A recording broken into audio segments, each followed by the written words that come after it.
Thank you for coming. This message is now. I'm so excited to be coming, listening, talking, and hearing what people have to do. Because the message is basically about service, like back yourself, or I love you, or I'm sorry, I love you. The tone of it.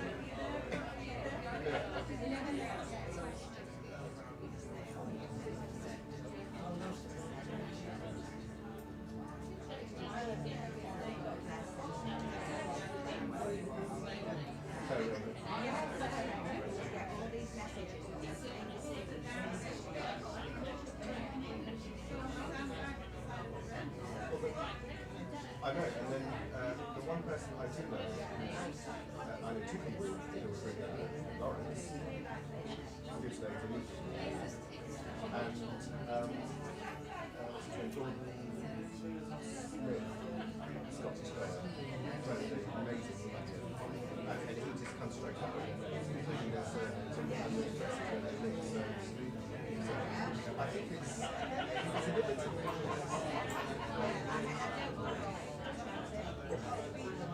no, I don't. I think it's different to there's so many solid state transistor radio or a Bang & Olufsen. Do you know what I mean? Here we have fun. Oh, that's going to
down here. It was facing this way.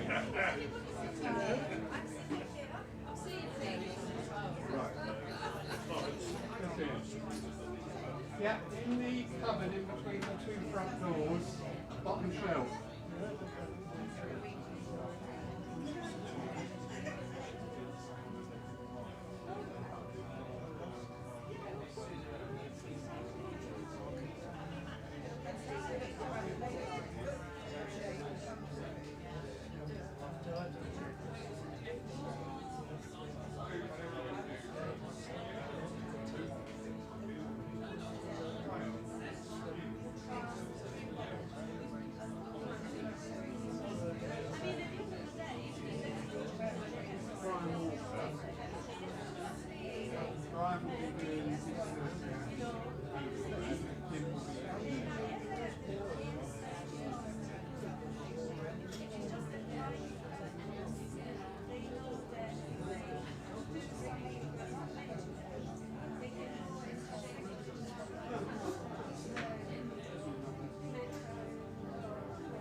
Yeah. 1, 2,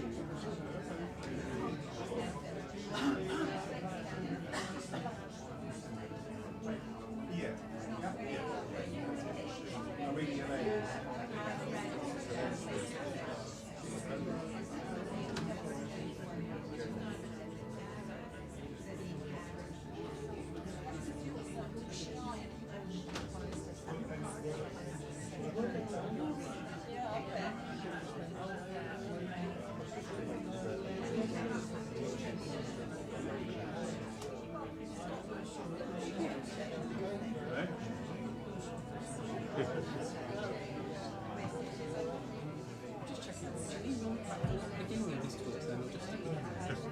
Just at the end, so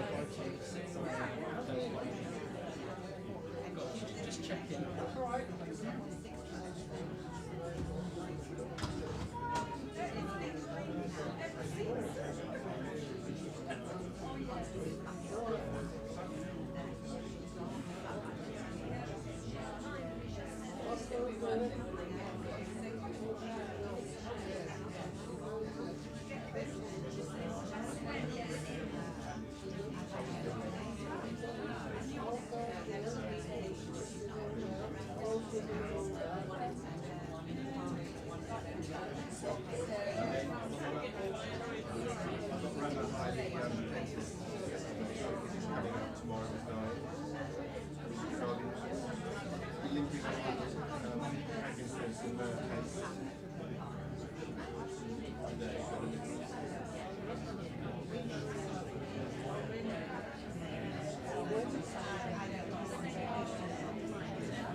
Take your seat. We'll be clapping. Absolutely beautiful. I've got a story about those. I'm sure.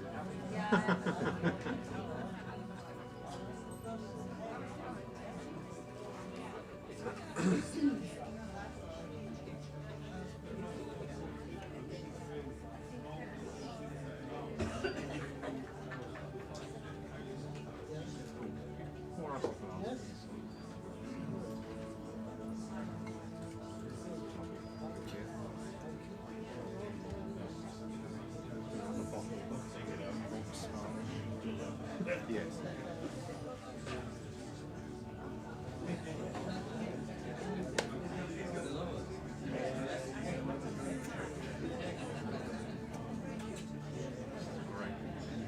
Energy's great.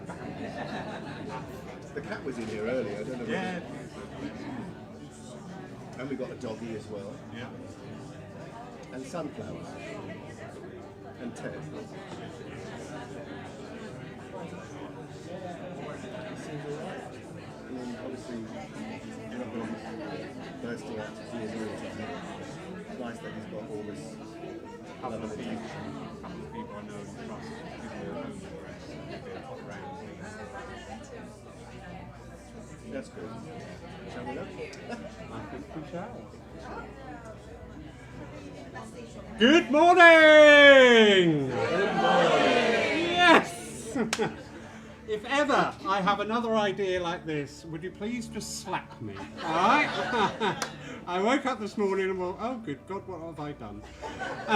But we're here, and it's too late to backtrack now, so thank you for coming today to the first of, I'm sure, will be a repeated event in the future, our rally on This is Spiritualism. We have a lineup of wonderful guests and speakers today. The programme is, we will be starting off shortly with talk on the history of spiritualism. We've had a few changes in our running order. Unfortunately, this is a sign of today's world. We can't guarantee anybody being anywhere at a certain time anymore. So, lovely Elaine Bevin. Elaine, I know you're watching at home. Get better soon, sweetie. Elaine very kindly sent through her notes of her talk. She put it through me so I could vet it, and I went, don't be silly, just say what you like. Well, I wish I'd vetted it now, but never mind, we'll find out in a minute. Simon has very kindly stepped in to be Elaine today, so for the next half hour, this is Elaine.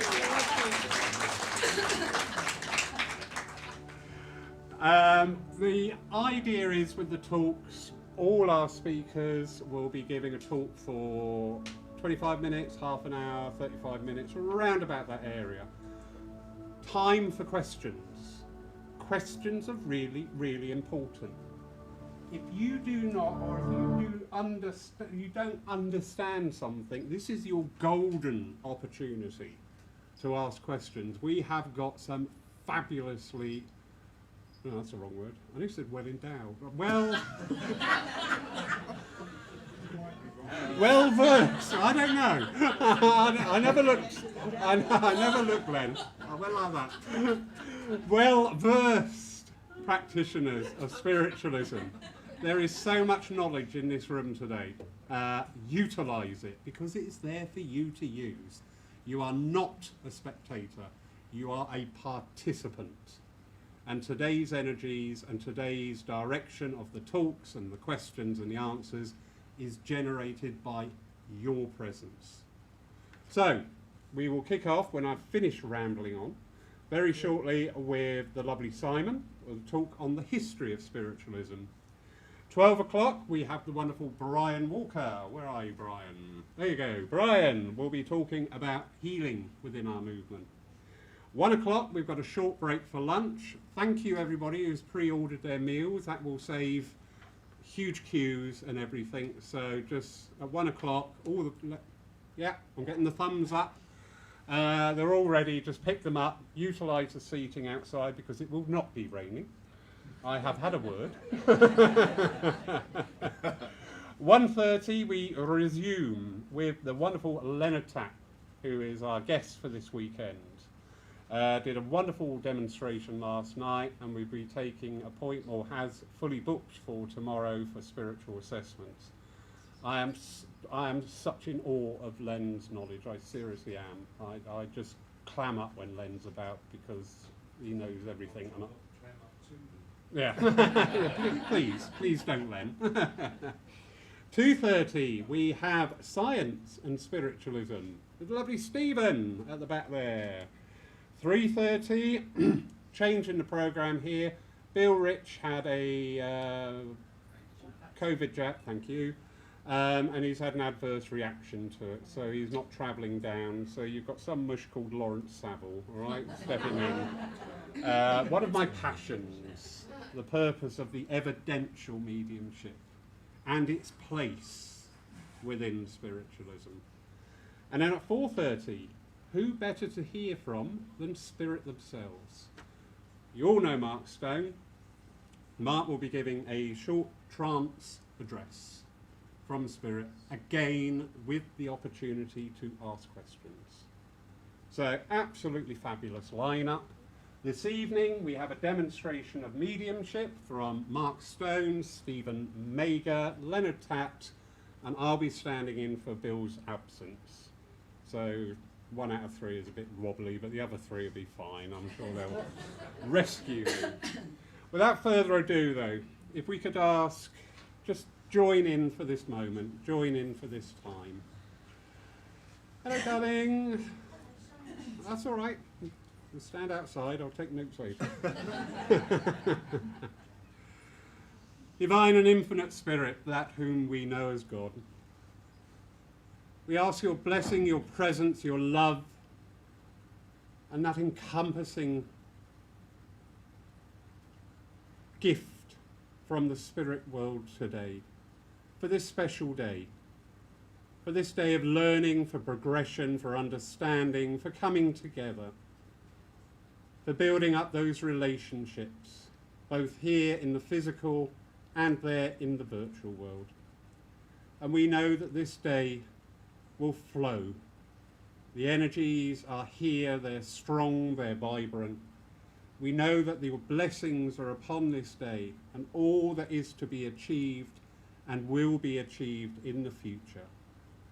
So we lay this day open now to that everlasting font of all love that flows from the very centre of creation. And we know, dear Lord, that today will be a day remembered, and remembered for the right reasons. Amen. Amen. So, I will hand over now to the lovely Elaine. Yes, the lovely Elaine.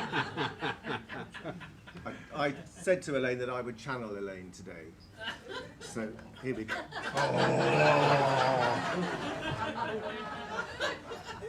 Well, that's Simon Damn then. Yeah. She will be coming back, you know, one way or the other, I tell you. Well, I said to her that I was going to put a wig on and a dress, but she said, well, anything that makes people laugh. Yeah, it's a normal Saturday. Yeah, normal Saturday. Shopping. And whoever bought these sunflowers, they're beautiful. Thank you. Thank you, they're lovely. There was a story, back in the 80s, the oldest living person then was a lady in France, in Arles, in the south of France. And she was 118, I think, when she finally left us.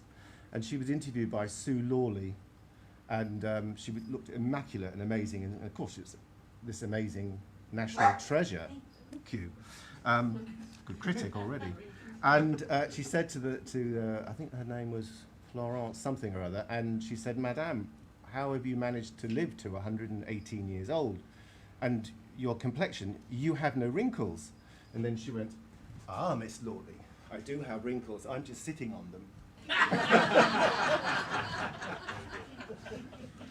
So, start the energy with a good laugh. Yeah, Simon's gone off beat already. Yeah, okay. off-piste. Only another 12 hours. Hours to go. So, the history of spiritualism. When we talk of the history of spiritualism, we are generally referring to the religion of modern spiritualism, rather than the science, philosophy, and phenomena. But I want to take you much further back in time, before it became a religion, when it was simply a way of life. So we're going to take a light-hearted journey through that history. So, ancient oracles and seers. Carry on. Lamide was the son of the god Apollo, who was the god of oracles. This is about 3000 CE. And he was a member of a clan of hereditary soothsayers that lived in Olympia. And I always think that we have a soothsayer over here, namely Lawrence. Asclepius, the healing god, dreamt of the treatments of gods prescribed for each of his patients, and his healing sanctuary and treatments continued until well into the Christian era. Perhaps an earlier incarnation of Harry Edwards.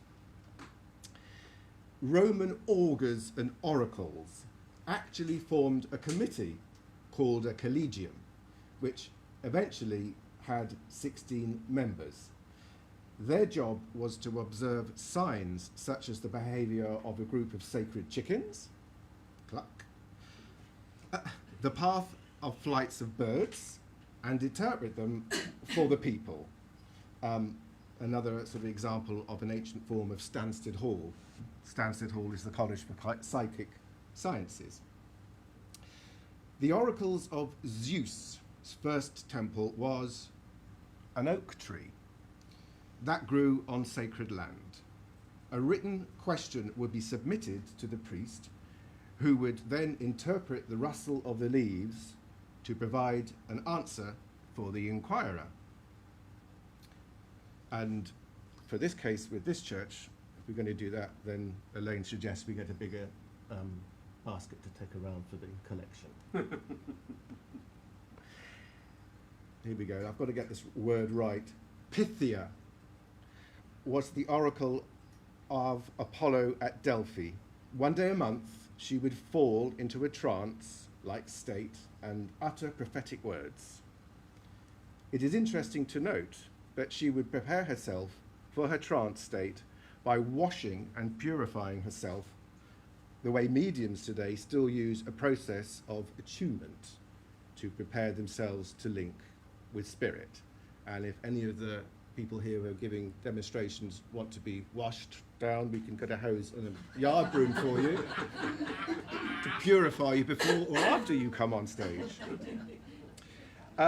Sibyls, or prophetesses,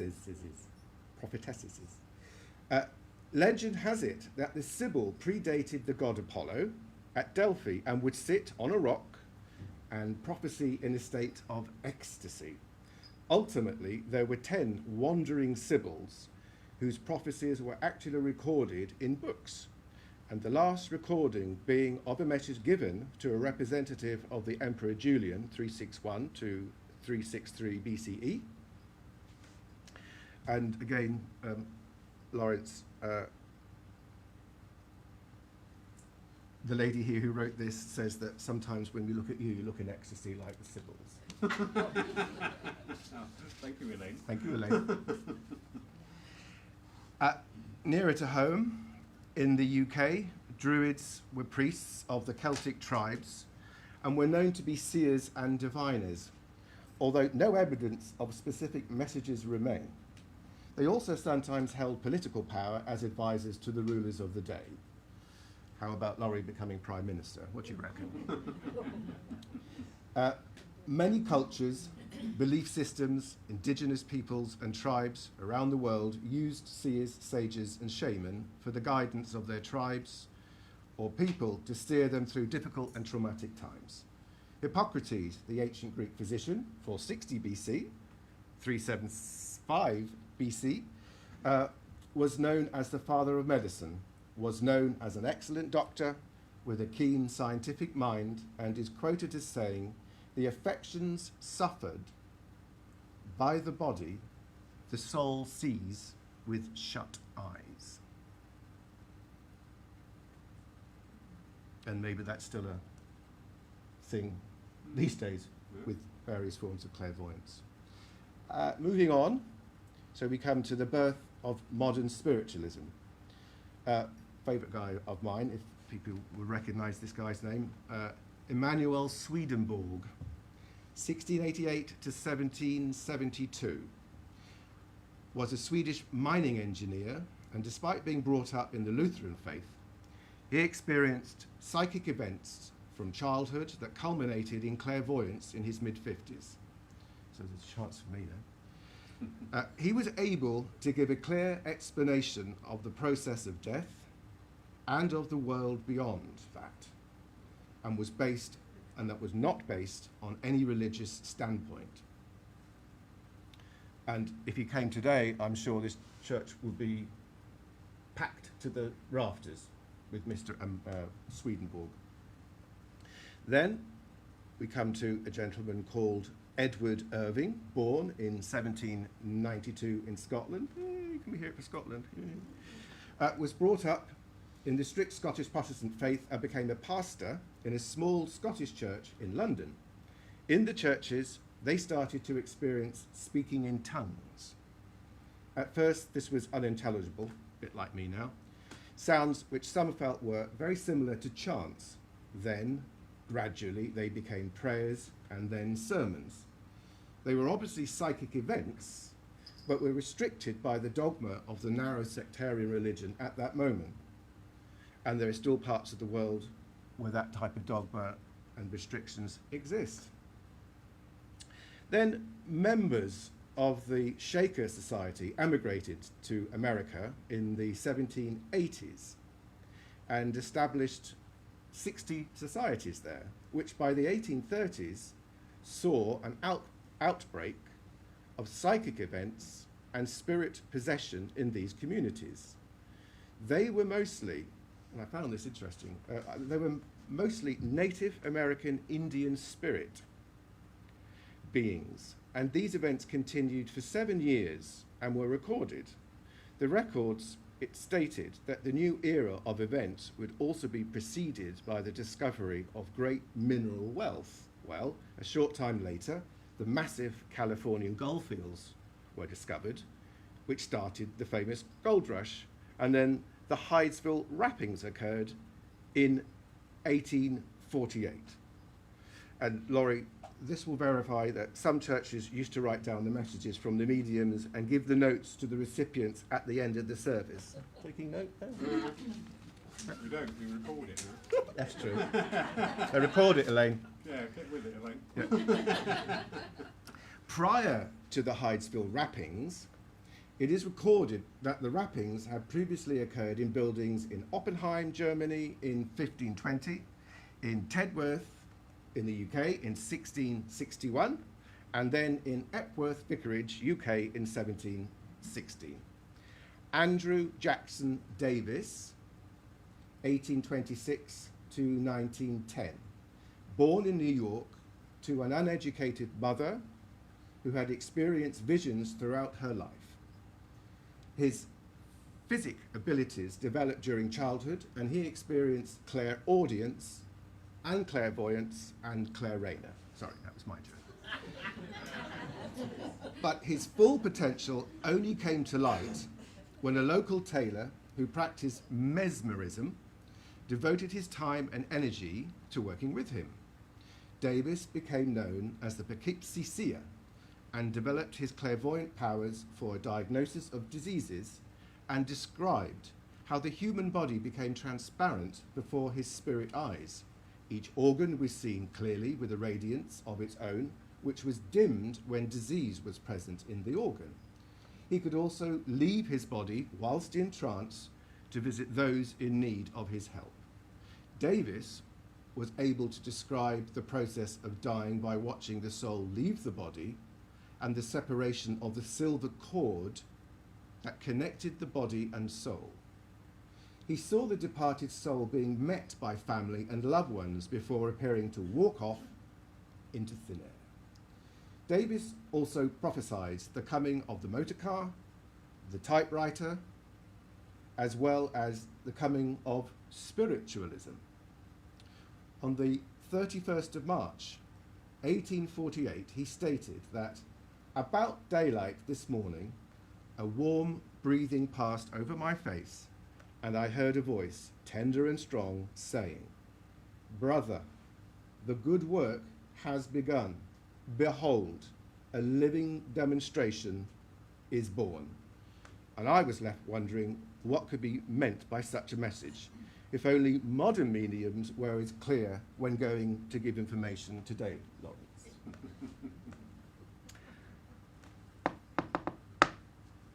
Thank you. There's always somebody that can't resist doing that.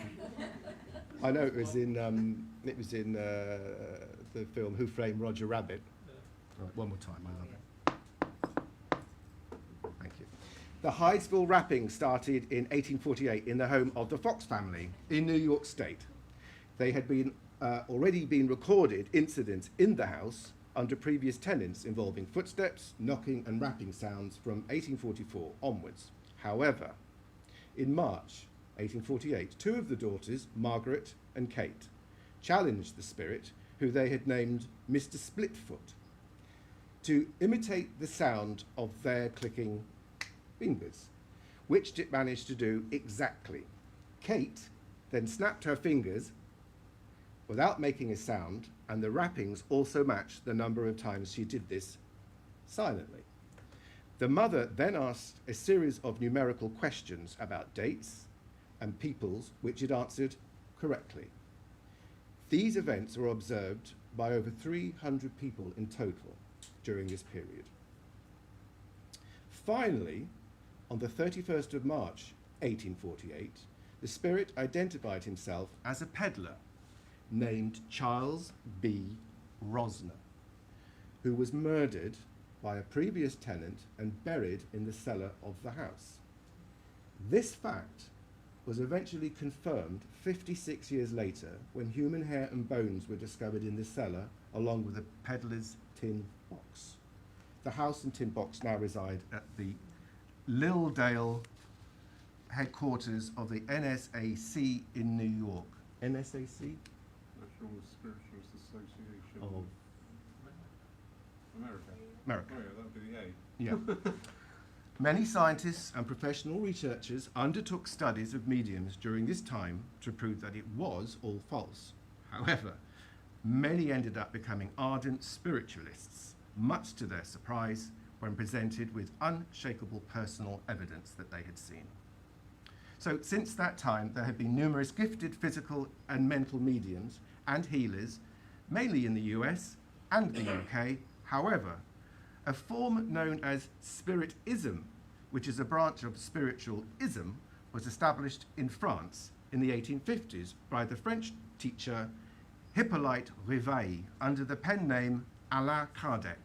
Kardec's works are the result of the study of mediumistic phenomena, and by questioning several mediums in trance on a variety of matters, he compiled, compared, and synthesized the answers obtained from spirits into a book of knowledge that speaks of the constant need to investigate the world around us, science, to make sense of our findings, philosophy, and to apply them to our day-to-day living so as to improve ourselves and the world around us, religion.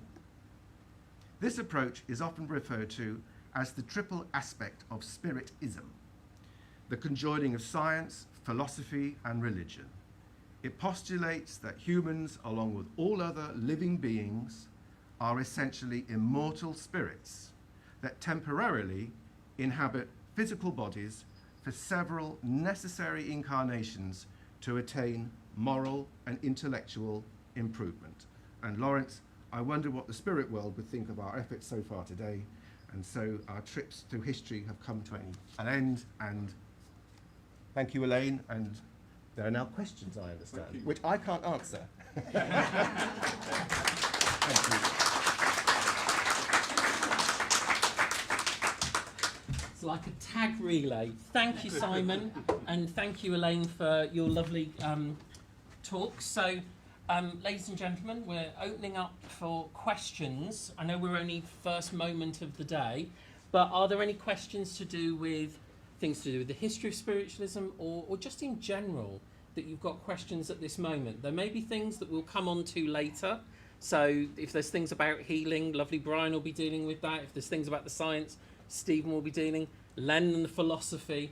But are there any questions at this point or from what's been talked about in Elaine's speech? Yeah, excuse me. Oh, yes. With the patches of how it goes back into history, where does the Native American come into? Every single, and what was lovely about Elaine's speech talk there, every single tradition throughout the world, every tradition has contact with the other world by their own means. So therefore, we talk about the spirit in different ways. We talk about nature in different ways. But when you actually boil everything down, we always talk about the spirit, the divine, the essence that's within all.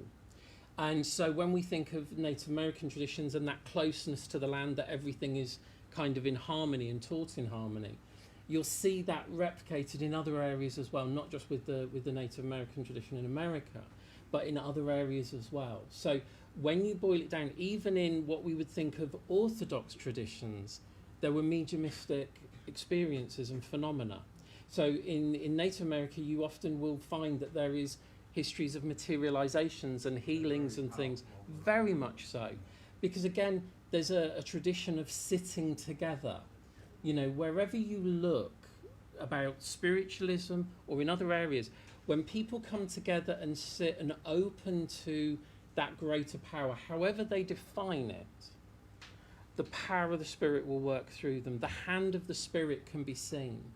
And this is where, when we talk about spiritualism, it's a way of viewing the world. And the spirit world says, your spiritualism, to us, that you created an ism around spirit contact. But actually what we should be as spiritualists is embracing, just as Elaine was talking about, embracing and looking at every philosophy and taking from that the understanding that suits us. I'm quite sort of into that because in the meditation I'm very lucky to have the quite peaceful. Lovely. Beautiful. And nobody's going to catch you for that. But you know what's interesting, you know, when people talk about the other world in the spirit, if you think about it, look at the guides and the helpers that people have. Are they just spiritualists that come back? No, every tradition, every belief, every faith, every understanding comes and works with the people here. It's not isolated to just spiritualists. It's lovely, you know, exactly. And it's lovely when we connect with, you know, we have an understanding that says, you know, the spirit lives on. And we don't just say to you, well, just believe me, I'm a medium, I know. We bring the evidence, as Lawrence is going to talk about later, to say, and here's the proof that proves it to be so. You know, when Stephen talks a bit later, I was here a couple of years ago when he did a marvellous talk and said, you know, loads of people turn around and say, oh, well, it's all nonsense, science proves it so. Well, science has never disproved the divine and never disproved spirit. You know, it never has. But we search, we question. And so, again, taking from any tradition and incorporating that into our belief is important. We mustn't just become very narrow-minded in our experience of saying, oh, well, we know. But actually, when you look, you know, Elaine talked about the Druids. A lot of traditions in the world were oral traditions. They were passed down through stories. There weren't writings. It was passed from generation to generation. In a way, our modern spiritualism is the same. Lots of people who sat in circles would talk about their experiences. People would get together and in the churches and in home circles and talk about their experiences. It wasn't always written down. So actually we become the living history as well of our movement. Very much so. Lovely, thank you. That's a beautiful question. Anyone else? Jim? Yes. I've been reading a lot of books lately, Mm-hmm. and in one of them, was about signs. Yes. Signs of healing, of faith, Yeah. a warning. Do you find that in your work as a medium, signs are very important to you? I think so. I think we don't always notice signs, or we don't always pay attention to something that we become aware of. I think what I found interesting all the way through the COVID times was, and I've talked to Lawrence about this, you know, when it all started, and I'd be watching something on the news, and all of a sudden I would hear a voice say something very different to what was being presented, and I went, oh, that's really interesting. That then proved to be true. So giving me certain levels of warnings about different things. And I think that sometimes we go, oh, that's strange, and we almost dismiss that strangeness and think, oh, that's not, you know, oh, that's just a coincidence, or that's odd. And we ignore the message. We ignore paying attention to those signs that come. How many times do we ignore a gut feeling about something and then afterwards go, oh, for heaven's sakes? Because our own spirit is often trying to communicate with us. Our own spirit is trying to tell us something. And, you know, and often as an individual, we don't always listen within to that still small voice. You know, when we have students that want to develop mediumship, we say, you know, you're wanting to talk to all these people over there, these dead people. I said, then you're not talking to the people around you, and least of all, half the time you're not talking to the voice within. You're not learning to listen here. Because actually you're a spirit embodied, clothed in flesh. You have that connection and that ability to know. Do you realise that, ladies and gentlemen? You are godlike in your nature. Do you know that? Do you believe that, though? Do you really honestly know that with all things, like that gentleman was saying about the Native American, everything's interconnected? How many times, for those of you with like family members in different parts of the world, have you thought, oh my God, I've got to ring. I need to ring. They're on my mind. I need to ring them. And you ring them and they say, oh, thank God you've rung. What's happening is that power that reaches out, you know, a bit like when we hear the Star Wars, there's a disturbance in the Force. It's that same. We pick up on that vibration and we see things and we feel things. And, you know, sometimes there's a little bit of a misunderstanding in our movement. And, you know, you hear people say, oh, we're not here to predict. Actually, the spirit world have a view, a greater view than maybe we have. People like Gordon Higginson in the trance state would predict world happenings before they occurred. Every new year he'd do, the spirit world would come through and speak. The amount of times that people have been given information way in advance of something occurring, of something happening, and have changed. Look at the amount of people that never got on the Titanic. There were a lot through one way or another, and some just said, I didn't feel right about going. Had they got that sign, had they that feeling? I had an aunt, great aunt, or great aunt rather, and she had her kids with her, and they were walking up, they were second class passengers, so you walked up a gangplank, and she got on, stepped onto the boat and stepped back off and said, come on children, we're going, and they never went. Amazing. And did she ever attribute to what that was that changed her mind? It was her funny ways. See? When we talk about those people in the family, we always used to go and tell them, go, you're a witch, you are. Why do you know these things?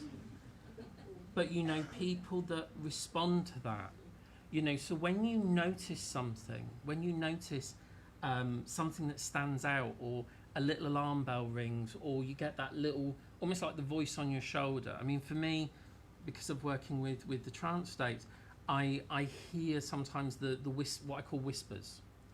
And sometimes I go, oh, that's interesting. I wonder where that's going to crop up or what's going to happen. It's not always that it's something you can express to someone else, that warning, necessarily. But there are other things. I was with, I'll give you an example of this, when I was talking to a friend 4 years ago, and she said, I'm getting involved with these people in a business. And I said, are you sure you want to get involved in it? And I just got alarm bells. 4 years later, they've dropped her and caused untold havoc. And not going in and doing the I told you so dance, because it's not the nature. But I said, 4 years ago I said to you, are you sure this is the right thing for you to do? And I said, but onwards and upwards from here.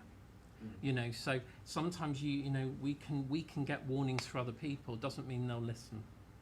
Doesn't mean, so this is where sometimes in the personal responsibility of our movement, you know, you can tell someone, you can warn someone, but if they've got to experience it, live it, and go through it, they've got to, and that's sometimes hard.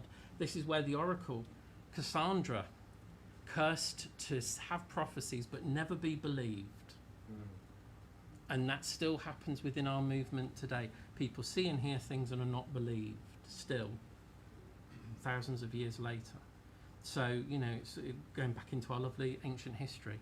But again, if we learn to listen, to trust, when we see something, feel something, respond to it, we'll take those signs on board and hopefully we'll make the right decisions and the right choices on that pathway.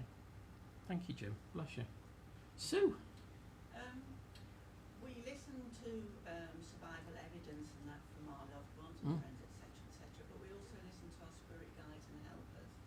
Do you feel there's more scope in spiritualism to listen to nature speak to us as well? Because I feel that's a big area where we don't really utilise that perhaps as much as we could do, and I feel there's room for that to I think not for everyone, but a lot of people have lost that touch with nature.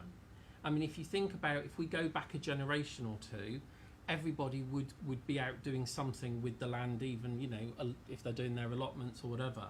There's a much more closer harmony to nature. And as we've gone on, we've become more technological based and look at how nature suffers. I mean, when you go back and you look, and unfortunately one of the areas when we go back, especially to the early days of spiritualism, there was a lot of interest in nature and the Devic kingdom and things, and unfortunately it led to one of the biggest hoaxes in spiritualism, which was the fairies, the Cotton fairies, which little girls faked photos of fairies, and scientists and even people like Arthur Conan Doyle absolutely wholeheartedly believed in, because maybe we wanted to believe a little too much that everything was possible. But when you, for instance, go out into nature when you've been deprived of it for a while, how does it make you feel? Oh, you know, look at the green park out there, how lovely it is. To go and sit and to touch, everything has a soul. Even the speck of dust under your feet has an element of the divine in it.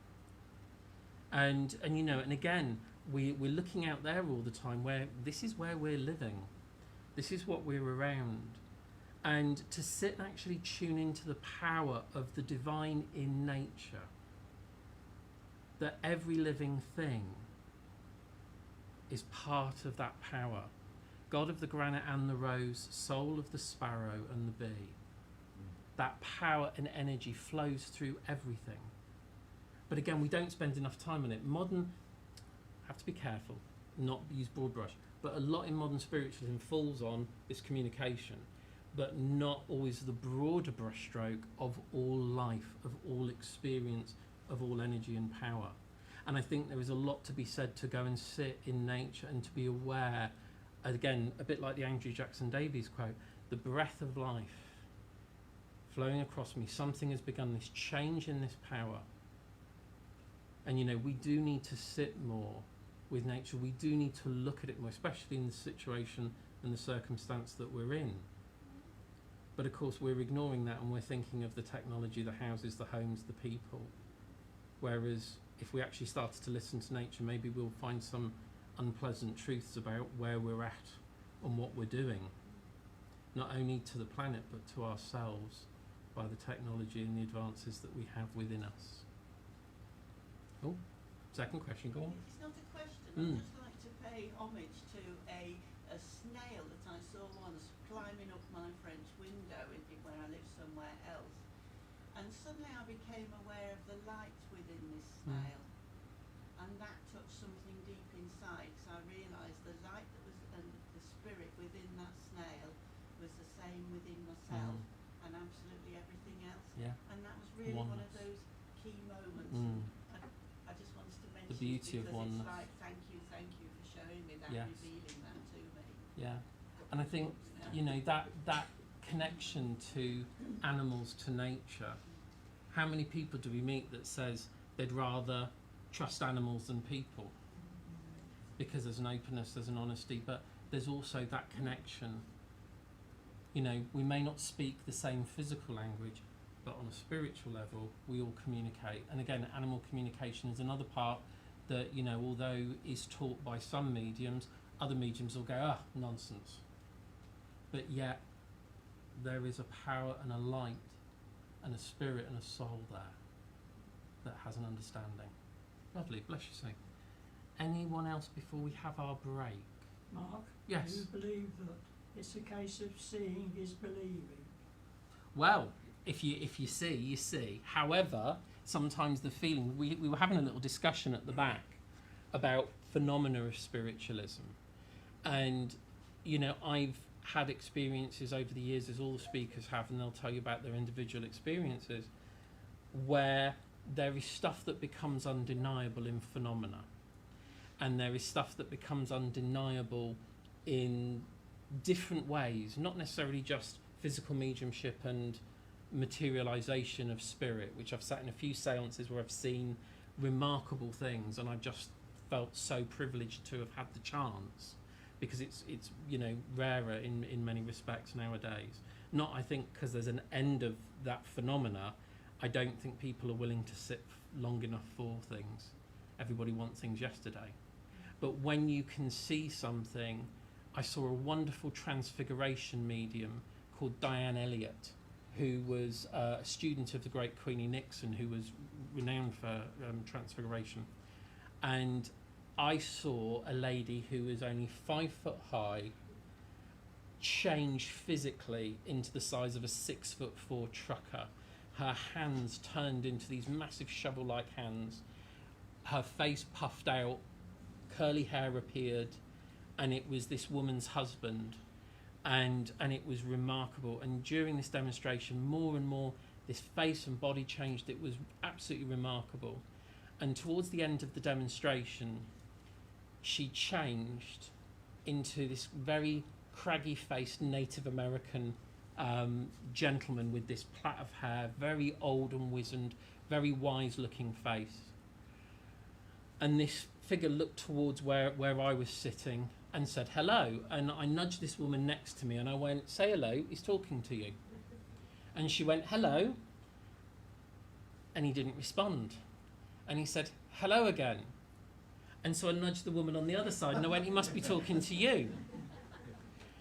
And this was one of my circle members that was sat next to me, and she went, hello. And there was no response. And he said, are you not going to talk to me? And I said, who, me? Oh. And it was one of my guides. And he said, and here's what you wouldn't allow us to say at the circle on Tuesday, and then continued the message that had been halted during a trance session on the Tuesday. That to me was remarkable proof. And the fact I was seeing someone I'd only felt within here sat in front of me as clear as I see you now. So those kind of seeing is believing is wonderful and miraculous if you get the chance to see that phenomena. But I think our platforms here allow us to be able to see not just the phenomena of evidence of survival communication, but of healing, but also to see and understand the wisdom as well. You know, because it's not just about, you know, I believe. Once you believe, what then? It's no use just going, well, I've had a message from Nan, I'm going home and watching Corrie now, that was great. But how many do? How many do? Just brush it away.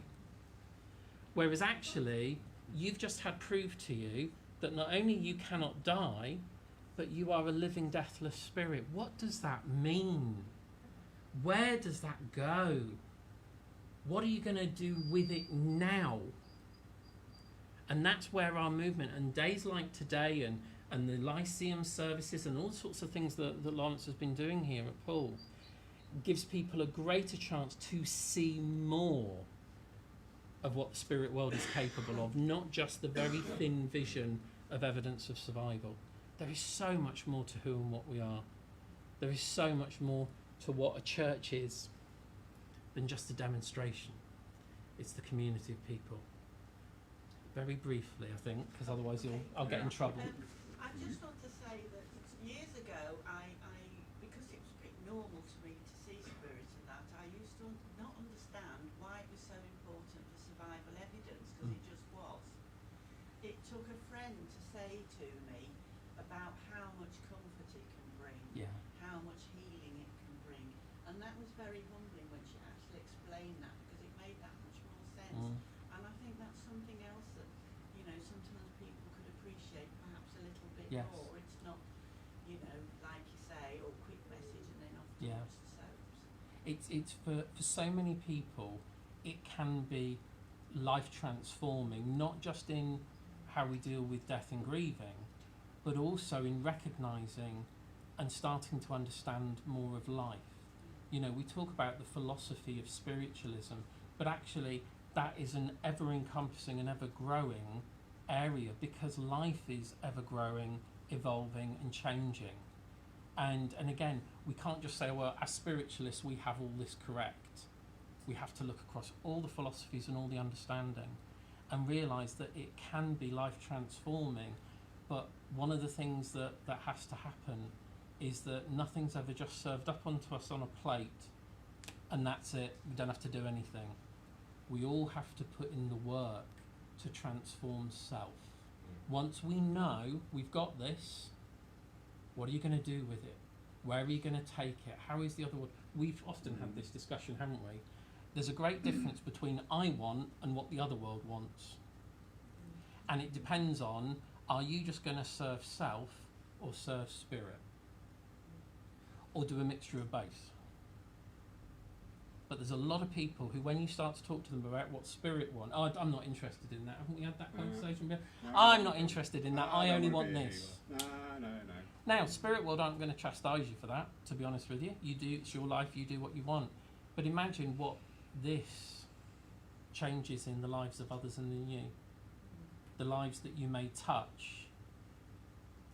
But if you only touch one person, if you only transform one person's spirit or soul, you've done your job. So, if we're able to help more and touch more people, like this all going online that Lawrence has dedicated his life to in the last couple of years, it's touched lives, it's transformed. Technology, you see?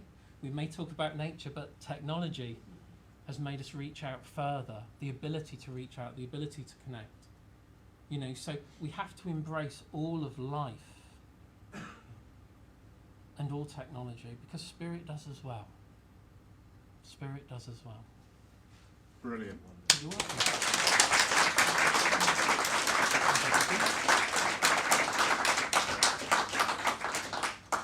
So you get the idea of how today's going to work. So thank you, Mark. You're welcome. Thank you, Simon. Thank you, Elaine. And thank you, Elaine. We're going to have a short break now and resume again at 12 o'clock, where we have Brian will be talking about healing within spiritualism, and that will be chaired by Ian. And that was me telling Ian that he's going to be chairing in there. So, Thank you. no, you shouldn't have put a shirt on.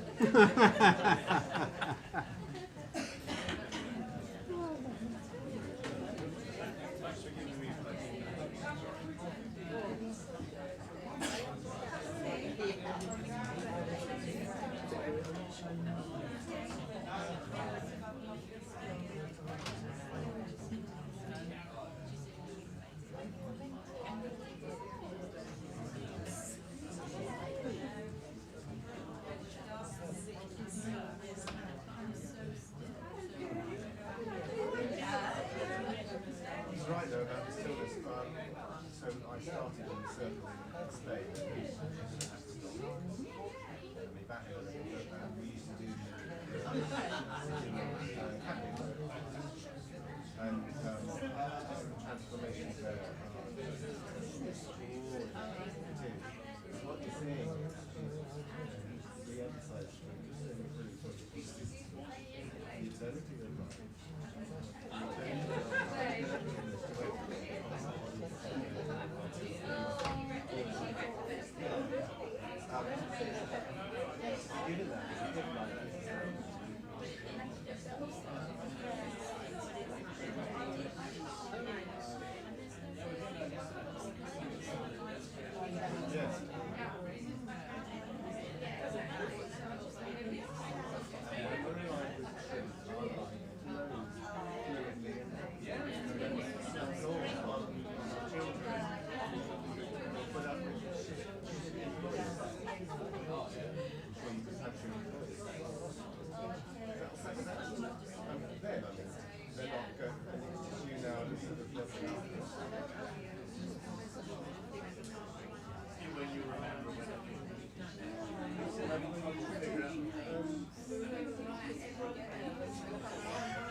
I wish people would stop me. More person who mentioned that today. I have this conversation about it yesterday.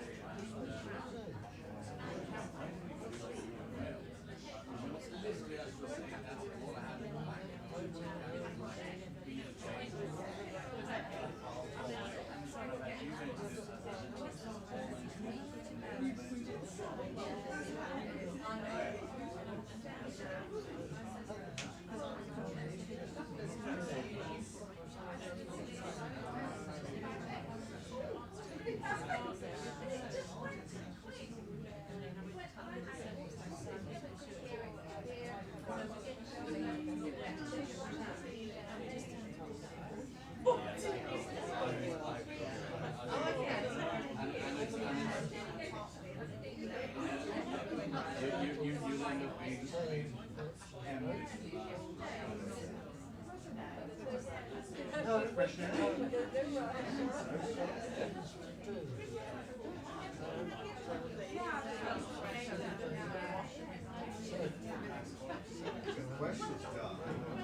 Well, yeah. Try and keep the balance of it. Well, yeah. But yes, I would like to see before people doing their connections and being together.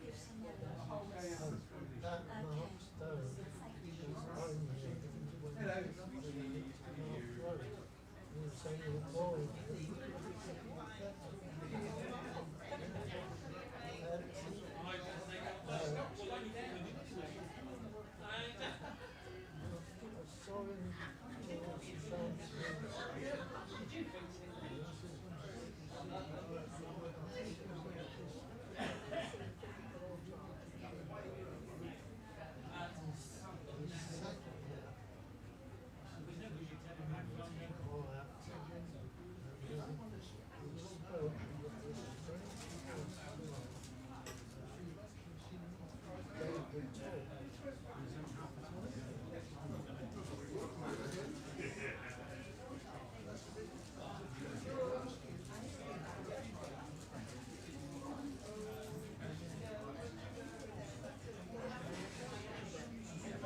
What a true word.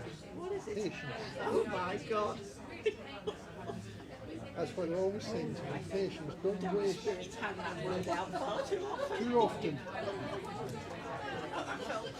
And yeah, I look at it. At my age, you haven't been that long, so you've got to rush it. Yes, I understand that. Being at my age, I'm thinking, you know what? And I'm you're getting still, on down you're here. still a baby.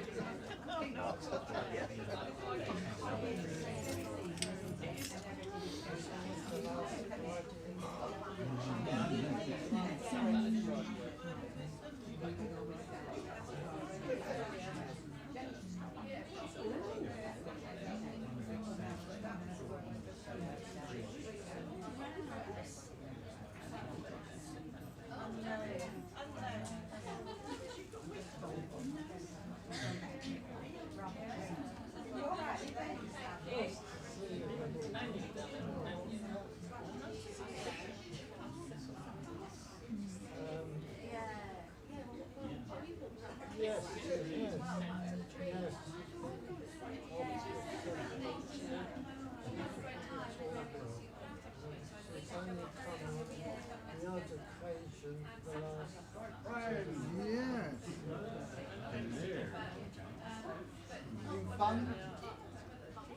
So far.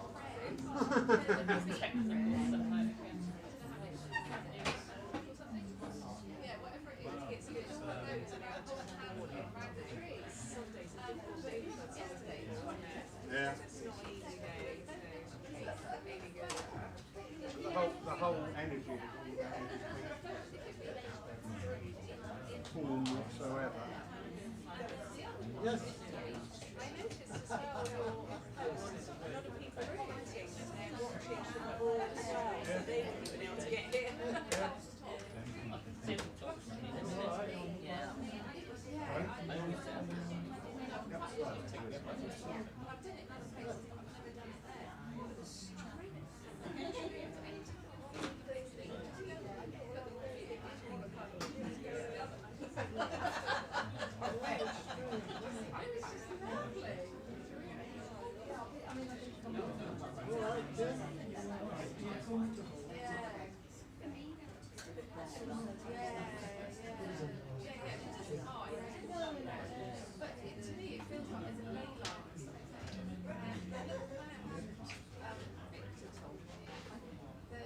writing.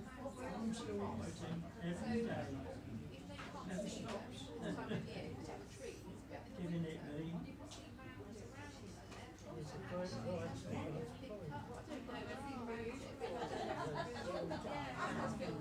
He's getting inspiration from there at the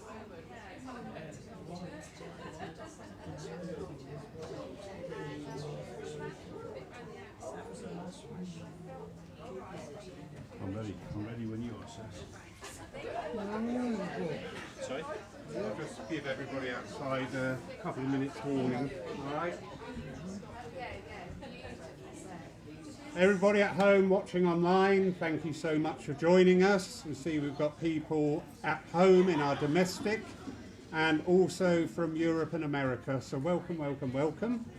We will be resuming shortly. We are fantastically busy today and there's a lot of yakking going on which will cease very shortly, just like that. So bear with us online and we'll be back shortly.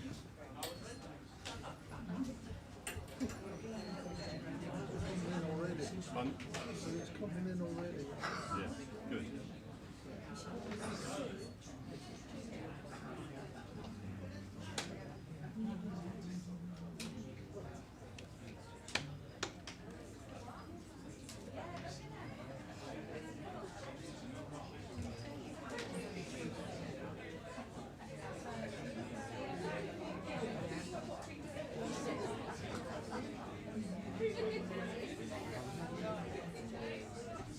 I'll monitor the questions. I've also got to go upstairs and cook more bread. So,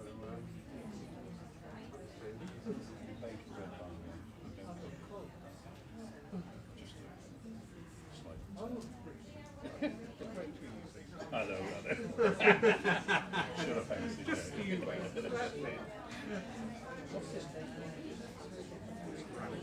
This is rally.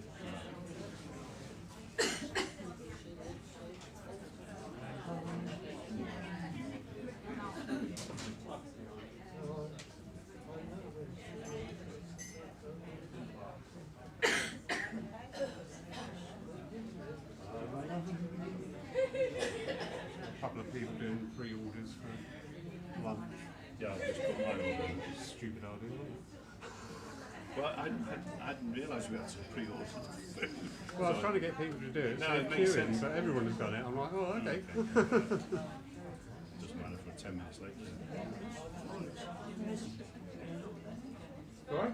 You miss being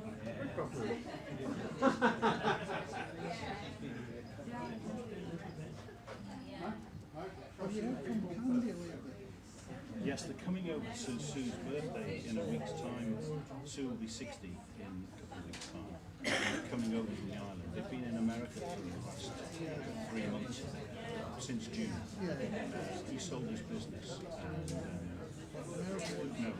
His business was on the island and they had a home in America. So they've gone out there for 2 or 3 months and I think that's helped both of them because he needed as much as he was like a coiled spring. Yeah, he needed more than she did. You know, so, but I'll pass on the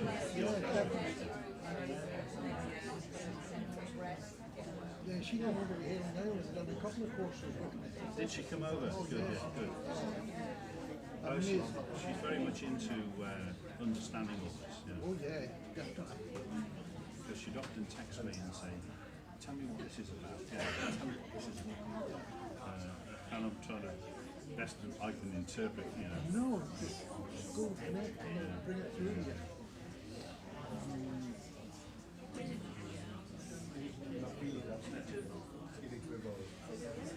Are we ready? Yes. Yeah. Start now, yeah. Good afternoon, ladies and gentlemen. I'm not wearing my shorts today, so I've come slightly better prepared in case Lawrence asked me to stand up and do something, which he has. So here we are. I'm here this afternoon to introduce Brian, but I just want to start off by finishing from the last session. A couple of days ago, I watched a film called 13 Lives. It's on Netflix. No, it's not on Netflix. It's on Prime. And it's a true story about the 13 people that were trapped in the cave in Thailand. Oh, yeah. And I couldn't else but sit on the edge of my seat and watch this film. It just captivated me because of the truth of the story, but about the hope and the faith those 12 boys and their teacher had inside that cave. And they were 7 hours getting to them and 7 hours getting back to the surface. And they were there for 14 or 15 days before they were found. And the story is such captivating. But their faith, they sat in a circle and meditated. And you know, when Mark was just saying about the different faiths and the different sort of structures of how people look at their lives and their way of believing. You know, the Thai religion is a different religion to our religion, but they all have that similar link of, you know, hope. And on that note, I'd like to introduce a very good friend who has become part of my life now, because I was told twice by 2 separate mediums when I used to live on the Isle of Wight that I should do trance healing. And when I heard that Lawrence was inviting Brian to come and do trance healing here, I came along and did a course, done a couple of courses, and I know there's a few of us in here who've done it with him. And he has made a huge difference to my healing in terms of my development in healing. So I'm going to hand over to Brian to tell you all about trance healing. Thank you. Thank you. Good afternoon. My name is Brian Walker, and I retired 8 years ago to work full-time as a healer. I started trance healing about 10 years ago, but actually came into the healing 17 years ago. And I never wanted to be a healer, never in any shape or form wanted to even be spiritual. I had a hell of a life, and I became an engineer where everything had to fit. And at 29, I met my future mother, well, she was my mother-in-law, and she says, "You're going to do what I do." And at the time I thought she was on day of release. She spoke to dead people, she trusted them, and things happened around her, and I thought, she's one step away from a padded cell. And she said, "You're going to do this exactly as I do." She says, "You're going to do healing and you're going to do mediumship." And I went, "No way." I said, "When's all this going to happen? Because I've still got a couple of years to do in my career." And she went, "As soon as you get rid of her, her daughter. I'd only married her 6 weeks before." And I thought, that is great. But she says, "You will have a life and then you will become single, and this is when spirit will take you." And I thought, you're definitely dreaming. I was interested in the spiritual side. I'd read a book, The Third Eye, by Tuesday Lob Sam Rampa, and I ended up reading the full series and started astral travelling and things like that, just as experiments, but I was a bit of a sod at the same time. Then, 30 years later, I did separate, and I took a year to find myself, and I was so messed up. I knew I needed healing, but I didn't know how to get it. So it took a year, and I just fished, worked, fished and slept. And during the times when I was fishing, I was out in nature, I was by lakes, I used to have out-of-body experiences. And I thought, I've got to get this chased. So after a year, I went to the Temple of Spiritualism at Portsmouth. And I thought, I'll get answers there. And my God, everything resonated. But it was to be a medium. And I started doing the medium. I started doing the development, all about mediumship. And yet, every time a medium came and gave a message, say, "Why aren't you healing?" And I go, let me learn one thing at a time. I don't want to be a jack of all trades. And after a few years, a couple of years, I was getting ready to start doing platform. And this particular trance medium that I know in Portsmouth came to me this Sunday, and "May I come to you?" And he says, "Why aren't you trance healing and working with animals?" And I thought, he's filling in. So I said, I'll take it anyway. And I went home and I said, Spirit, if I'm meant to heal, give me the sign. And I went to bed, nothing. Got up in the morning, nothing. Went to work all day, nothing. And that night I went to my development circle and a new girl joined. When it came to the mediumship bit, she says, can I come to you? She says, why they tell me you should be healing and doing trance? And I went, I can take that. So I applied and I got the papers through to become a trainee healer. And I still didn't understand what it was about. And gives the healing leader my paper, my acceptance form. And she said, I want you to give me a 15-minute heal. I'm just going to sit on the bed. And because in the healing room, and she sat there, and she said, tell me what you're doing in a minute. And she went, you're running out of time. And I thought, good God. Well, I didn't use that word at the time, but I went, Spirit, if you want me to heal, you better do it. And I just instinctively put my hands on her shoulders. And my hands went on fire. And I went all tingly, buzzy and everything. And at the end of it, she says, sit there, I'm going to bring somebody else in. So she brought somebody else in and says, give her a full healing, 20-minute healing. And I thought, who's going to tell me what to do? And nobody told me, so again, I just done what I'd seen everybody else doing. We started walking around the bed, touching the body, going, you better be working. And when you got up, they went and had a conference. And they took me out and says, you are a healer, put a coat on. And they started letting me deal with people. And I'm thinking, where's it coming from? And it must have been about 4 or 5 months before I learned about grounding, protection. And I realised it came from Creator. But I didn't know how it was getting to me. And then I started really studying. I became so interested. But after about half a dozen healings, I didn't want to do mediumship again. I said, this is what I want to do. The satisfaction of seeing people changing. And the more I studied, straight away I went and studied Reiki, because people talked about it, but it's not supposed to be any good. But if people are benefiting from it, how's it not any good? So I went and done it. And from my opinion, I didn't see anything different from what I was doing. So I went away and I studied theta healing for 3 years. And guess what? It's the same energy. And I'd done all these different healing modalities just to prove to myself where it was coming from. And I learned comes from the heart. Healing is given unconditional love with an intention connected to spirit. We're all capable of doing it without even thinking about it. It's how far do you want to take it? And over the years, I've become really dedicated to it. And people were queuing up saying, can I have you as a healer? No, and it causes jealousy, because people are around you seeing that everybody's favouring you. And I didn't see what it was about, because to me, I was just healing people.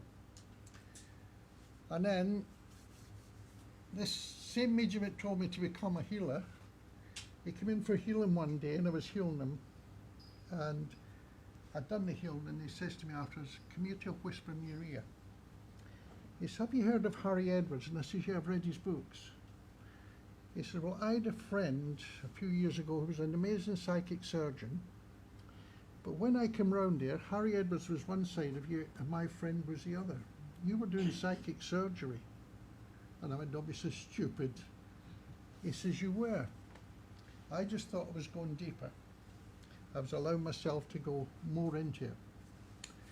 And this started happening, and then I got warned. The particular place where I was learning, you're not allowed to do trance healing. And I said, I'm not trance healing, I'm just allowing spirit to do what they want. They know what's needed. And they said, if you do that, we'll take away your status. So I resigned. And I broke my heart, because I thought I'm never going to be able to have that experience again. And the Spirit says, we will bring them to you. And every week they used to bring me 10 people. I used to have 10 appointments. I didn't even look for them. But the more and more I'd done, the more it was expanding.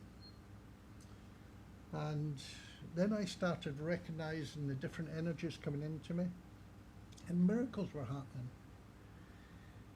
And I also sit in trance, And there was one night I was sitting in trance, and Spirit says to me, "You've read your Bible many times as a youngster." And I went, "Yeah." And he said, "Well, everything that happened in the Bible, everything that's written in the Bible happened, but it was wrongly written. But just remember, you are God. You're part of God. You're part of Jesus and everything. So if you believe anything that God or Jesus can do, you're capable of doing if you have that belief." And it changed my philosophy in life there and then. Because I understand we're all energy. Every one of us is just energy vibrating. The same as this electron is energy, but it's vibrating at a different level from us. So energy cannot be disposed of, it can't be broken, but we can move within it. And we've all got an energy around us. And what I found is, if I think of someone, I can go into their energy. So I can send out healing, or I can be there and do the healing. And the same as when we're putting hands on somebody, we connect with it, we go into their energy, we become part of them. And we send out unconditional love and the spiritual connection into it, and miracles happen. And now, when it came to lockdowns, I thought, how are we going to do it? I had to shut my centre, I'd opened a healing centre, to close it and everything, because no one was allowed to come in. And the Spirit says to me, "We're in an age of technology, use it." I thought, how can you use technology to heal people? Because to me it was a very much hands-on, or just sit and think of them. And sure as God, 2 days later a woman phones up, "Can you help me? I've had a serious accident 5 years ago, my shoulder, my elbow and my wrists are gone. But I think you might be able to help me." And I went, "Well, the healing centre's gone, but I'll tell you what, let's try something on the phone." So we FaceTimed. And I'm looking at her while I'm doing the healing. I connected, I'm doing the healing, and all of a sudden her shoulder started moving. And she says to me, "That's amazing, the shoulder's moving, it's sore, but it's moving." I said, "That's all right, it's just a bit of trauma. If you feel the pain, there's something changing." And sure as God, next morning, I've got my elbow, I can swing it, I can do everything. And over a period of 3 weeks, we get the elbow, we get the shoulder, and we get the wrist, all working again. And I thought, well, this is the future. This is something else they've given us. I still do hands-on healing, but now I'm finding I'm healing, doing psychic surgery all over the world. And it's amazing, because I can be speaking to them on Zoom or on WhatsApp, and they can feel my hands inside the, not my hands, but they feel the hands inside the body. They're feeling touches around them. And this convinces me, Spirit, they are working through you. And Spirit are as physical as we are. They are there. And many years ago, when I just started this, my sister had a church up in Scotland, and one of her circle members was a bit worried. She thought she was going into trance doing makeup. And she says, "Will you come up? When you come up, will you have a word with her?" And I said, "Let's do a trance workshop." So we done it, and this girl's there, and I sat on the chair. She was going to be the first one to go under, and I talked her down into it. And the next minute, her guide started speaking. And he gave everyone a bit of a message, and then he says to me, "You're going to have a new guide, and his name is Akka." And I said, "Oh yeah." And he says, "He's going to meet you soon." And I went, "Yeah, okay." And I'm thinking it's going to be a meditation. And you're going to have another guide, and his name is Erko. And you will know him because he will be the one who works with you when you do your first throat cancer. And I thought, I've never done a throat cancer. So anyway, he kept coming back, and he says, "Erko is so waiting to meet you." And I said, "Yeah, it'll be nice." And the next minute the energy changed, and Akka manifested, sat in the chair where that young 26-year-old girl was. Now the 7 of us all had our chins on the floor. If you've ever seen a 300-year-old Indian sitting there, with the hair down here, He was a massive man when he was living, but as a 300-year-old man, he was frail, his hair was long but thin. And I'm looking at him and I can't believe this. And he started telling me about how he was working with me, his life as a Native American medicine man, and how he gave me my life all the way back to Atlantis, and he confirmed things that I'd already known. And this is all part of the healing, the part of getting me to believe. And he done this, we met, he just changed energies and everything. And this young girl, after we finished, came around and she went, "Did anything happen?" I was like a nut job. Over the manifestation, you're saying, "Did anything happen?"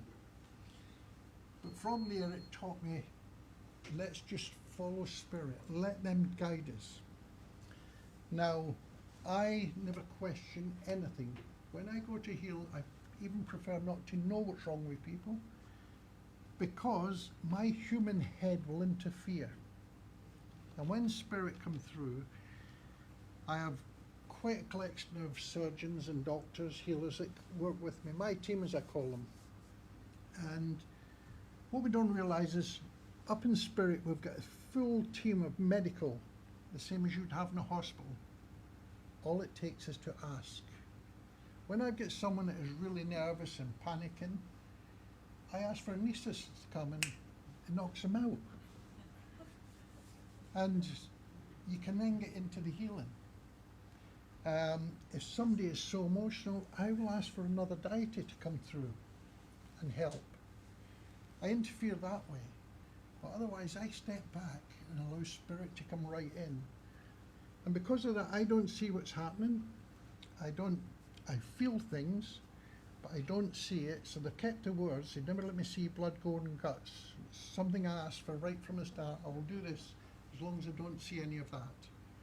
17 years later, I still haven't seen it. But if there's something sinister, they let me feel it. But it's from my knowledge, not anyone else's. And this is it. And they've taken me all over. And I've learned so much with healing that we're all capable of doing it, and it's a great privilege to do it. And the thing is, we've got to learn to trust and believe.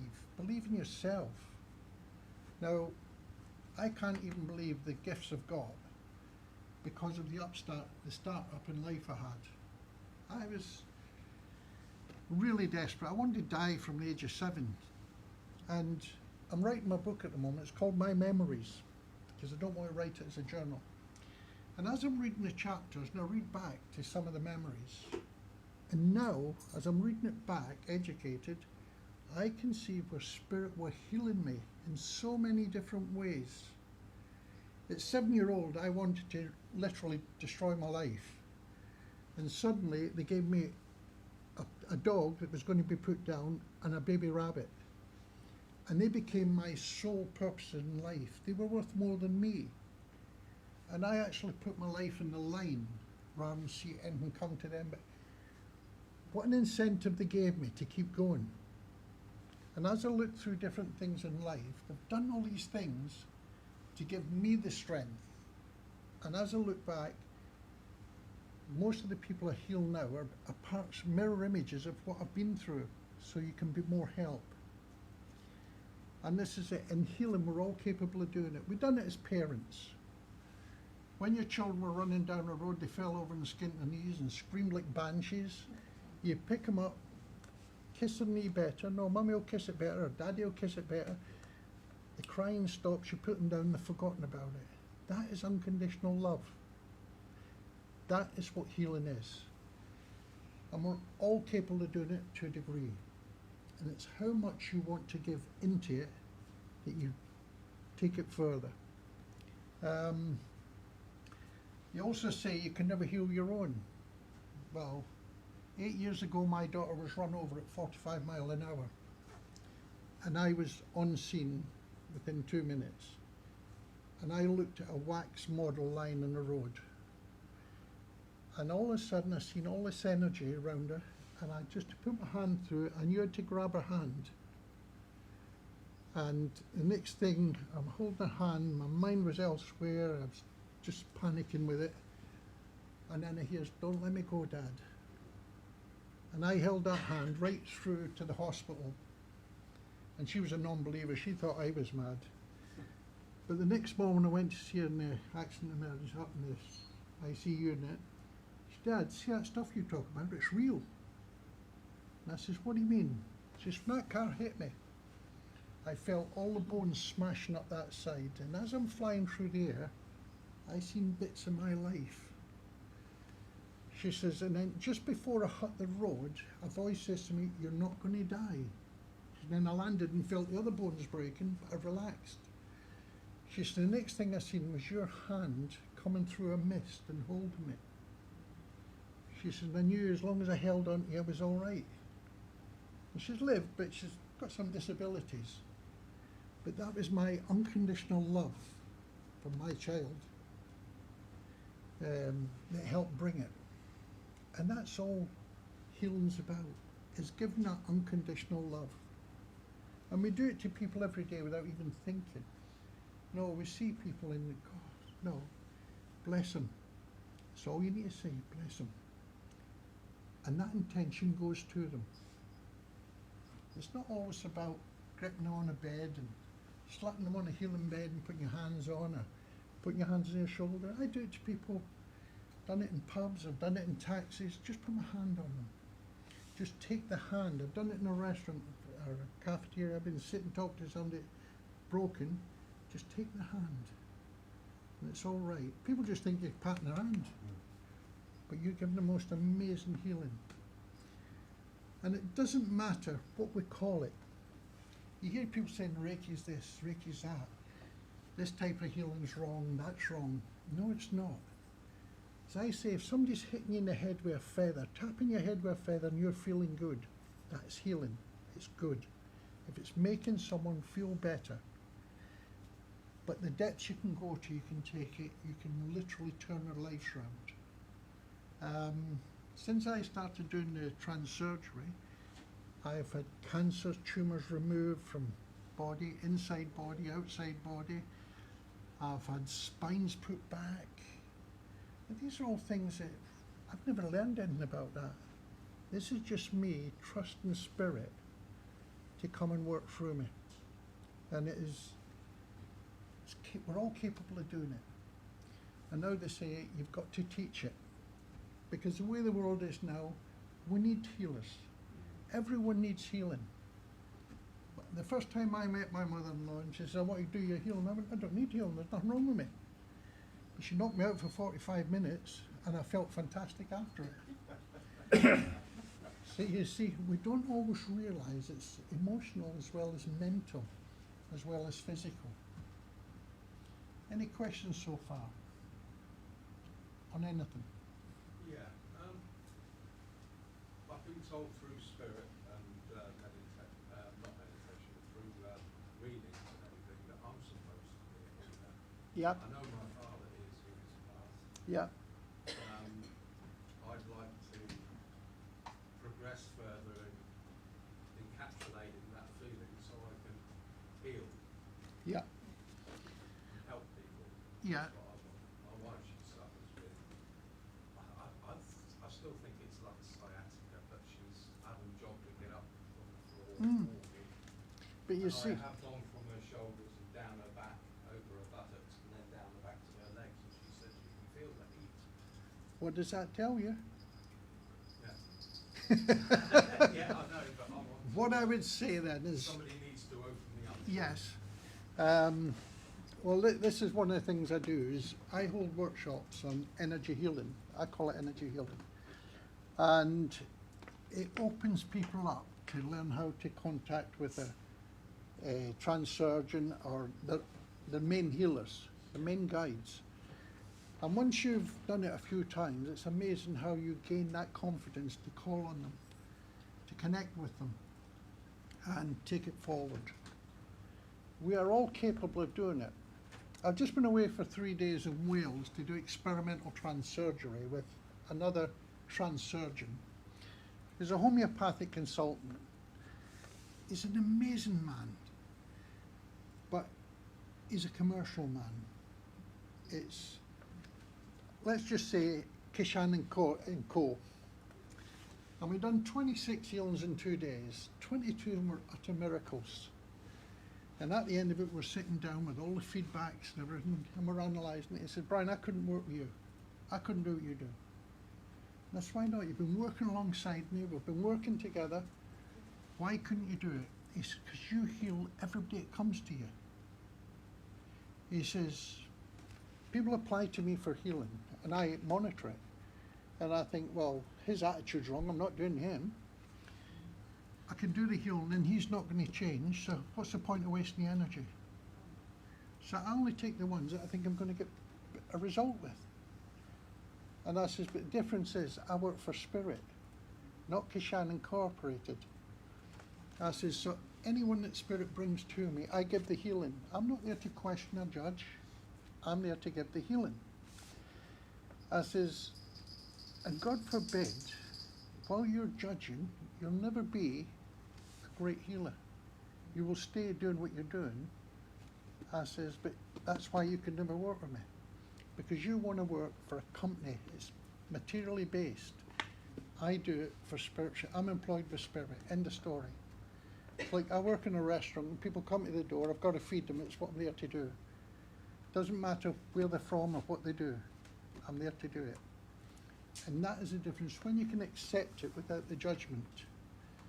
Because when we judge, we're really blocking ourselves. Looking at me now, I'm a reasonable fella.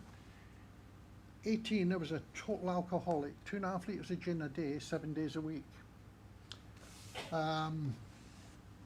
If anything wasn't tied down, I moved it. So I wasn't a desirable person. And I look at me now, a totally changed person. My kids don't even recognise me today, no. But it's changed my whole life. And it's also changed my attitude to life. And that's what healing can do for you. It doesn't only change you, but when you change other people, that changes you as well. So use that, find a course that's coming up, but also look at who's teaching. Because a lot of people are in it for the money, which affects it. But if it's someone that's working from the heart, you will get guided to where you're going. The best place is here. Where it's not going to cost you a fortune, but you're going to get the right guidance taken along the proper way. Yeah. Thank you. If I could just interrupt it. I'm a nuts and bolts man like yourself. Yeah. If you want to come to this church on every second Monday of the month, we have a healing session and a healing team here. You're more than welcome to come and join us and see what we do. Yeah. So, What have we got to lose? nothing. Exactly. So tomorrow night we'll be here. Yeah. See, and everything can be healed. See, my philosophy is God made us. If God made us, he knows how every part works. He knows exactly all the right measurements. But there's a embuggerance factor, the human. We break ourselves by the way we live, what we eat, what we do, our hobbies and things like that, everything that breaks up the body. Also by the people we're around, the negative people that put things on us. Now, if God made us and we break it, God can fix it if it's meant to be fixed. The only things you can't fix are life's lessons. But everything else, I believe, can be fixed.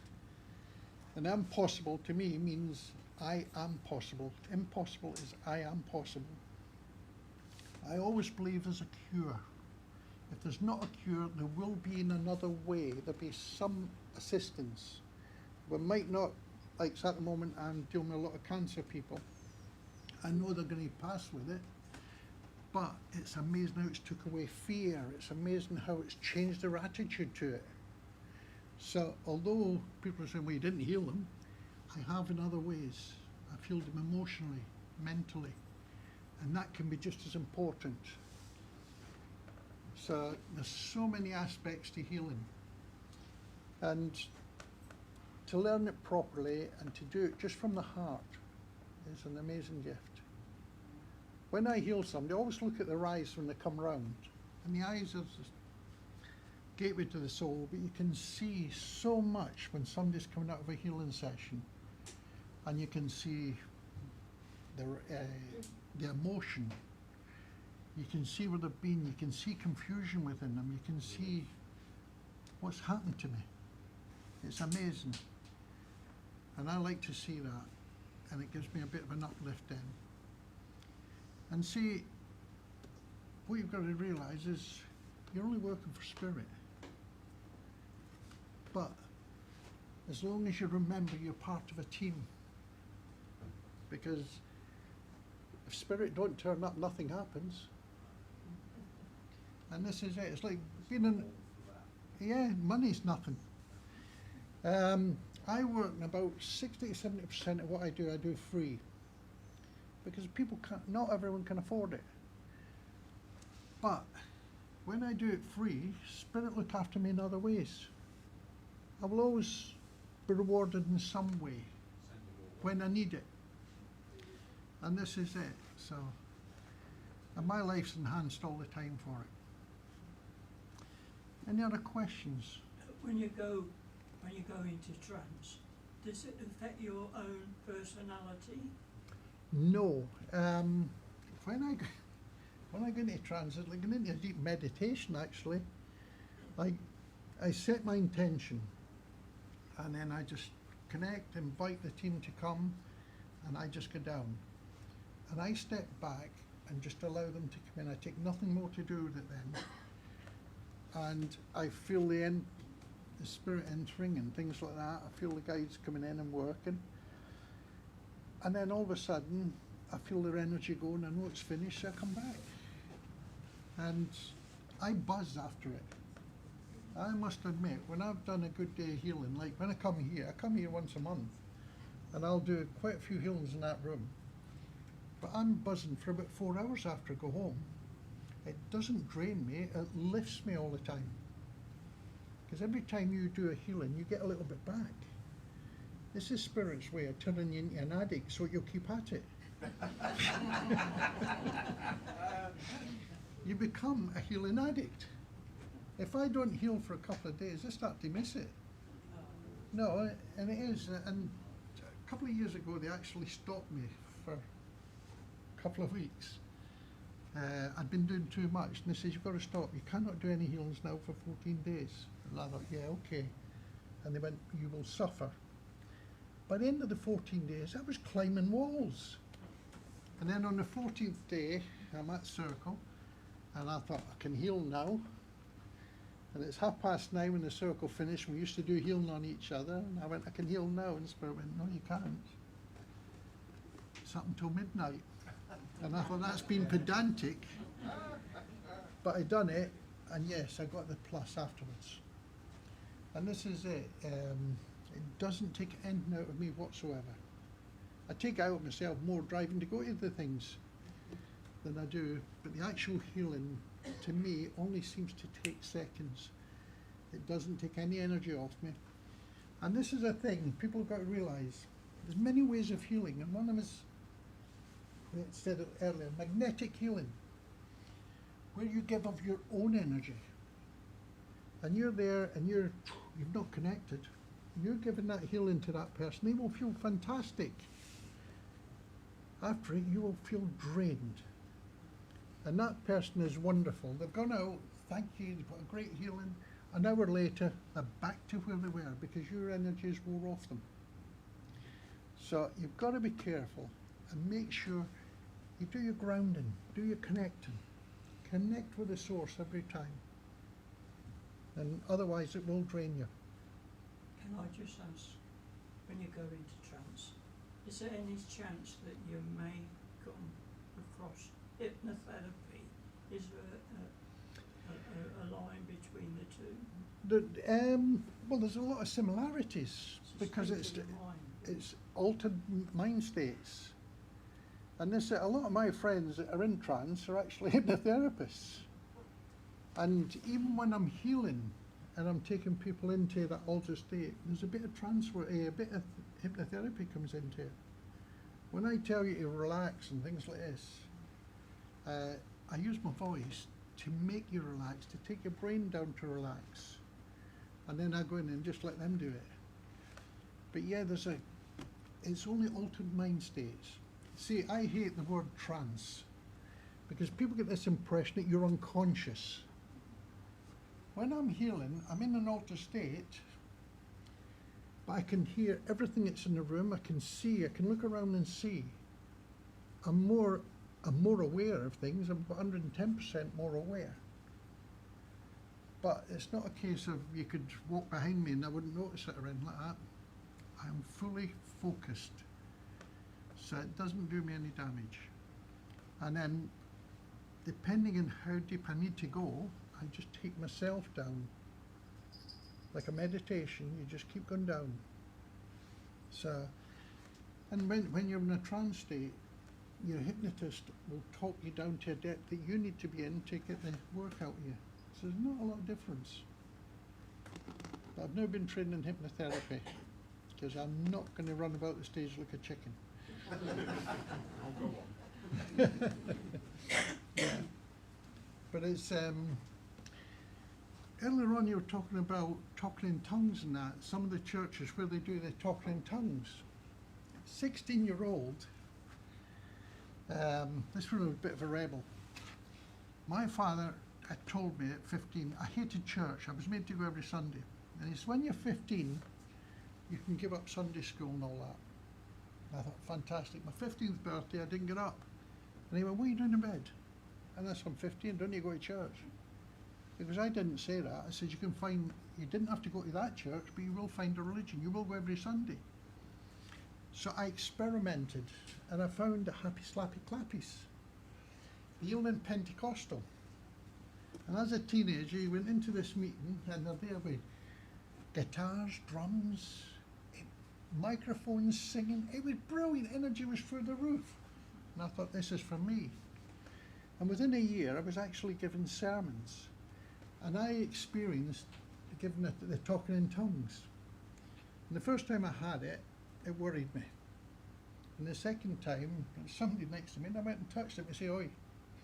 And it threw me across the room, the energy.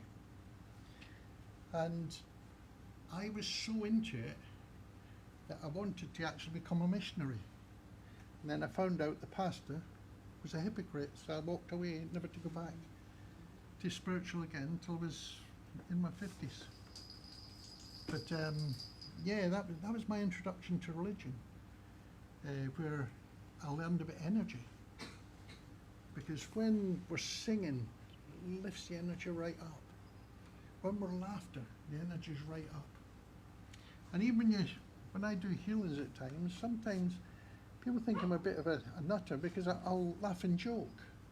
It's only to get that energy up. And nothing wrong with it. No, people say that's a bit disrespectful. No, it's not. I respect spirit more than anyone, or as much as anyone. But you've got to do things at times to raise the energy.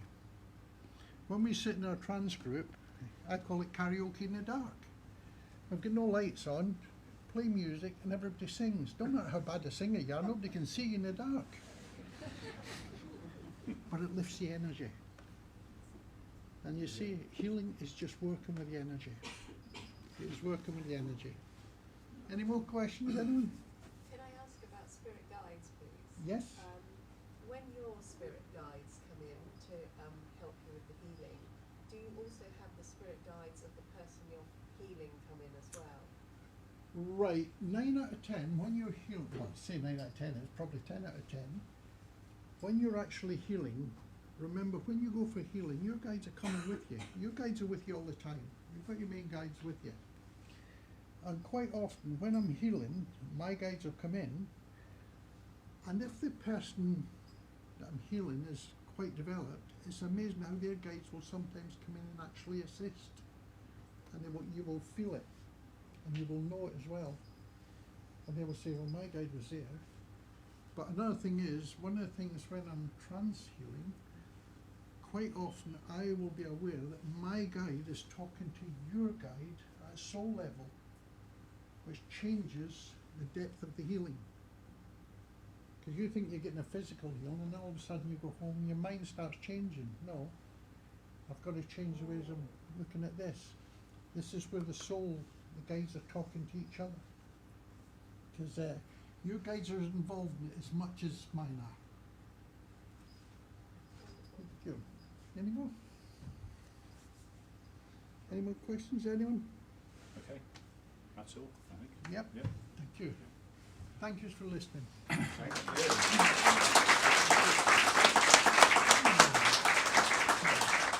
Thank you, Brian. That was fantastic. Ladies and gentlemen, the second half of our rally will take place after lunch. I've been told by Lawrence that we need to be back here by 1:30. So if you would like to go and...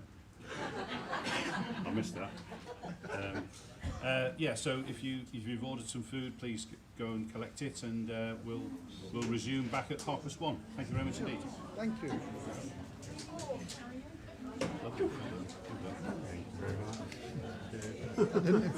Right. I could just listen and listen and listen. It was fabulous. Fabulous.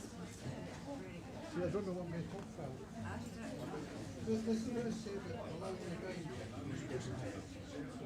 Even just in the talk there, I was being calm and relaxed. I was with you. I'm like, oh my That's the God. gin you had in your coffee this morning.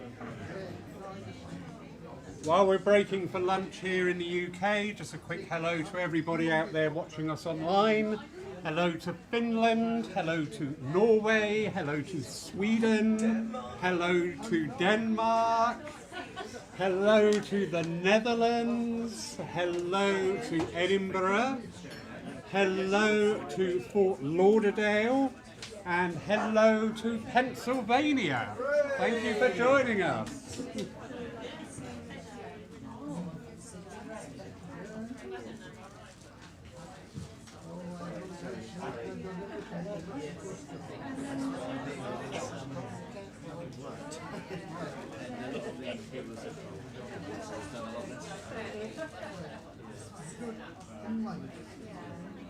You see people literally you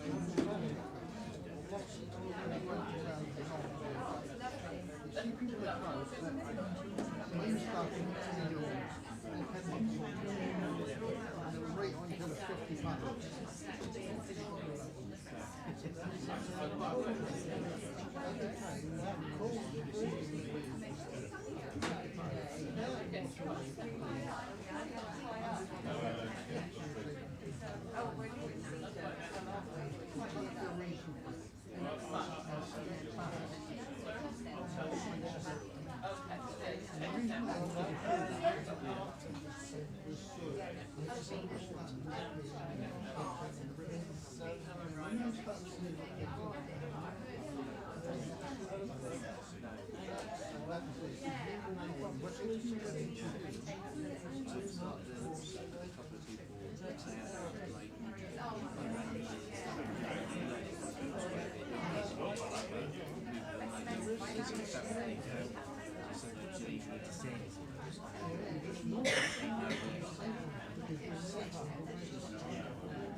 And the thing is, when somebody comes to you,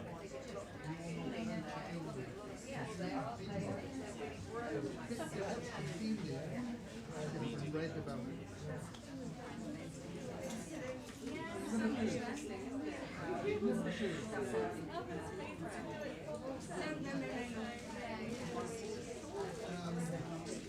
Are you here for the rest of the day? See it all go around.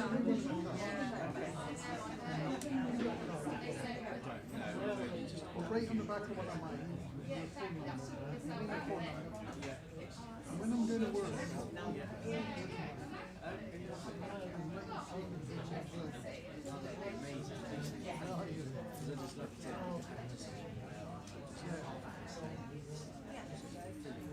well, remember, all the rest of your plans, you're built of all the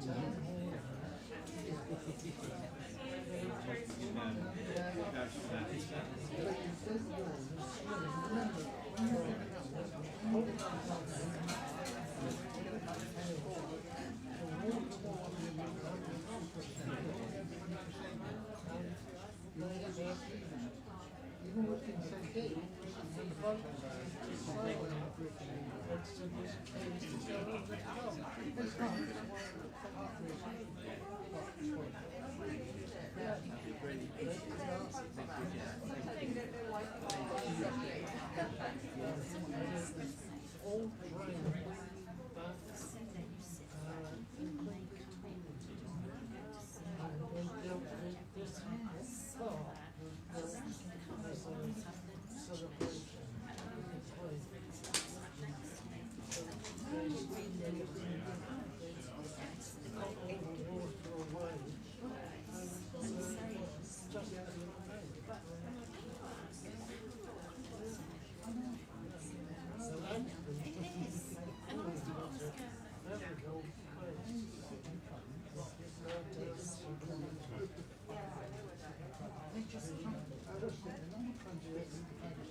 it's interesting. I've got to go and I've got to sort the dogs out.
No, I'm going to go out there and.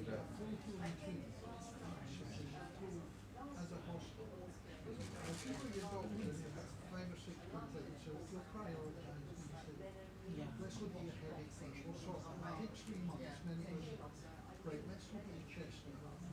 That took another 4 months. Right, let's look at your tummy now.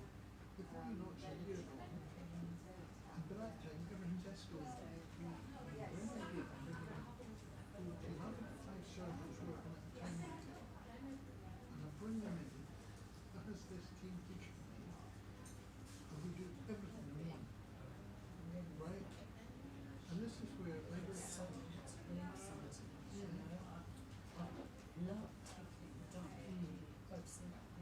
and the thing is, I don't say to people, I won't even go to the second appointment.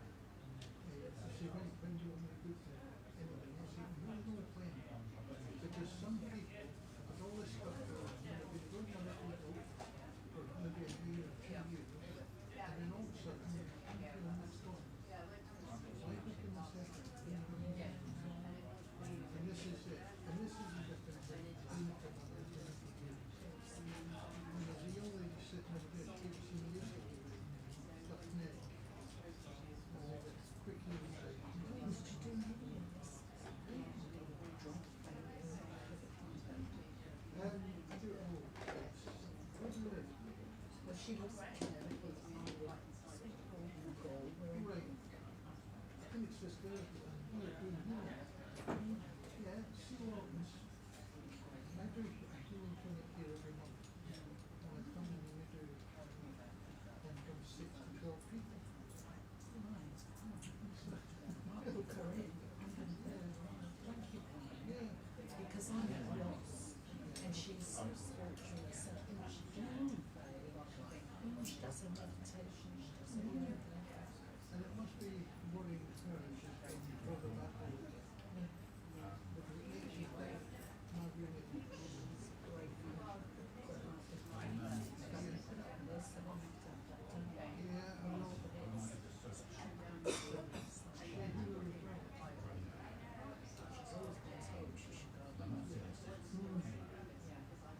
Years ago, but she has been to church.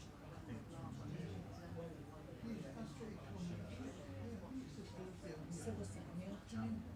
No, I started at 10:30 in the morning. So I booked. Yeah. See what he does, how do we know that? I just turn up and I'm already got this guy.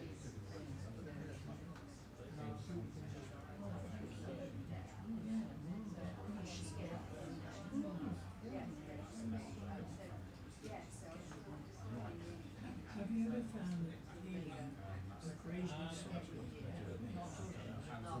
No. Is it the case of believing? No, I love people who don't believe in it. Because I can actually, I had one 2 weeks ago, the bloke came in, I don't believe in this, it's a crock of shit. The wife has sent me, and if I don't do it, I'm in deep trouble. And I saw it on the bed and do the crock of shit. 5 minutes later, he's crying like a baby. And when they finished, he says, how did you know all that stuff about me? And I said, I'm just coming through it. And he put me in for the next healing session. And I said, no, you book it in yourself. So it's not a once cure. Not all just once. You would know, you would be able to speak. No, I wouldn't be able to, because I don't speak to people in this. I am just a channel. I know the stuff. I feel the stuff also. So one of the things I do, if somebody's not being truthful, Yeah. I've got a social, no, you're not, it's not what we were done before, I don't want to mention that, but it's a lady that's a man here, low fun, and I've got spirit, so, gives me as a fight, and all of a sudden, I can go, you can train right there, finger stop, no, what you doing? Yeah. Spirit do it, but I say take it away once you're done. But that is the only time I will do that. The rest of the time, that's what I said, don't need to know spirit or different levels. Get a few commitments. Come on every month here. Can't make this shit.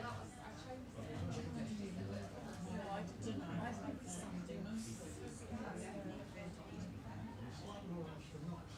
I wrote a lot of things. Yeah. And I keep writing and bring it with you. The last wishes before we don't write faster, we lost all carry on writing, which I have done. I know spirit are helping me in that sense. Are they helping me in a way that it could help you?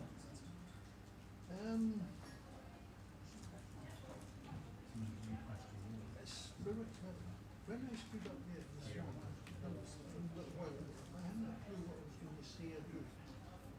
All I was asked, would you come and talk about here? Yeah. And I said, yeah, of course. And I got on the stage, and just before it started, and the spirit were really working, and you better come through and tell me what I'm saying.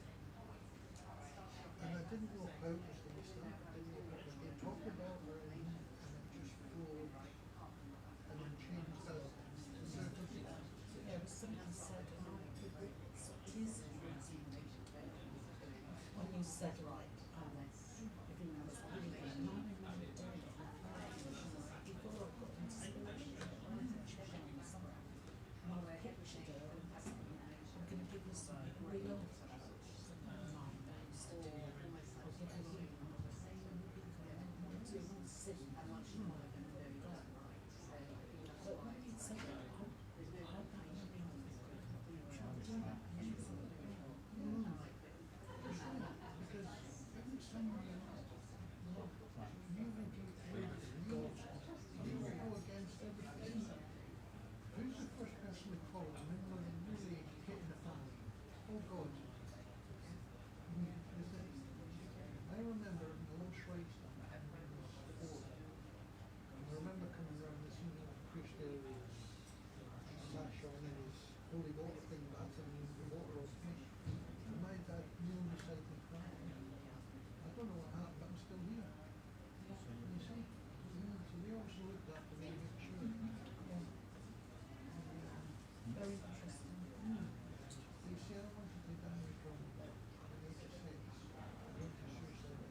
doing? Yeah. Yeah. Go and grab some food. I'm just looking to go. I'm just by the TV Thursday. Oh, yeah. So I'm not the word now where it's just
only sleep for about an hour and then I'm awake for 2 and then go back to sleep. So I sort of insomnia. I don't think I ever had a deep No. I think that memory, that's the thing. yeah. You dream about something that you used to do, rather than what you used to do. Yeah, it seems the same way. I know it's still the same. 2 years is a long time to make being out.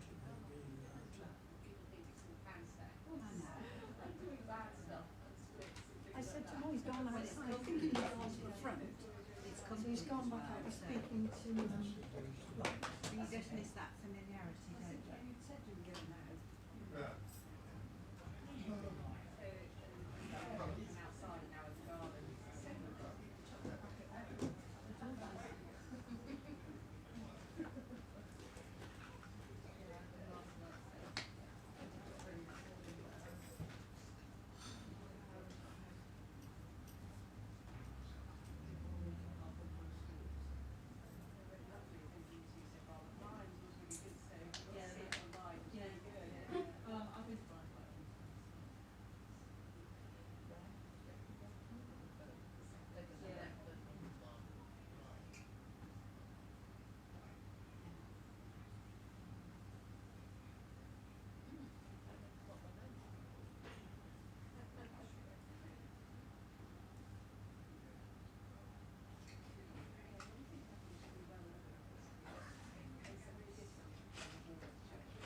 Toilets, Yeah, where's the stroller? oh, it's them, yeah. I'm a stranger in paradise.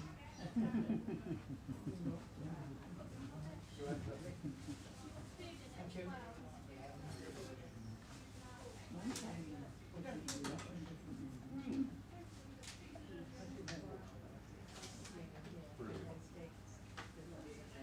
Yeah. So it just sort of tells everybody the dates, what's going on, and what it is. That is switching. Thank you very much. So yes, I've got to go be a good day to lots of people here. Yeah, yeah. Okay, wonderful. Thank you. Thank you, Dave.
I would have asked her anyway. I said, come and get us done. So what I'll do is I'll come and get me, and we'll get you last. Yeah? But I'll text you and see you before that. I will, definitely. Look at me. Excuse me, darling, I've just got to say this.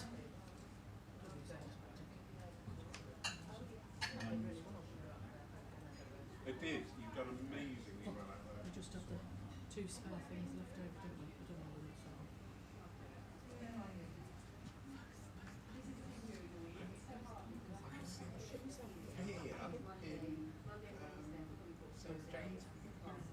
You're not leaving.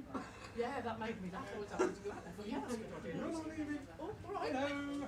You all right? Wife can't make it. Oh, sorry to hear that. Well, welcome. We're just having a short lunch break. And you're picking up at 1:30. So it's philosophical science. It is. It is. Brilliant. Brilliant, brilliant, brilliant.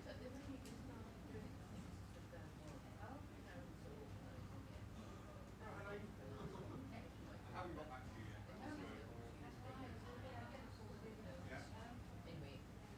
Yeah.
were saying years ago, they used to write down things in it. And in a way, you sort of need to say something like, this is a bit like an angel, this is like an angel. Yes. So maybe just sit on it, work with it. And there's lots of trouble is you forget it, because it sort of comes through when you're doing it intuitively, and then as soon as they're gone, it's gone.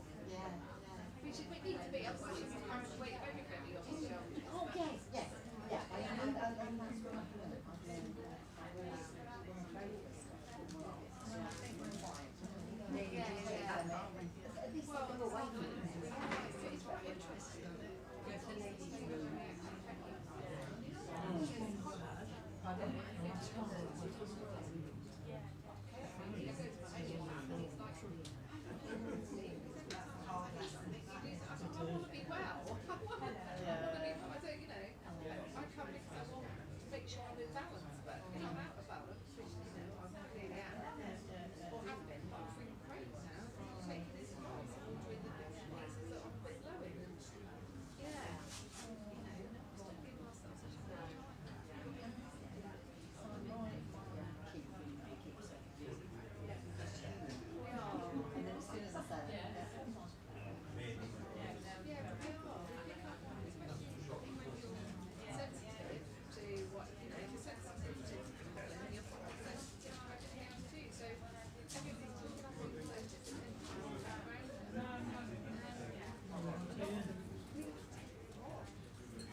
You give me the nod when you're going to break up.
Yeah.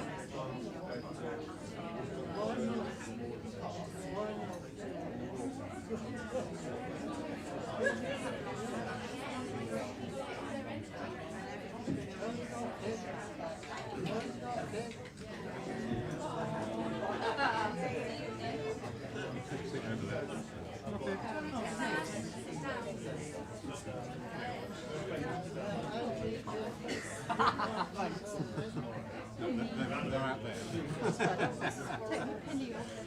Ladies and gents, we will shortly be returning with a talk from Stephen Mager, thank you, on a talk about science within spiritualism. Sorry if I'm interrupting you. But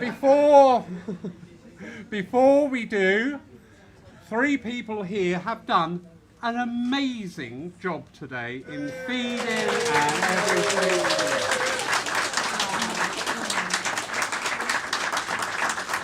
Seriously, again, you've done such a professional job. You all had your food except one, but we're going to hold that against you. We're going to hold that against you, Sarah. You've done a brilliant job. Thank you. You've done it so well. Right, so yay!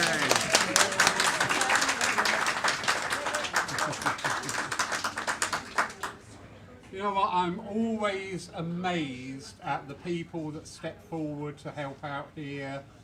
We've got such a resource of people with so many different abilities, and we just give that platform for them to shine. So thank you. I would like to introduce now Stephen Mager from Portsmouth, who will be talking about science within spiritualism and its tale. Will you not, sir? Stephen, over to you. Thank you. Well, good afternoon, everyone. I'm going to start with a disclaimer. I have no qualifications in science whatsoever. I'm a human being. I was born onto this planet with 5 senses to experience the external world around me, until I reached the point where I realised that there's an internal world accessible through those 5 senses, that only really religions ever talked about. And as we've gone through the centuries and we've seen science develop and we've developed this scientific method, we come to this point in history of spiritualism where we have a scientific method to apply to it. And the history of spiritualism, the science of spiritualism, the philosophy, you could pick one subject and you have to bring in the other two as well, because the science of spiritualism is the history of spiritualism and it leads to the philosophy. The philosophy includes the history and the science. And it can all get very confusing. There's a very broad brush applied. So if we talk about the science of spiritualism, we're talking about mediumship and evidential mediumship. Science requires data, evidence. And the nature of evidence can be very vague or it can be very specific. And we're always looking for that smoking gun. So evidence can be a number of things. So an example that we hear every day is there's been a burglary. And a burglary, there's footprints, fingerprints, DNA evidence, but there could be a million reasons why that evidence got there. It doesn't prove that person committed the crime. But CCTV footage with audio of them committing the crime and admitting to it at the same time, that's a piece of evidence that on its own is proof that they did the crime. Spiritualism suffers with the smoking gun. We've got all this evidence, little pieces, a lot of it anecdotal, but really we're looking for that one piece of evidence that proves positive that it cannot be denied. And unfortunately, I believe, and some people might argue with that, you'll only find that smoking gun internally when you're touched by the Spirit.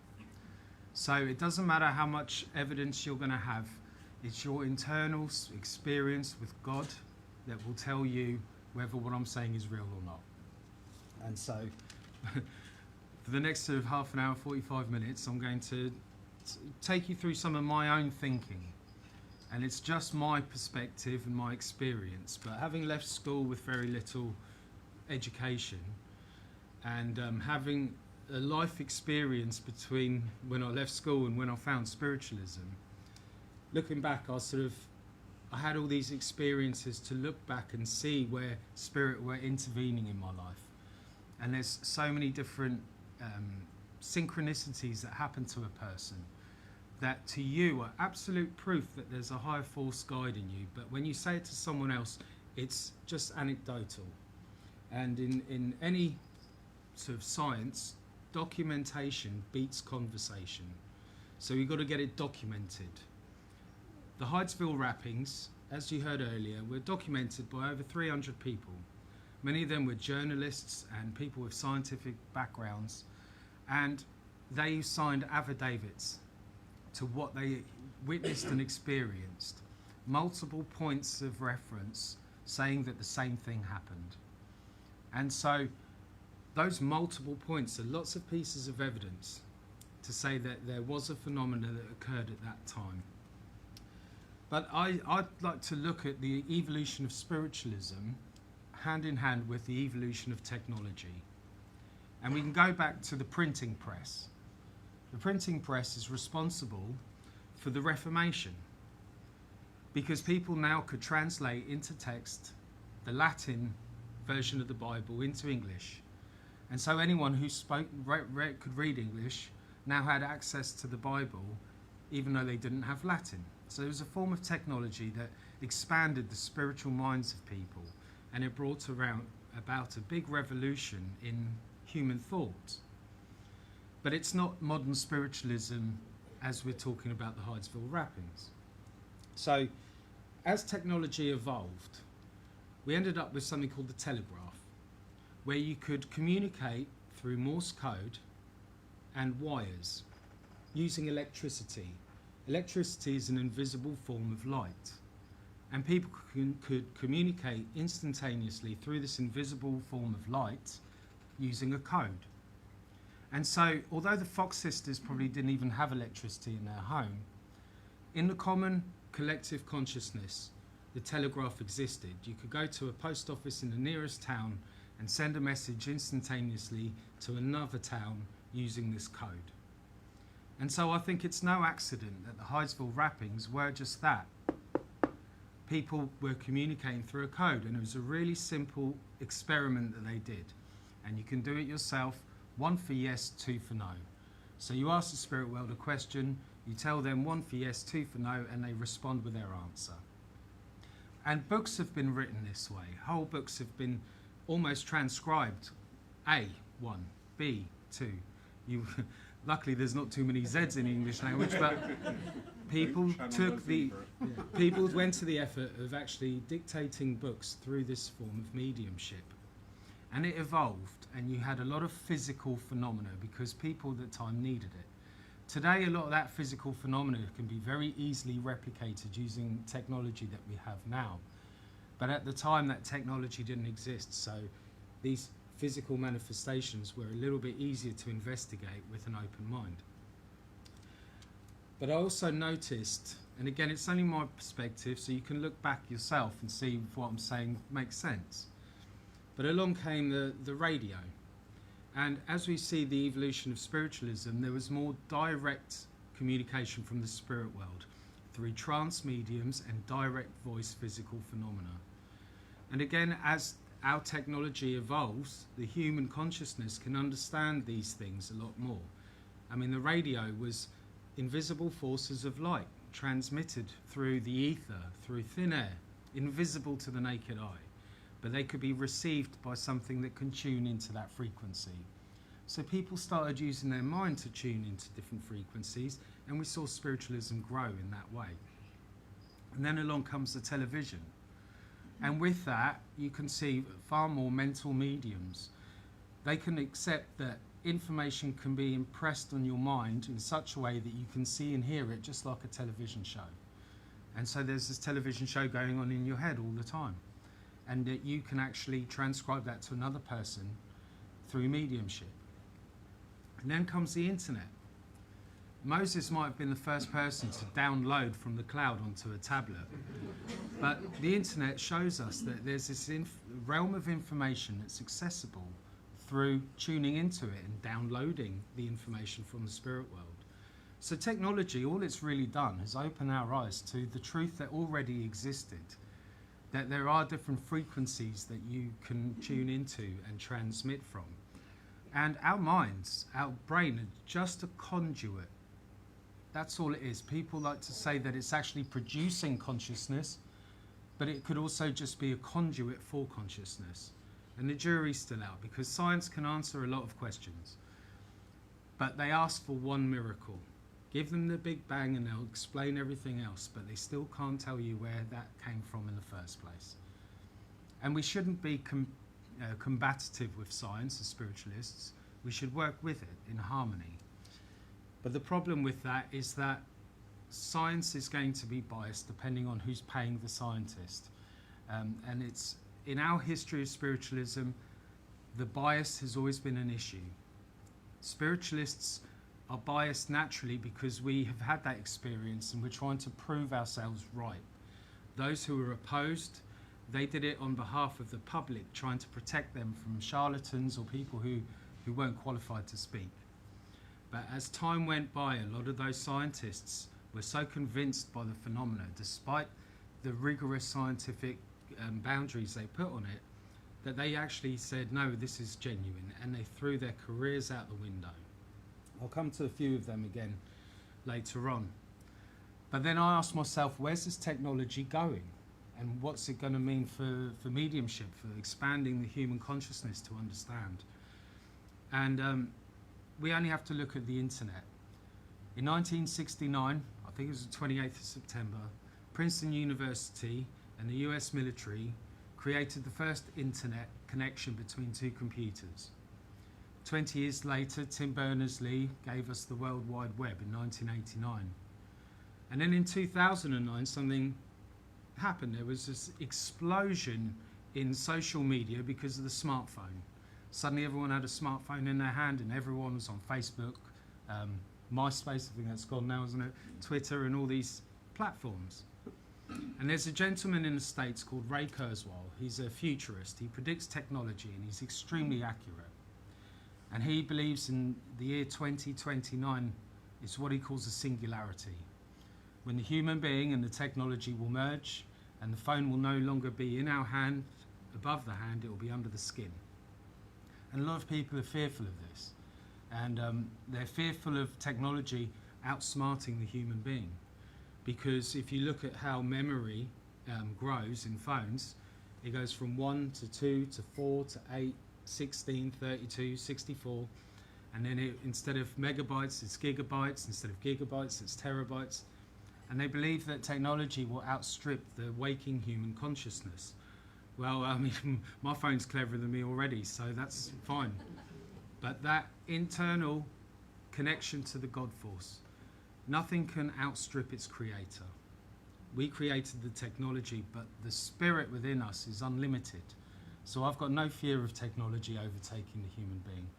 All I think it's going to do is wake us up to a higher understanding and wake everyone else up collectively. So we've got no fear over this technology, this singularity, artificial intelligence, because the cosmic intelligence in every single human being is accessible through the mind. And I trust that life is going to go on to evolve us more spiritually. The stronger the science gets, the stronger our ability to understand these unseen forces will be. So that's sort of my disclaimer. But the phenomena of spiritualism, it was quite right that the Society of Psychical Research was created in 1882 because they wanted to understand what this phenomena was doing and where it was coming from. Now we can answer so many questions. We can answer who did what, where, when and how. But we always want to know why. You can answer those first 5 questions, but ultimately you'll never answer why, because why takes us back to why are we even here? Why did existence come into creation? So it's a fool's errand to try and understand why. But we can know who did what, where, when and how. Science can answer that. You can measure it with a stick, basically. But spiritual phenomena that has been attested to by the Society of Psychical Research keeps being dismissed by the media.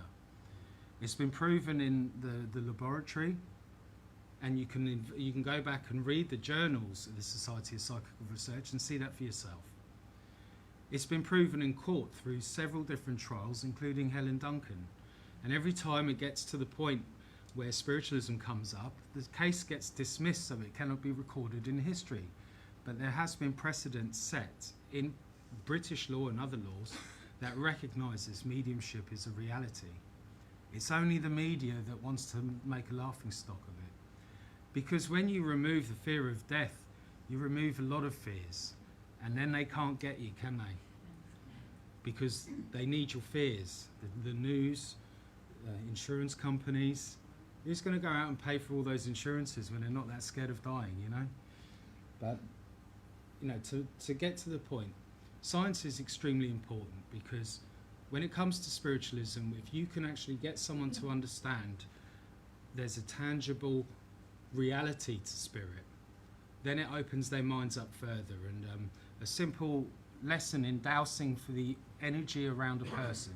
When someone who has never done dowsing before, never read an aura or seen one, and they are suddenly made aware with physical tools that there is actually this energy field around each human being, our personal space that we call it. It opens their eyes to the possibilities. And the Society for Psychical Research has investigated so many different areas of this subject, psychical, mediumistic and energy research, and their conclusion is that it's real, but there is a bias in the media especially to laugh it off. And so we're steered away from the science quite deliberately. In the beginning, the burden of proof was on the mediums. The mediums had to prove that they were in touch with a higher power. All these years later, we've got all this evidence, and the movement of spiritualism has done a lot of good and very little bad. That should be enough. That's enough to shift the burden of proof now onto the scientists. Prove that we're wrong, not that we're charlatans. Prove there's no spirit world and there's no communication between the two worlds, and prove why it shouldn't be done. Spiritualism is a great example of how good it really is. That spirit communication changes lives by helping the bereaved, but also showing you in your internal being that you are spirit and you've got nothing to fear. A lot of the people who did get involved with the Society of Psychical Research threw their careers out the window. And we can talk about a lot of very, very noble scientists, Sir Oliver Lodge, Sir William Crookes, Sir Arthur Conan Doyle. Many of them had lost children during World War I, and so they were dismissed straight away as being biased, even though they were men of science, men of medicine. And they, despite their prejudices and their biases, they still applied what they knew to their investigations. And you can look back at their research and see that they did exactly what they were supposed to as scientists. But Sir William Crookes didn't lose anyone. He was quite against spiritualism to begin with. But Sir William Crookes should be on a banknote, the amount of science that he's put forward over the years. He continued, even after his first investigations into spiritualism, he continued to develop the cathode ray, find new elements on the periodic table. And people revered him as a great scientist, but they all said, as soon as he got home, he became a moron, easily susceptible to charlatans and mediums and frauds, which just wasn't true. And many years later, when he was, he'd been taking 30 or 40 odd years of abuse, whilst also being one of the most prolific scientists in the land, in the world. And they still hounded him. Do you honestly still believe in spiritualism? He goes, not only do I believe it's a reality, I can add much to my earlier opinions and facts. And we're sort of at a dilemma in spiritualism, because if the science isn't going to be accepted, even though it's there, then all we can really do is be more spiritual and less scientific about it. And I think that's probably the way forward, is to just focus on what we do and do it really well, rather than trying to convince everyone, because we've got the weight of evidence to back up what we're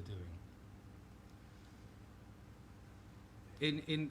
In England, we've got a nice long history of the science, but it's also found in France and many other places. So in spiritualism, we use words like clairvoyance, clairaudience, clairsentience, and this comes from this French research.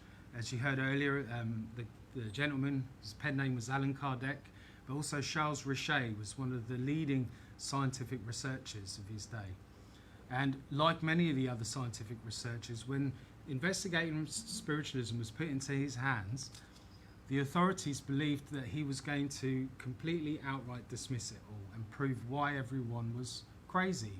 But instead, when he published his research, it supported spiritualism. It supported the fact that there is communication with the other side, and it's quite possible. So what then happens is the opposing scientists will try to reason the argument against spiritualism, but they won't use science. They'll say, oh, well, it must be the devil. And that's usually what people say, oh, you're probably being tricked, there's something else going on, it doesn't prove God. And spiritualism doesn't prove God, but like I say, it's those internal experiences that you have that will prove there's a God, a loving God. But it's only through your own investigations that you're going to prove that. You'll never do it through any scientific research. And again, England's got a lovely history, but even today there are scientists who are championing scientific research into things like not just mediumistic but psychic phenomena. And Dr. Rupert Sheldrake is one of those people, and he calls what we call the aura a morphogenetic field. And you can go online and see many interviews with him. He even did a documentary on psychic phenomena, where he does this research all the time, and you can go on his website and actually take part in some of these experiments. But he was asked by television to present some of his work, but they wanted him to use the Nolan Sisters. And so the Nolan Sisters, I think there's 4 or 5 of them, and they talk to each other on the phone all day long. So they were going to see the chances of them guessing who was phoning them, because in this group they talk to each other every day. So they asked each sister to write down who they thought was ringing and then to see who it was. And one of them especially guessed correctly 80% of the time. And he'd say working out, he does a better job of explaining it than me, but working out the percentages of chance compared to what actually happened, he said the accuracy was extremely high and it's worthy of more research. It's not to be dismissed. It didn't prove outright that there's this psychic communication between the sisters, but it proved that there's definitely room to research further because it can't be dismissed, put it that way. And again, when it comes to the weight of scientific research into spirit communication, it's at least worthy of more research without being dismissed wholeheartedly. Now, I'll talk about the evolution of technology. During the 90s, there was a group called the Skull Experiments, and they met in Skull in Yorkshire, led by a gentleman called Robin Foy, who passed away recently, God bless him. And during that time, they created a sort of a way of working in circle with a scientific outlook. And during these experiments, there was one where they put the old school cameras where you actually had a film, and they put that in the middle of the seance, locked in a box I think it was, and they held their seance for the evening. And then afterwards the film was developed, and apparently there was information pertaining to a spirit phone, so that people could pick up a piece of technology and have a conversation with the spirit world themselves. And nearly every single year I see an article about how it's 1 year away, and it has been for a while now. There's a lovely guy, he does a brilliant job of explaining it, Gary Schwartz I think it is. And what's frustrating for people using technology, electronic voice phenomena, things like this, is there tends to need to be a medium present. A human being who's got a connection with the spirit world, whether they know it or not, because not every medium's aware of it. There's something about the human factor, and we heard about healing earlier, and healing and mediumship are the same in this regard. For some reason the spirit world need a conduit. If we're walking around needing healing, and the spirit world are aware of our need for healing and can heal us, what does it take a healer or a request in the first place? And again, my mind was taken back to technology and science. You know, in electricity you've got volts, amps and watts. The volts is what's coming in, the amps is the fixed current, the conduit, and then you have the wattage, whatever it is coming out the other end. Input, process, output. That you need that God force input, and you want that output, it needs a process. Now I don't know why, but it's something to do with the rule of three. There needs to be this conduit on earth for spirit to manifest what they want, be it healing, a message from the spirit world, philosophy. It needs a conduit. So that then impresses each individual the responsibility that you not only can be a conduit for spirit, you already are. And so some people go, well, you know, it's my life, I don't have to be spiritual. It doesn't matter if you believe it or not, doesn't matter if you like it or not, it's true. And that's the thing about science. Doesn't matter if you believe in the evidence or not, doesn't matter if you like it or not, the evidence says that it's true. And so in spiritualism, we recognise that and we work with it. I've got some very loose notes here. Again, when I got into spiritualism, I knew that I had something going on in my mind, and I was quite convinced that it was the spirit world communicating with me. Some of it was great, some of it was loving and wonderful, but not all of it. And I had to have a little word with myself. You might be crazy. If you can't prove that this is real, you might need to go see a doctor, switch it off, and carry on with the rest of your life. Thankfully, I don't need a doctor. I just needed a rest, to be honest. And I found all this evidence. And you know, if there's smoke, there's a fire somewhere. And there's an enormous amount of smoke in spiritualism. You might not get that smoking gun and find or see the flames, but you know there's a fire because smoke is billowing everywhere. And that's what the evidence of spiritualism is like. It's enough to get your attention and investigate further. So, wanting to find out what would the scientists say to argue with me when I say the spirit world's real.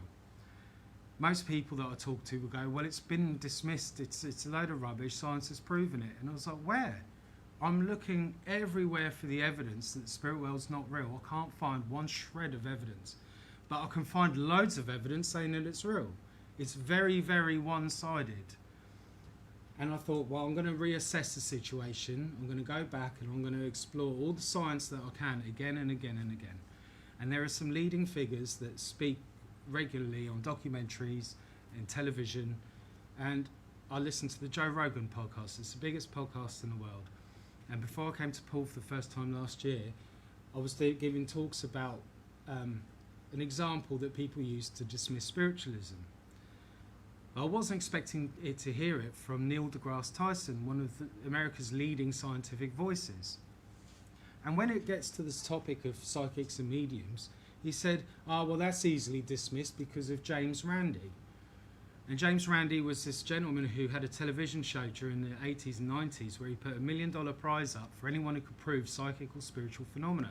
And he's never paid it out, and he's passed away recently. And Neil deGrasse Tyson used that as an example. He didn't give me any science. He said James Randi's prize was never claimed, so therefore that proves there's no such thing. And I thought that's a bit odd, a scientist stooping to that level to dismiss mediumship and psychic phenomena. And Darren Brown has been on that same podcast, and he's an illusionist, just like James Randi was.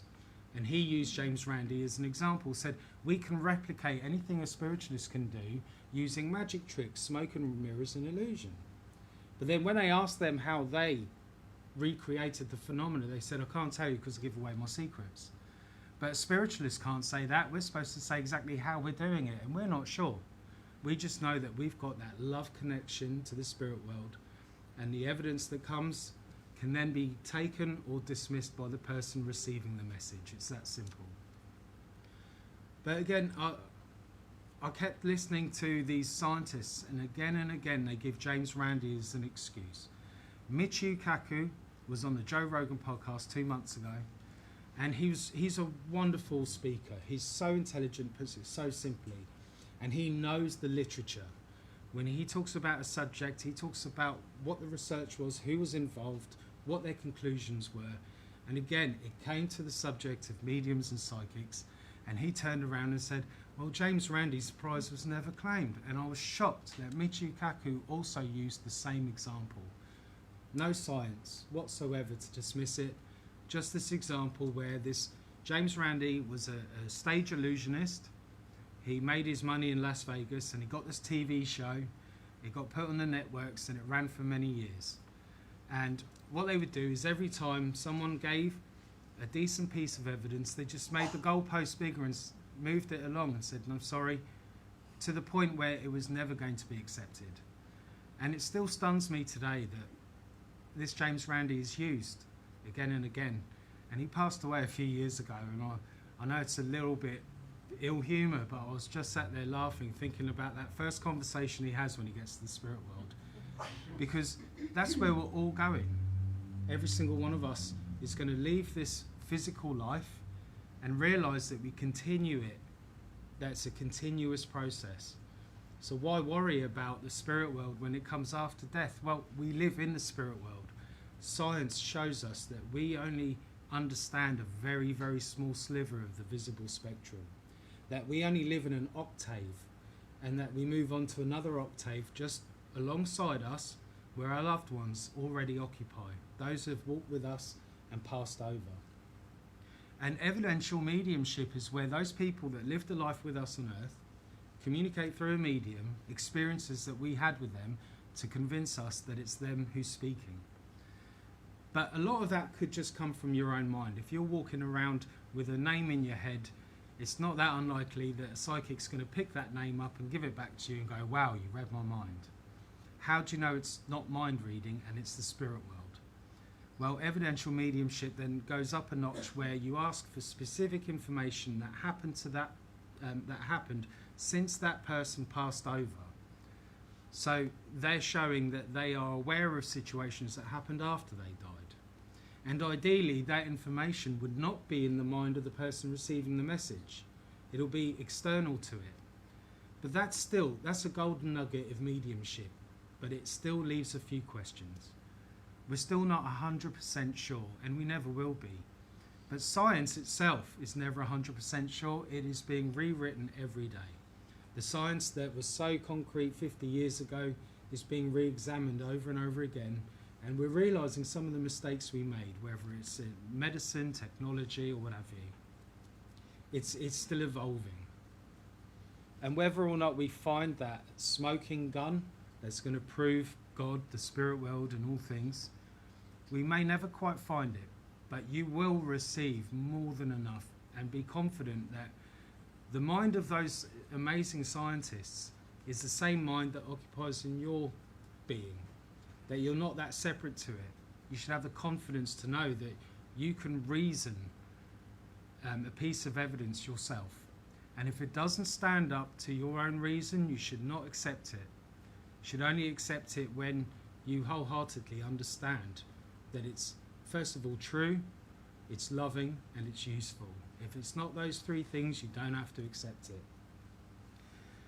Like I say, the burden of proof. I mean, you can talk to all different types of scientists on the same subject. And I'll give an example.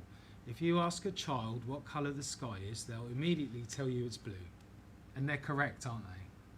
But you talk to a meteorologist, a weatherman, and they'll tell you it's actually mostly grey and overcast in England. It's very rarely blue.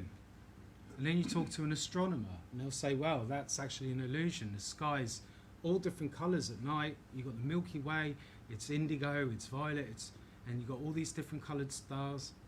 Whereas actually, the sky's not blue very often. And then you talk to a chemist who'll tell you the sky's only blue because it's 70% nitrogen, and nitrogen absorbs all colours of the rainbow except one and reflects it back at you. So the sky is actually every colour but blue. The problem is they're all correct. They're all correct in what they're saying. And then I was sat there thinking about it, and Spirit told me, but the child's closer to Spirit than all of them. So I sometimes look back at the reading I've done, the study, and it comes down to a really simple, basic truth. And Einstein said it himself, if you can't explain it to a child, you probably don't understand it fully. And Einstein's another interesting one, because us woo-woo people, we can find a lot of things in science, like quantum entanglement, that explains healing at a distance. And he called it spooky action at a distance. And if he's allowed to use the word spooky, I can talk about quantum entanglement. But Einstein, Sir Isaac Newton, these great luminaries of science that we turn to for our material understanding were extremely spiritual people. They knew that they were investigating God, and that God was investigating himself through them and through all of us. So we have to keep that in mind. When you're doubting anything, that doubt is just an area for growth. That's an area where more research needs to be made. And again, the spirit world are guiding you on your path. And how do you know it's a good spirit or a bad spirit and all this? Because a lot of fear goes into dealing with the unknown. But this is what's so wonderful about evidential mediumship. It keeps showing you time and time again you're surrounded by your family and your friends, that you've got the confidence to connect with the spirit world in love, that you're surrounded by this loving force, and they can guide you. When your ancestors guide you, they tell you the most incredible things and what needs to be done. And you don't need to be guided by the front page of the newspaper. And again, I've got a few nerves going, it's fight or flight.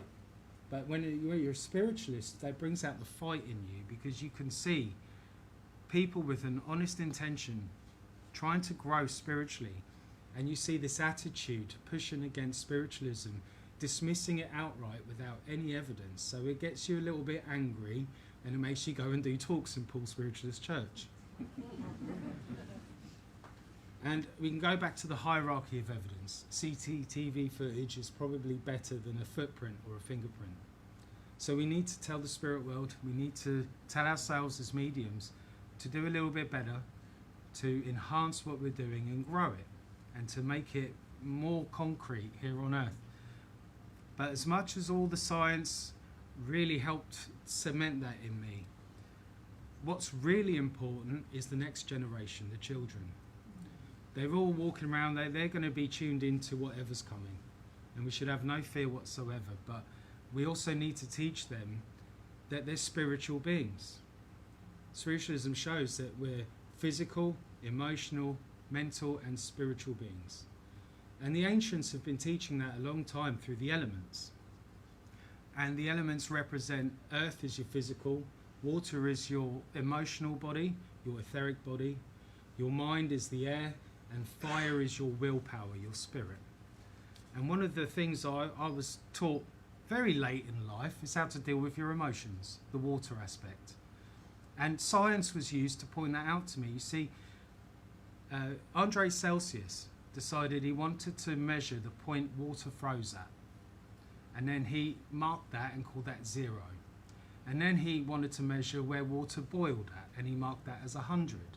We've used that scale very well to open up our understanding of the universe. We know what things are made out of by the signature they leave behind, and we do that in degrees Celsius or centigrade. Now I thought, what if you apply that to your emotions? So water is the emotions. We freeze with fear and we boil over with anger. So now you can take that scale and apply it to your internal being. And science shows us that if we add water to salt, we fortify it. It doesn't freeze so easily and it doesn't boil over so easily. Well, spirituality, spiritual healing and spiritual knowledge is that salt. It removes the fear of death. It makes you learn not to cope, lose your temper so easily. And so that spirituality can be shown to a child. And you don't need a science lab, you just make them look out the window or go to the fridge, put some ice cubes in, some with salt, some without. And you'll show a child this scientific experiment. Then you tell that child, this is also happening internally. And that child will grow up with better emotional intelligence as a result, with their spirituality. Because if heat controls whether water is a solid, liquid or gas, your spirit will decide whether your mind, your body and your soul are in alignment. Because especially with the emotions, the mind and the body are connected, but the emotions are the conduit between the mind and the body. And Brian will tell you, healing only takes place when those emotional imbalances come under some sort of control, when you recognise them, when you can lose your fear and lose your ability to lose your temper. So for all the scientific research that I could come up with, all the names, dates and experiments that were done, basically it comes down to this: can you say it to a child and they understand what you're saying? And so hopefully that I can leave that with you. Science isn't our enemy, it can be our friend. It's there for us to use as an example of these higher aspects, and have no fear for the technology, because all it's going to do is expand our thinking exponentially. The next generation are geared up to show us things that we could only dream of. Science is going to be a big part of that. So if you're struggling to get your kids and your grandkids off their tablet, off their phone, just trust them. Trust the spirit put them there, because the spirit is in there, inside them. And you can keep it hidden, you can keep it down for as long as you like. It will always conquer everything else. The spirit is the governor, and never forget that. So thank you for listening to me.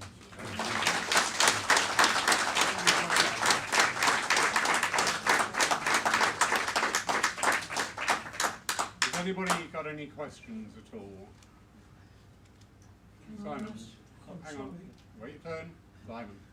So a few years back I saw a video of, it was a scientist who was interested in psychic phenomena. His name was Constantine Rorty. Have you ever heard of him? Yes, I recognise the name. And so the more he did, the more he realised that he was going to give up his day job and work with spirit. And then he passed away. And then he turned up all over the world at different places saying, bear with us, what I took with me, we're working here to build a machine so you can talk to us. Yeah. But like you, where's the machine gone? Well, it's the same as Nikola Tesla. He's supposed to have had a spirit radio. And there's a lovely lady in Brazil, the name escapes me, Sonia Rinaldi. Yeah. She's doing some fascinating work. And it seems that the powers that be are not taking her seriously. because she might have a smoking gun there. It's very interesting. Anyone wants to look up for themselves, I'll do a terrible job of explaining it myself, but it's there, and it is extremely interesting, and no one's got any contradiction to it. You know, where's the argument against it? I'm looking for it. If someone wants to show me a tangible piece of research that contradicts spiritualism, I'm more than happy to read it, but it doesn't exist. James Randi's not a good answer, you know. Just to add to the James Randi thing about fraudulent behaviour, he spent his entire life being fraudulent in one sense because he had his private boyfriend and never admitted it in public. So he spent his entire burying his soul. So I'm not a fan of that. The problem is that so many instances of mediums who have made a career out of it, and then they've been booked to turn up somewhere and they have to produce phenomena and they don't, so they cheat. And a good example, Eusapia Palladino is quoted as saying to the psychical researchers, tie me down properly or I will cheat. And I can only put that down to sitting in my own power myself and having the urge, spirit want to do something go through my body. And that's why when you walk into a seance room and people don't explain it very well, you see a chair with cable ties behind a pop-up portaloo or curtain and all like hula hoops on the floor, a trumpet in the middle, and unless someone explains you how that paraphernalia got there through the different scientific research that's been done over the years, it looks a bit weird. And so like, on first reflection I was like, oh, these people are crazy. But then as I sort of studied it and realised, well, that slate is there because of slate writing that occurred in the early modern spiritualism. So a slate will be there on the floor with a bit of chalk for the spirit people to write on. And you'll get these very light balsa wood toys for children to play with, tambourines, and this paraphernalia evolved from scientific experiment. But we kind of forget that, it's lost, and now people just do it because that's what they saw in another seance room, so they've got it as well. So it gets diluted a bit, but sorry, I've digressed from the point you were saying. Jim. Just going to ask you, is when a person is born as a spirit, is this person, does he develop as a person, or does he develop later on in years? Is a medium selected from birth, or later on developed in years? I think people naturally come to the earth with some sort of plan in life. It's almost self-evident when you've got not just mediums, but people born with extraordinary gifts, either as music or art. That then goes into reincarnation. Did they have several lifetimes leading up to this one? It opens up so many questions, and it's hard to answer that completely. But the only thing I can say from being a young man who found life hard to deal with, and seeing other young men especially, everyone has their season. So, you know, some people are naturally gifted from a very young age and do wonderful works, but some people need to go and build up a lifetime of experience before they can be useful to the spirit world as mediums. So there's so many moving parts, it's hard to answer that question conclusively. But ultimately, we believe there is a divine plan. It's beyond our comprehension, but if people are going to work as mediums in their life, God knows best, and God will make that happen.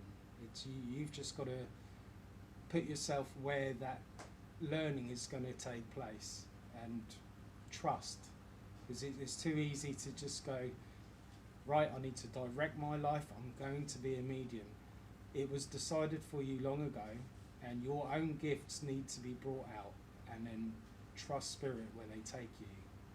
But I think everyone's, especially in this time, everyone's born with some level of mediumistic understanding, and like I say, the technology around us does more to show us that there's this invisible world of information around us, and if you can't see that, then you won't see it in yourself, if you understand.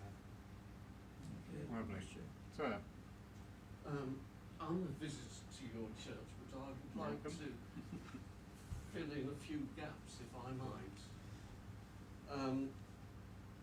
First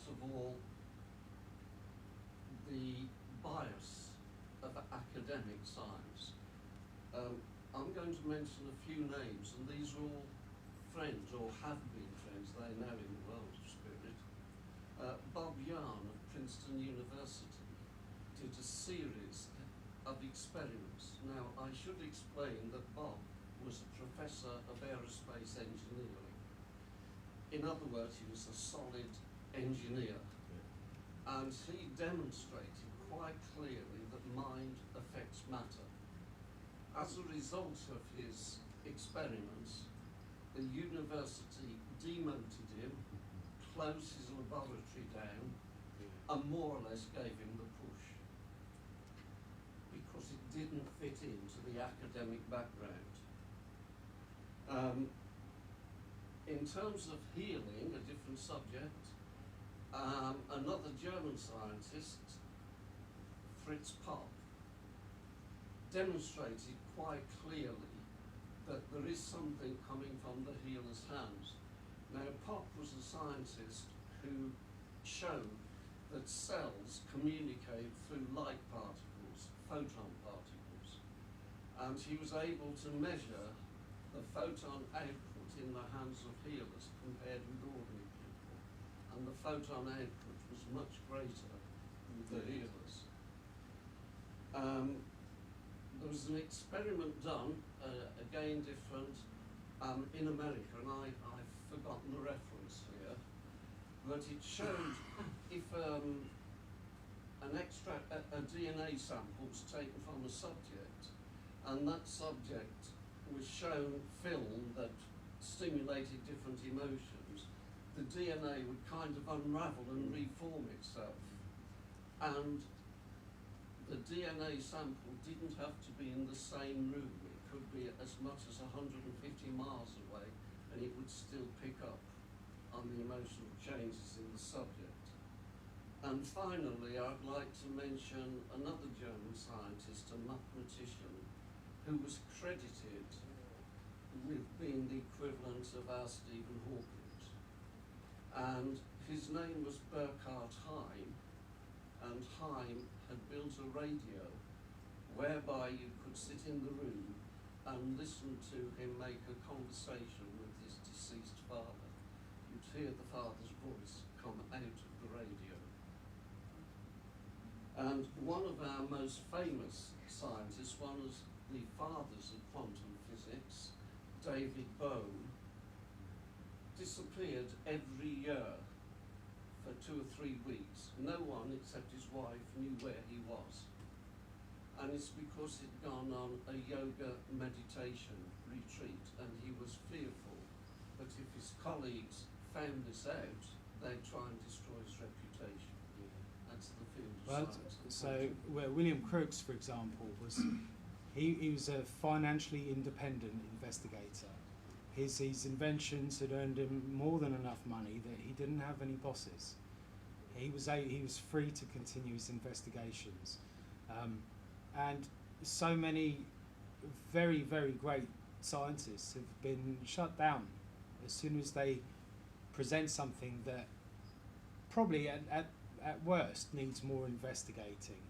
But Dr. Roger Hodgson, he was the Society of Psychical Research's most biased anti-spiritualist for many years, and they gave him mediums to research, knowing full well he was going to prove them fraudulent, because his way as a scientist was so concrete, and his boundaries for the test results were so slim that the medium had to be so good and definitely in tune with the spirit world.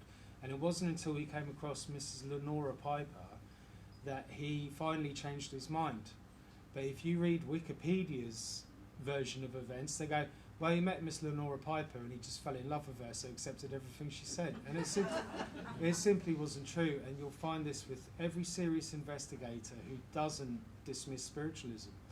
They said, oh, well, their eyesight failed, you know, their mental capacity was lacking.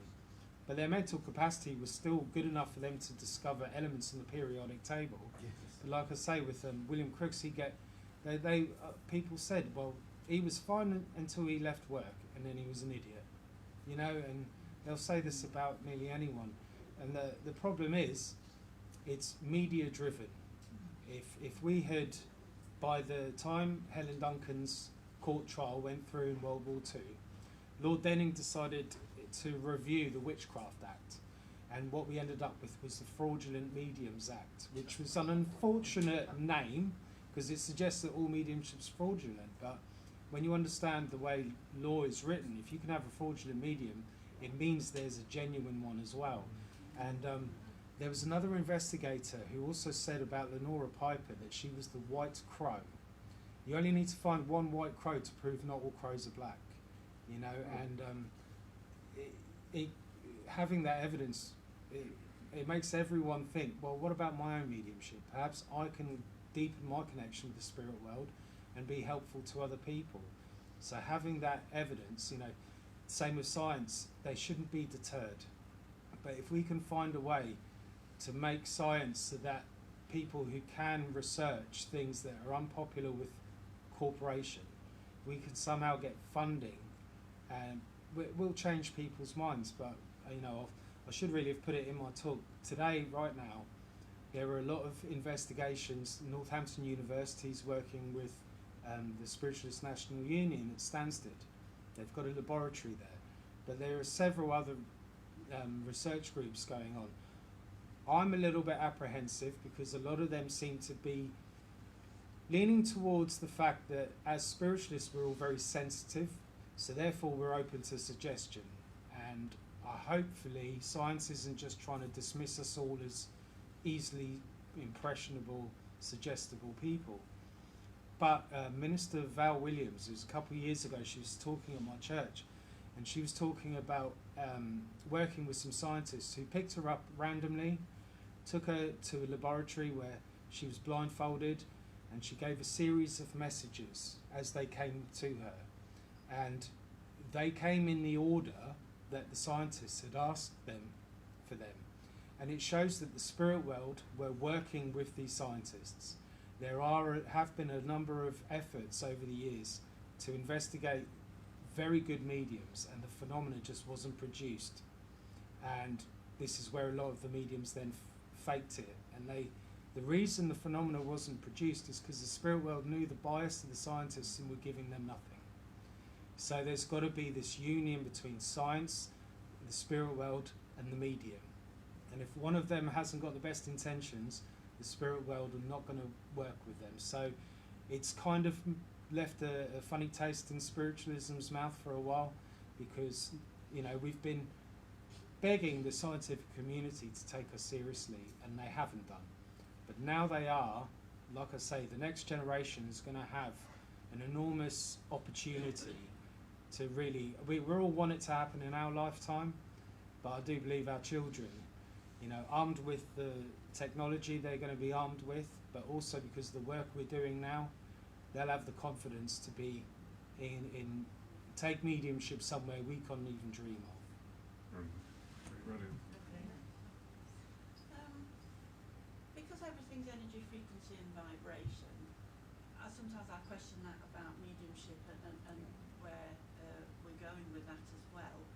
But I wonder whether you've come across any research where they're actually not so caught up in trying to look from the human as in we perceive ourselves as solid, although we're not, we're energy, frequency and vibration. Is there not some sort of research that's being done where they're looking through sound and frequency and where the different patterns and difference changes, so we're not saying, you know, here's human form and spirit are over there, wherever you perceive them to be. We're just looking at changes in frequency, therefore we've got different dimensions, and yet it's all together at the same time in different waves, like we were talking about the radio and television, etc.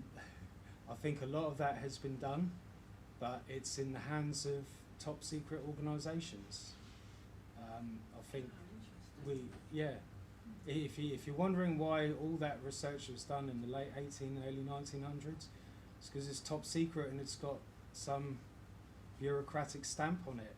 And if anyone talks about it, they're breaking their Official Secrets Act or something, you know. Okay, so if being mediums then, is there some role that we can play where we start to understand energy, frequency and vibration ourselves and make those connections and bring that into the arena? Well, I think so when I first started working with spirit, and I've got my little shopping list, what do they look like, what do they do for a living, blah blah blah, it wasn't until I just put that to one side and just linked with love, linked with the love of a grandmother, not look what she looked like.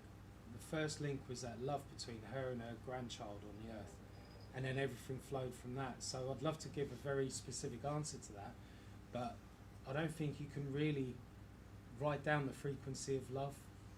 It's just something you've got in your heart, and everything flows from that. So we could try put, different brain waves. You've got alpha, beta, gamma, and you've got these wonderful machines that can measure brain patterns as a medium is working. And I know there's some wonderful people working with that right now, especially with altered states of consciousness. They're measuring the vibration of the level of vibration the person's brainwaves are at while they're in that state, and they're watching mediums work in that way, and it's giving us this new science that we can add to it. But ultimately, all the technology in the world, all it can do is show what a medium can do. The medium's got to go on a personal human journey to arrive at that. And all the talk of frequencies, it kind of, because when people get very sensitive to, so my frequency wasn't as low. If I can get it a bit lower, it's like if you get it any lower, you'd be asleep. We want to be awake and present and able to understand what we're doing. The technology can show us what frequency our brain's working at, but the spirit world are far more intelligent than we are. And if they want to get a communication through, they can do it at any level and any frequency. Like someone was talking earlier, we're talking about guidance from the spirit world and guidance from our ancestors. But what about guidance from Mother Nature itself? The Druids stood in groves, in trees. And I find if I'm in the bath or shower, ideas come to me that weren't coming to me any other time. Something to do with the water that we're in. So it's studying all these different frequencies, the frequency of earth, water, air. They're all changeable, but that experience that you have, it doesn't matter about the frequency you're on. It just matters that your heart is open to it, Because I really wanted to find a scale and go, that's mediumship there, but I never found one that works. I was thinking with particles as well, and the more we open, the more space that expands within as well, so it's also about the particles, which is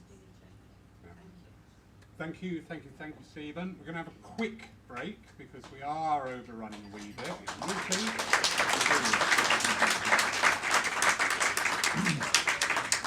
So say 10 minutes, everybody, and then I'm back in.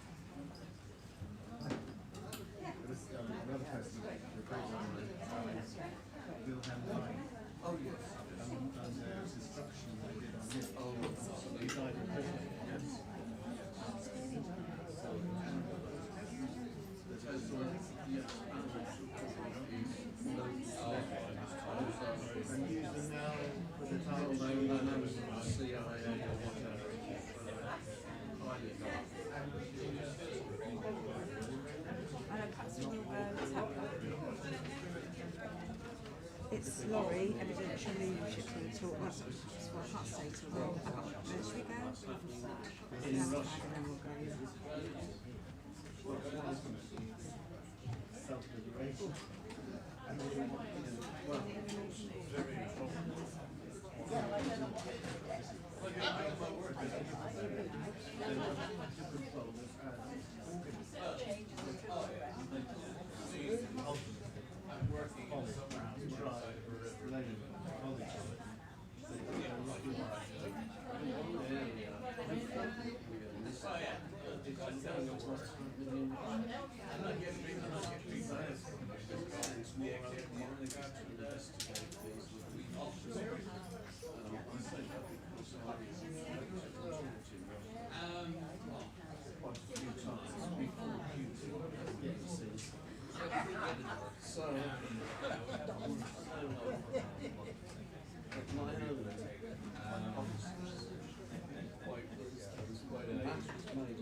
then, oh, pain, you need to do swing river on one side.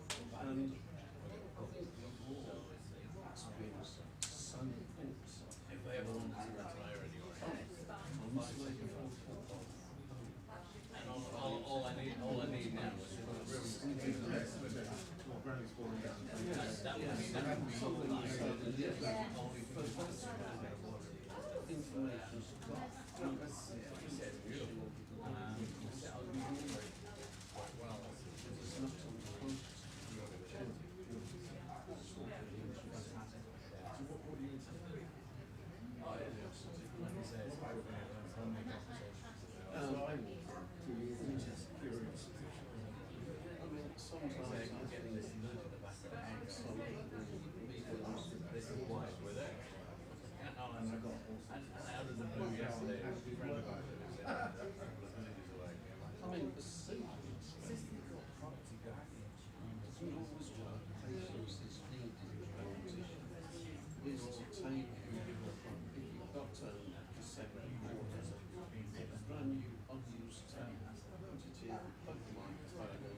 does himself there, and he doesn't know what he needs to do to do that.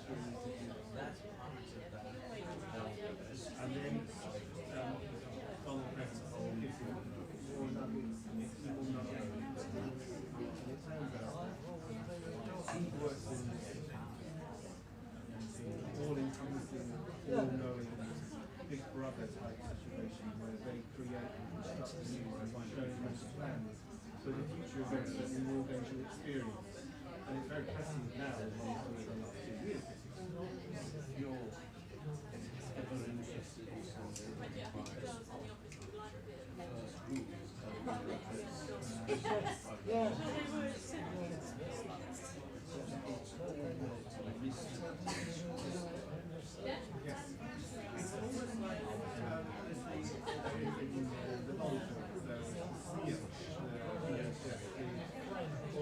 all-invasive, all-terrible, all-powerful thing behind the bad guys. It's their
and then she got run up by Israelis in Holocaust in 78.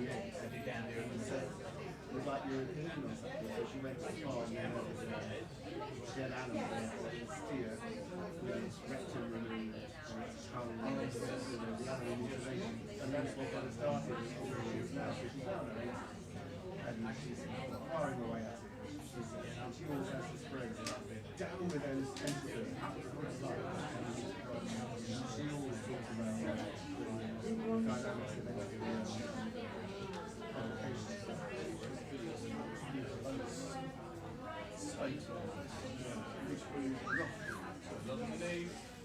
It'll improve the philosophy.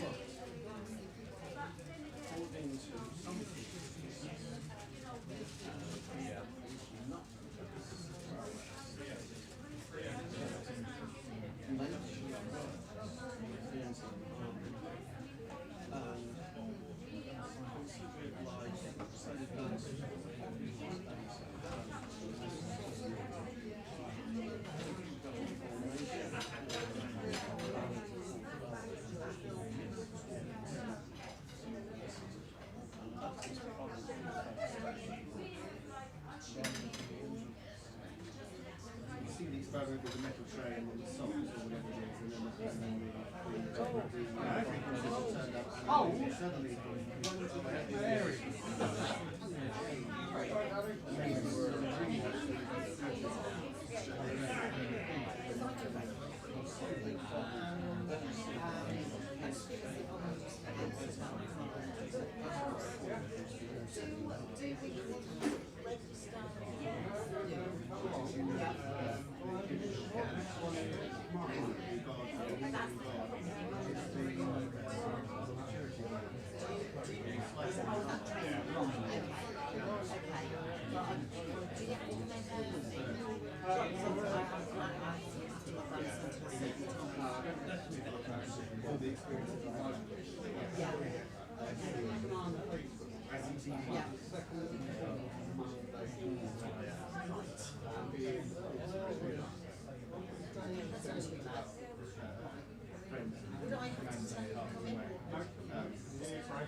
You don't need a coffee.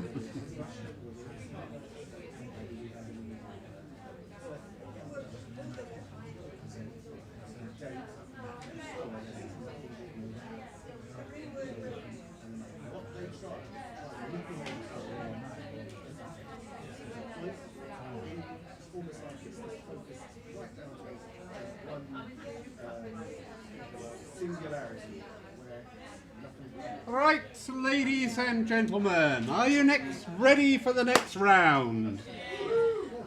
Oh God! Oh yeah, don't bother then. That's fine. Oh, we've got cat calls from one section of the congregation. He started a Mexican wave on his own. Wave of one, you do. Try again. So, great pleasure to introduce as a first visit to us in Poole. Lovely. No, I hadn't forgotten. I was just waiting for a pause in the conversation out there before I got my name in. Yeah. The wonderful Leonard Tapp is joining us from Norfolk this Norwich. weekend. Norwich, Yes. home of the Golden Shot. Yeah, I wouldn't know Showing about our that. age. Yes, yes, Bob Monkhouse. Leonard will talk about the philosophical aspect within spiritualism. And believe you me, you are in for a treat.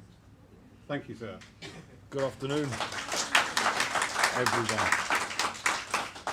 It's been fascinating listening to the talks today. I'm already being heckled. That was a good start. Thank you. and it's right that philosophy comes after those other talks, because I believe philosophy of spiritualism is really the key that unlocks absolutely everything else. I believe that mediumship is the doorway into spiritualism, but we'll need to look at mediumship as we, develop our talk this afternoon, because I believe at the moment we're very, very restrictive in how we look at mediumship, and we seem to believe that mediumship is only about giving messages from those that have died, or about healing. But believe me, all mediumship is healing. But the philosophy is what gives us that meta message. Behind absolutely every message that you get that comes from the platform, whoever it's from, whether it's from your grandmother, your father, a friend, whatever it might be, is pointing us to a larger reality. It's pointing us to expanding our minds and opening our hearts to that reality. And we've got to be careful that we don't put information above transformation, because sometimes we get so hooked up on these messages. We want another communication, we want more proof, we want more and more and more, without actually allowing that transformation to happen. That transformation comes from you ascending to the fact that there is a reality being pointed to. Now, we discussed earlier in the day about, whether we believed because we saw. Well, I actually believe that it's the other way around. Once we believe, we open our minds up, and then we can start to discern what's going on and what's happening. And that could be true of that wonderful talk that Stephen just gave us about our scientists, because what we actually looked at with those scientists were closed minds and closed hearts, wasn't it? We were looking at people who had decided a reality before they'd investigated the phenomena.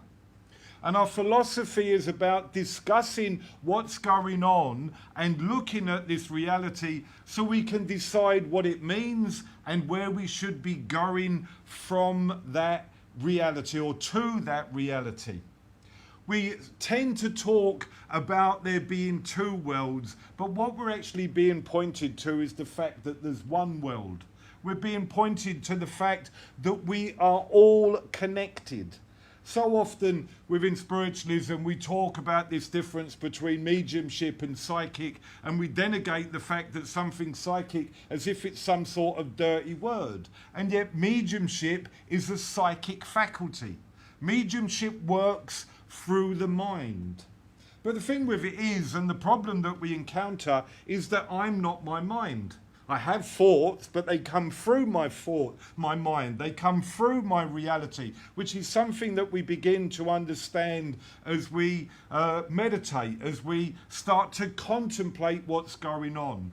And it's exactly the same thing is going on when we look at our feelings. I have feelings, but they're not me. Maybe part of my growing up is a realization that I might have feelings, they pass through me, but so often my reality is shaped but not by allowing those feelings to have full reign of my life, but somehow bringing my reason upon them. Every mother knows that when a child cries in the middle of the night, if they only got up when they felt like it, the child would go hungry and would continue to cry. There's something that's much bigger than in us than our feelings and our emotions and even our thoughts.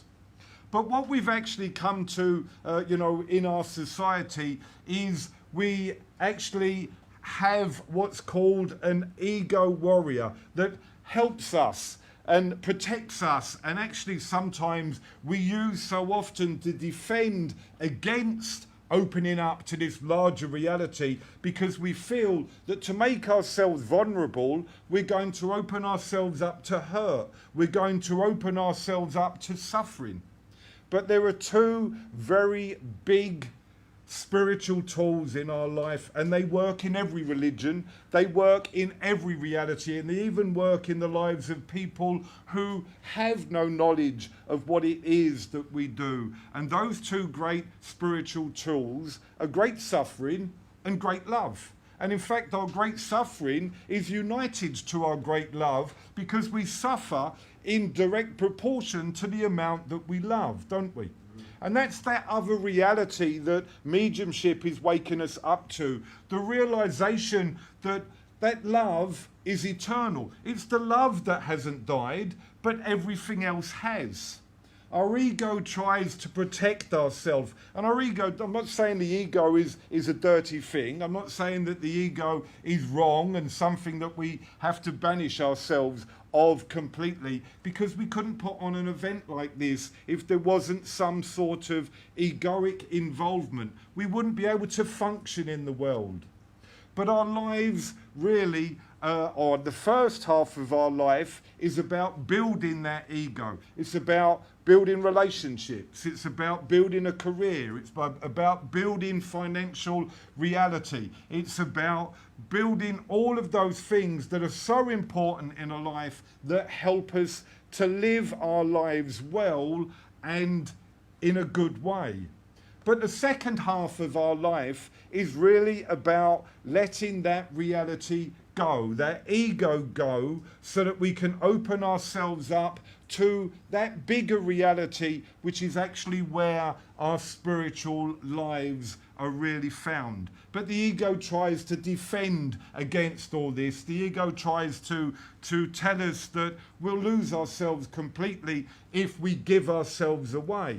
But you ask anyone who has nursed somebody who has a terminal illness, the more that they give themselves to that person that has the terminal illness, the more that they actually find themselves. That actually our spiritual reality is opened up through giving ourselves away.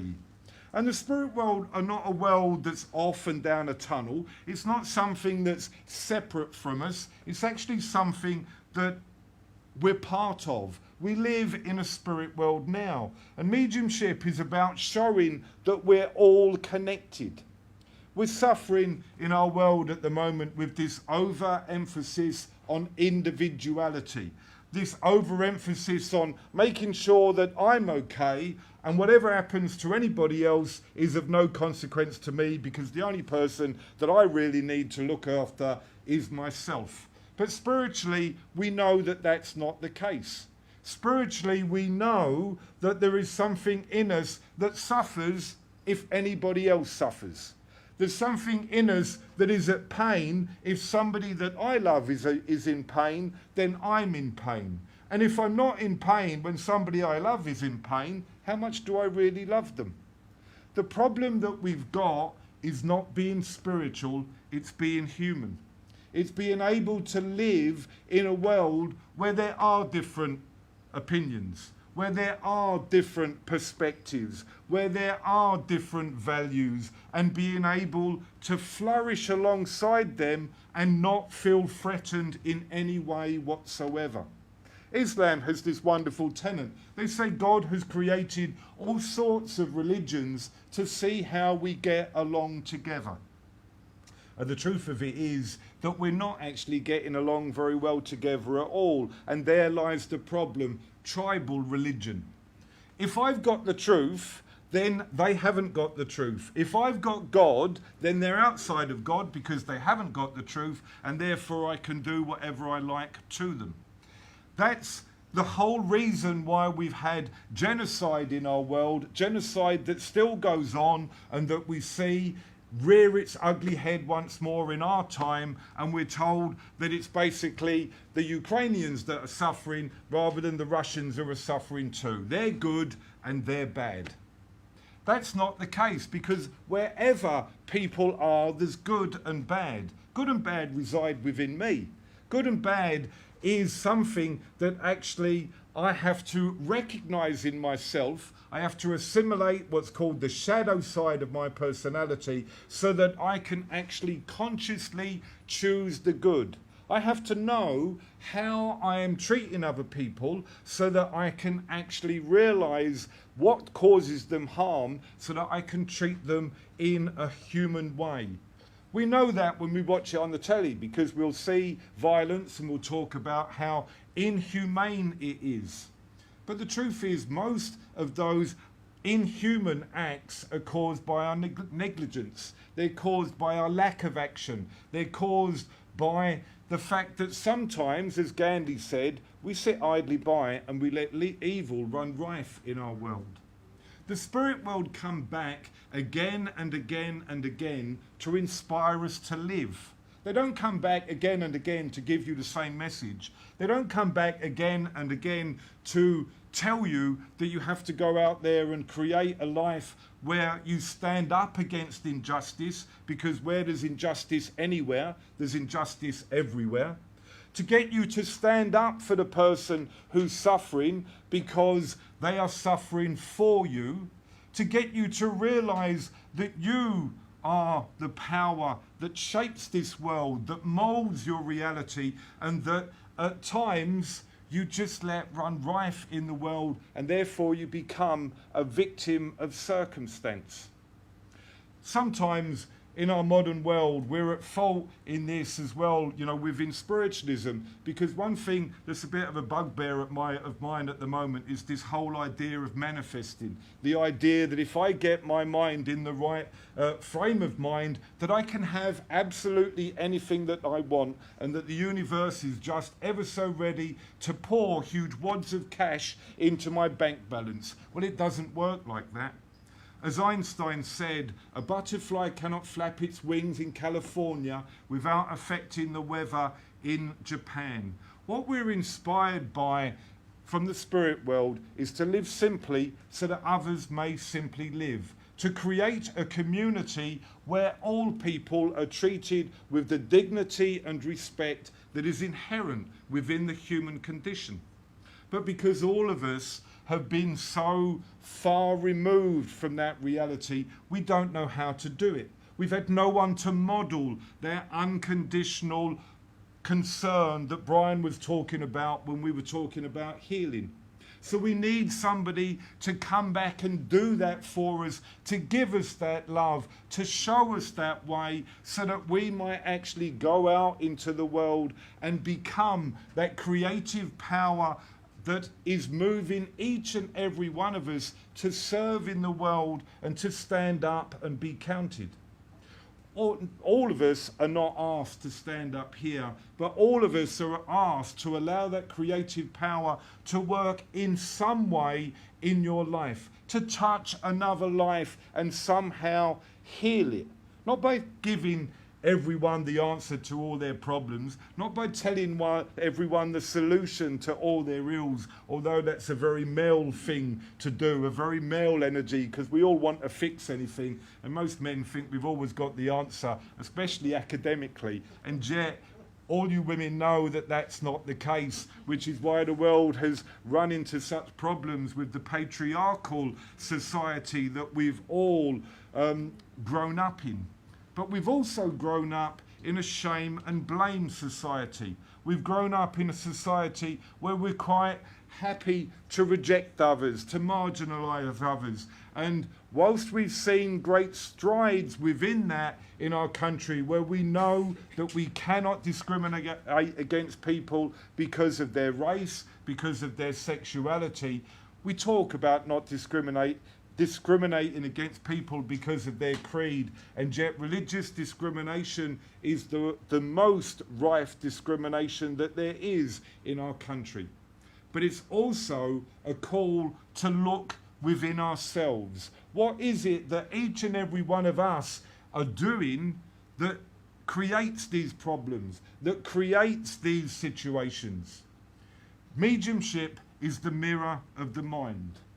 A medium is seeing in somebody else what actually is then reflected in their mind. But they cannot see it in their mind if it's not there already. They're seeing a reflection. So if we begin to look for the good in other people, we begin to find the good in ourselves. If we begin to find the good in ourselves, we begin to find the good in others. And we begin to realize that through that connection, we are all on the same journey. And because of that tribal religion and that egoic need to prove that we're right, we do it in all sort of creative and often violent ways. And that's what runs rife in our world. And that egoic warrior creates all of these little stories that give us permission to do so. They're not of my religion. They're not of my country. They're not of my persuasion or whatever it might be. But you see, mediumship and its message, that reality that shows we're all connected, that is inspiring us to wake up to this larger life, is inspiring us to do it for all peoples, to recognize that spark that's working through others. And once you recognize it working through others, you'll recognize it working through yourself.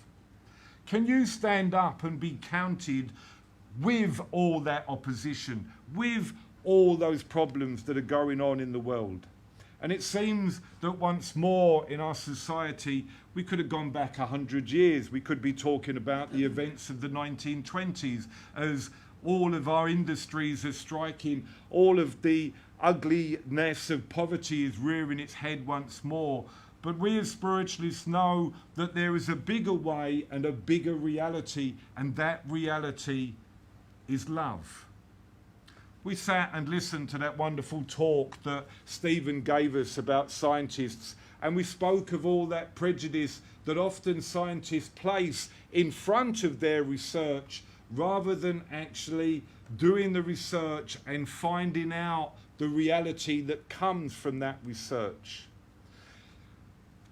But we're involved in that too in all sorts of ways if we don't realise that true mediumship is working through every single aspect of our lives in every single way possible.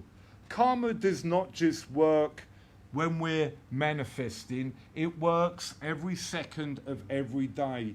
Your life is keeping pace with your karma and with your thoughts. What you think about is what will manifest in your life. What you concentrate your mind on is what you will experience. One of the rules of the mind is where the mind goes, energy flows. And one of the wonderful things that we are discovering more and more about science at the moment is that quantum physics is saying exactly what spiritualism has been saying for decades. And one of the wonderful things that quantum physics talks about is this fact that we are actually blinking in and out of existence something like 28 seconds, 28 times a second. That we're actually involved in a sea of energy that everything is connected to. And that we're part of this greater reality that energy is trying to work through and is trying to change the world in. And it changes the world through suffering, often by throwing us back on ourselves. We've just been through, each and every one of us, that experience. It's called a desert experience, and it was brought about through that virus called COVID, where we all became once more aware of our fragility, of the fragile nature of life that we could lose at any second. And sometimes spiritualism philosophically needs to change this mantra that there is no death, because there is. Death is part of life. But the wonderful reality that quantum physics is telling us through that re-energizing of life 28 times a second is all those opportunities that you have to create your life once more each and every second. That happens each and every day, where you live your life in miniature. You're born in the morning. You live your life through the day, to die at night, to be reborn once more the next day. that you have the opportunity when you wake up to create your life anew and to live your life full of the wonder and the awe of the reality that we are all involved in. That's what prejudice tends to drown out. That's what prejudice tends to change into something that's ugly and something that's not worth living in, which is why we live at a time when the rate of suicide is going through the roof, when people are struck by all sorts of mental issues and health issues, which are a creation of our modern age, where people seen as individuals are able to be discounted because they've got whatever illness it might be. Sadly, because of the whole effect of our society, bulimia, we're told, amongst teenage boys is at epidemic proportions. That is a cause of shame. And spiritualism changed the world not by preaching to the converted, but by seeking the truth. Wherever it led, wherever it pushed them. And we've got to do that in our day, in our time. One thing is for sure, that the world of spirit inspires us in new directions each and every day. That they seem to be one step ahead of us, because maybe by going through that transformation that we call death, they're able to see just a little bit further than we can. They're able to see just a little bit more than we allow ourselves to see. But the truth is, you don't become spiritual because your body's rotting in the ground. You don't go to heaven just because your body's died. You've got to remember that the road to heaven is heaven, just like the road to hell is hell. And that we have within us the power to choose those realities. But so often we aren't able to choose because of that lack of modelling that we have had in our own lives, and because we need someone to accompany us and to help us see that we are loved beyond our comprehension. Not loved because of our faults and our failings. One of the traits of the human condition, once we realise that there is this bigger reality, we try and moralise it. We try and barter with it by living good lives, by acting as if the better life I live, or the more mediumship I display, or the more prayer I perform, that the more God will be on my side. But it really does not work like that. All of life is a gift. And there isn't a single human being who has not got faults. There isn't a single human being who will not fail. Our task is to love them anyway. To love all those people in your life that have hurt you. All those people that have caused you suffering. Why? Because you realise that if life is a gift, that it will always be a gift by the God that created me and loves me into eternity.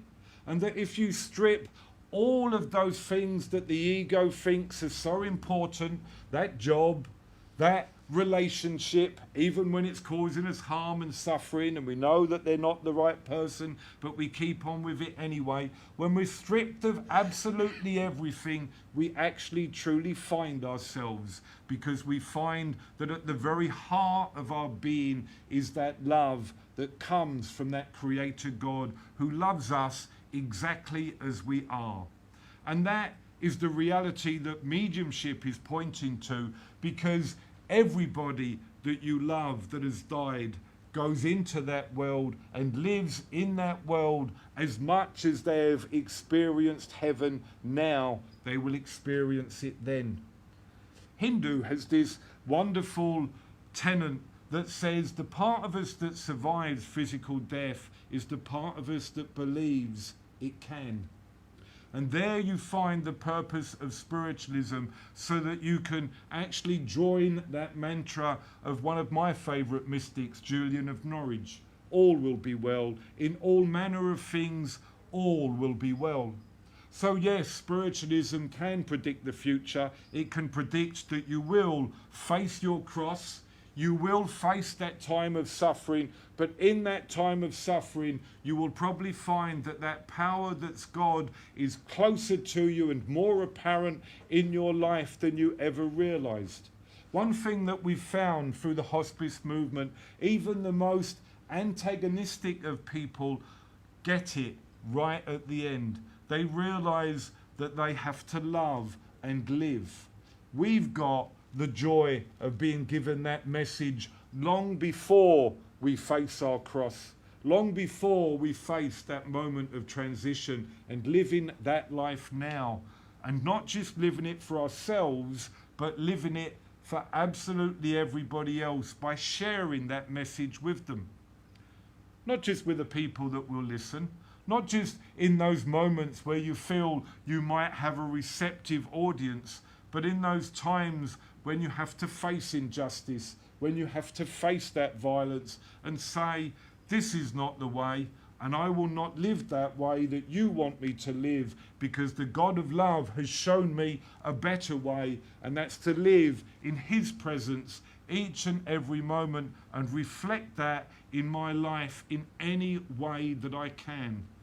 That is true mediumship. It's not just the giving of messages, and you'll find that that mediumship has been at the heart of what artists do, of what poets do, of what musicians do, of what actors do, so that we're woken up to that reality that is larger than the life that we live now.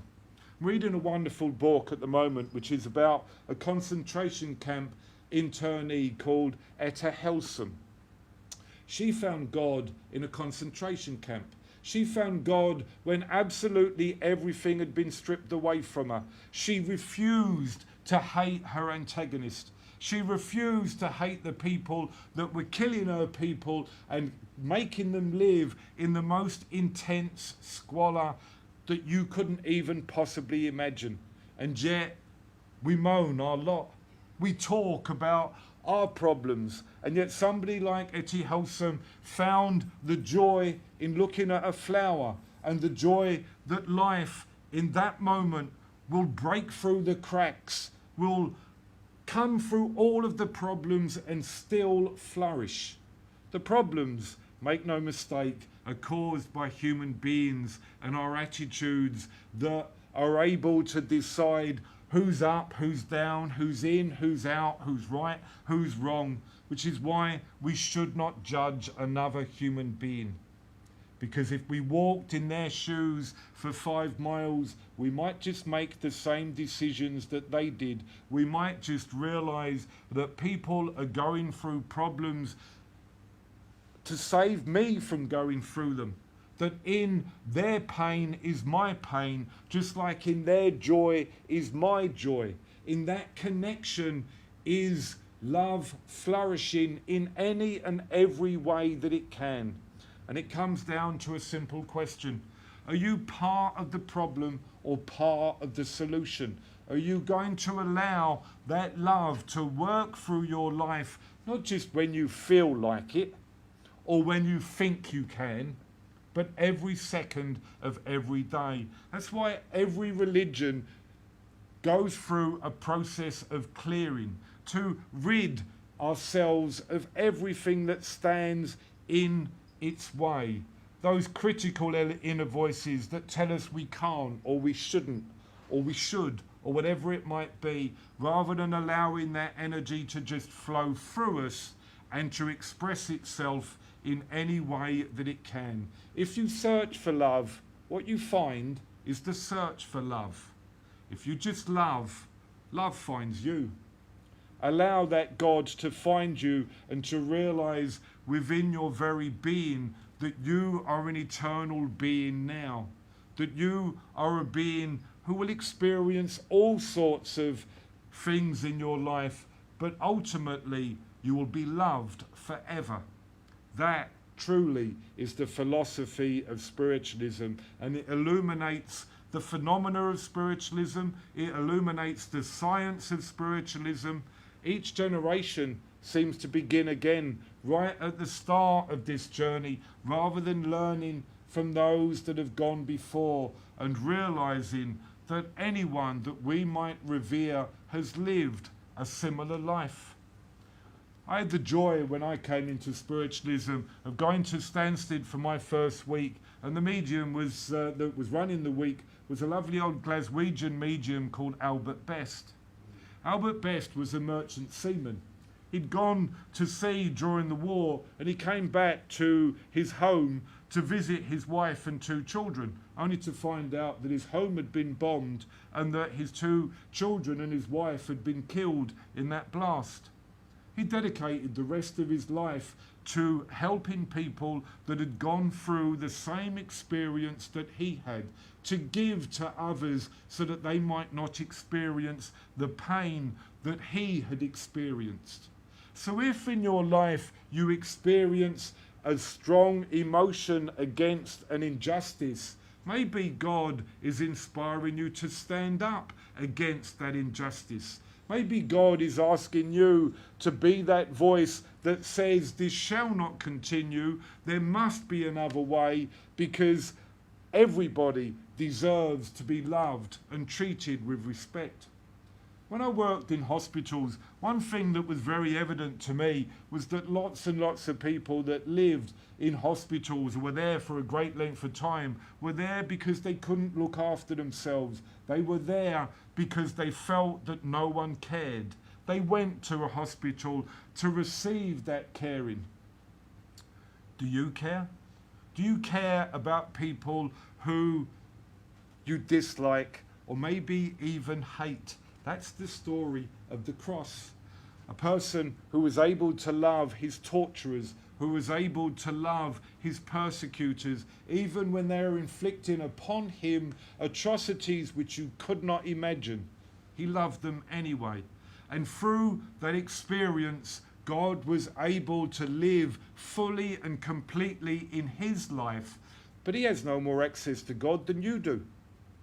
Do you choose to allow that God to inhabit your life always and everywhere, and make that choice that you should love your God with all your mind, with all your strength, and with all your heart?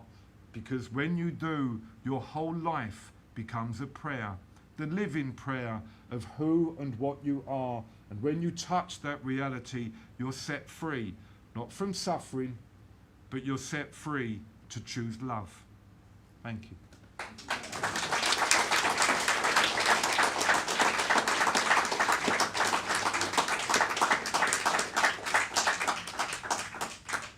Absolutely wonderful. Right. Who would like to ask a question? My friend here's got a question. She told me. Oh, wow. That wasn't Excellent. psychic. It Yeah. was. Are you sure? That was premonition. Premonition. Oh, May I ask, please, can somebody be a good and ethical medium without the religion of spiritualism in their life? Yes. That was easy, wasn't it? Yeah, we like questions about that. Yeah. Next. Yes. Mediumship itself is arbitrary. What I mean by that is it's neither good or bad. Mediumship, like any arbitrary, phenomena of the human condition, can be used for absolutely anything. That's why we've got to be able to know what's good and what's bad so that we might choose the good. If we're not choosing good consciously, then we're not choosing good. It's just chance. That's why we're actually learning to be human beings and not spiritual beings. One of the problems that we've got is this terminology that we've got in spiritualism, where we talk about mediumship being spiritual. We know all of the answers that Spirit will give us, that we have to love and be tolerant and persevere and be determined. It's the human condition that we struggle with. So when we choose to be fully human, knowing how much I can be hurt, I cannot hurt you in the same way, otherwise I'm hurting me. That's what makes mediumship a spiritual science, because in giving to you, I'm then also giving to myself. I'll give myself away so that I truly find myself. The problem that we've got with that is because we're giving a gift to people who sometimes might be skeptical, they can do what they like with it or even dismiss it and still not believe. And that's the problem that mediums have working with scientists, because you could produce the best phenomena in the world and a scientist with prejudice will go, yeah, but have you seen the way he dresses? You know, and it is really as silly as that, but you've got to give the gift anyway. Okay? Wonderful. Yes, sir. I've not been here a huge time, but you know, we learn about the love from spirits. We see people get readings, which are always ended with unconditional love from spirits to the recipient. But we never hear about bad spirits. You know, only yesterday I heard about a very, very bad spirit. Now, you may call it a ghost as opposed to a spirit or what, but what I read yesterday was this spirit in this house that tormented this family. This is very recent. Tormented this family, and they inflicted injuries, not hospitalised injuries, inflicted injuries on the father, the mother, and the young child. Yep. And they called a professional in. They didn't say whether it was a medium or what. They called a professional in, and the professional said to them that really they should get out of the house as soon as possible. And after the medium went, the spirit gave an even worse jip, because he was apparently, or she or whatever, was annoyed that they called this person in to give him a good hiding. Right. And they decided that they couldn't live there anymore. Fortunately, it was a rented house, so they went. And they went into another house, and they had no problems. Okay. Now, a member of my family also had a problem with an angry spirit. There was no violence involved, but a major phenomenon.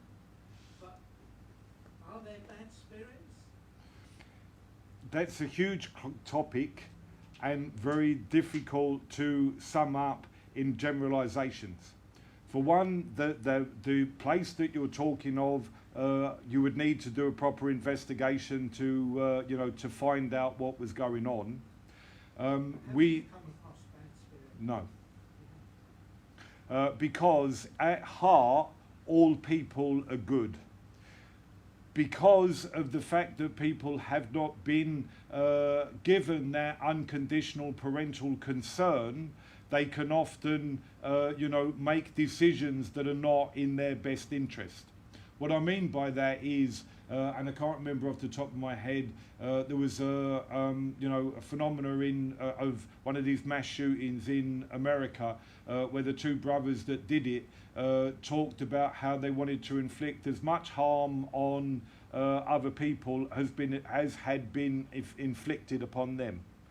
And that is a bad expression of the pain and suffering that they felt because they hadn't experienced love.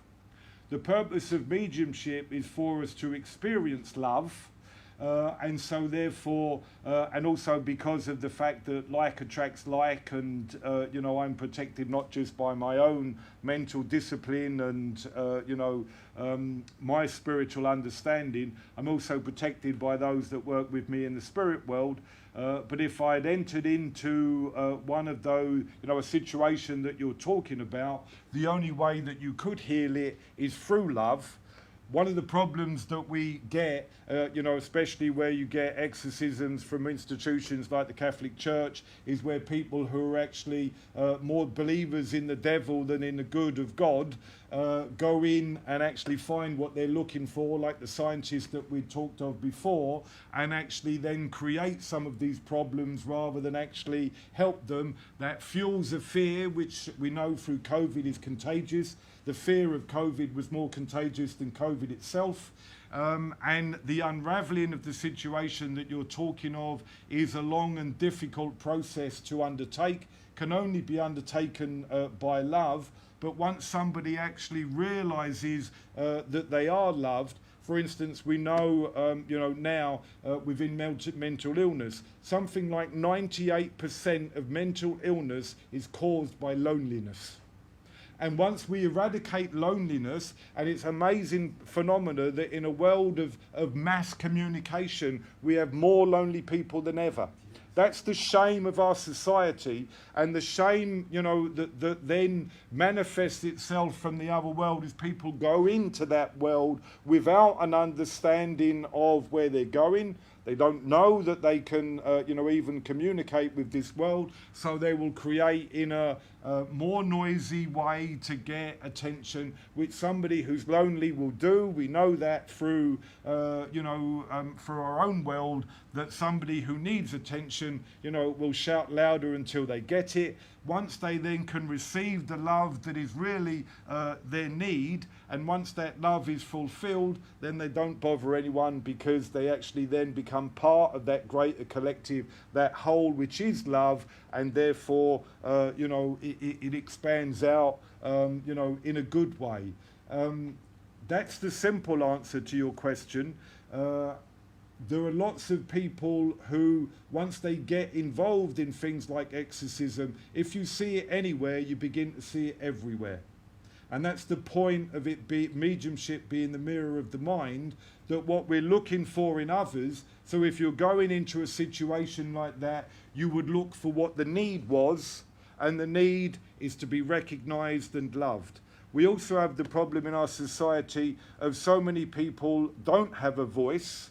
And again, when they don't have a voice, when they can say something, they'll say anything and everything so that they get heard. It has to be released before they actually settle down and, the energy dissipates. We know through mediumship, as above, so below, as below, so above. So what happens in this world happens in the other, and what happens in the other happens in this world.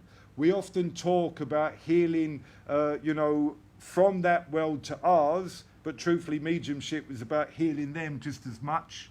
That mother who's never been able to say that I love you comes back. She's healed by the opportunity that mediumship gives her to come to terms with where she is, express that love in a good and proper way. That allows her to move on.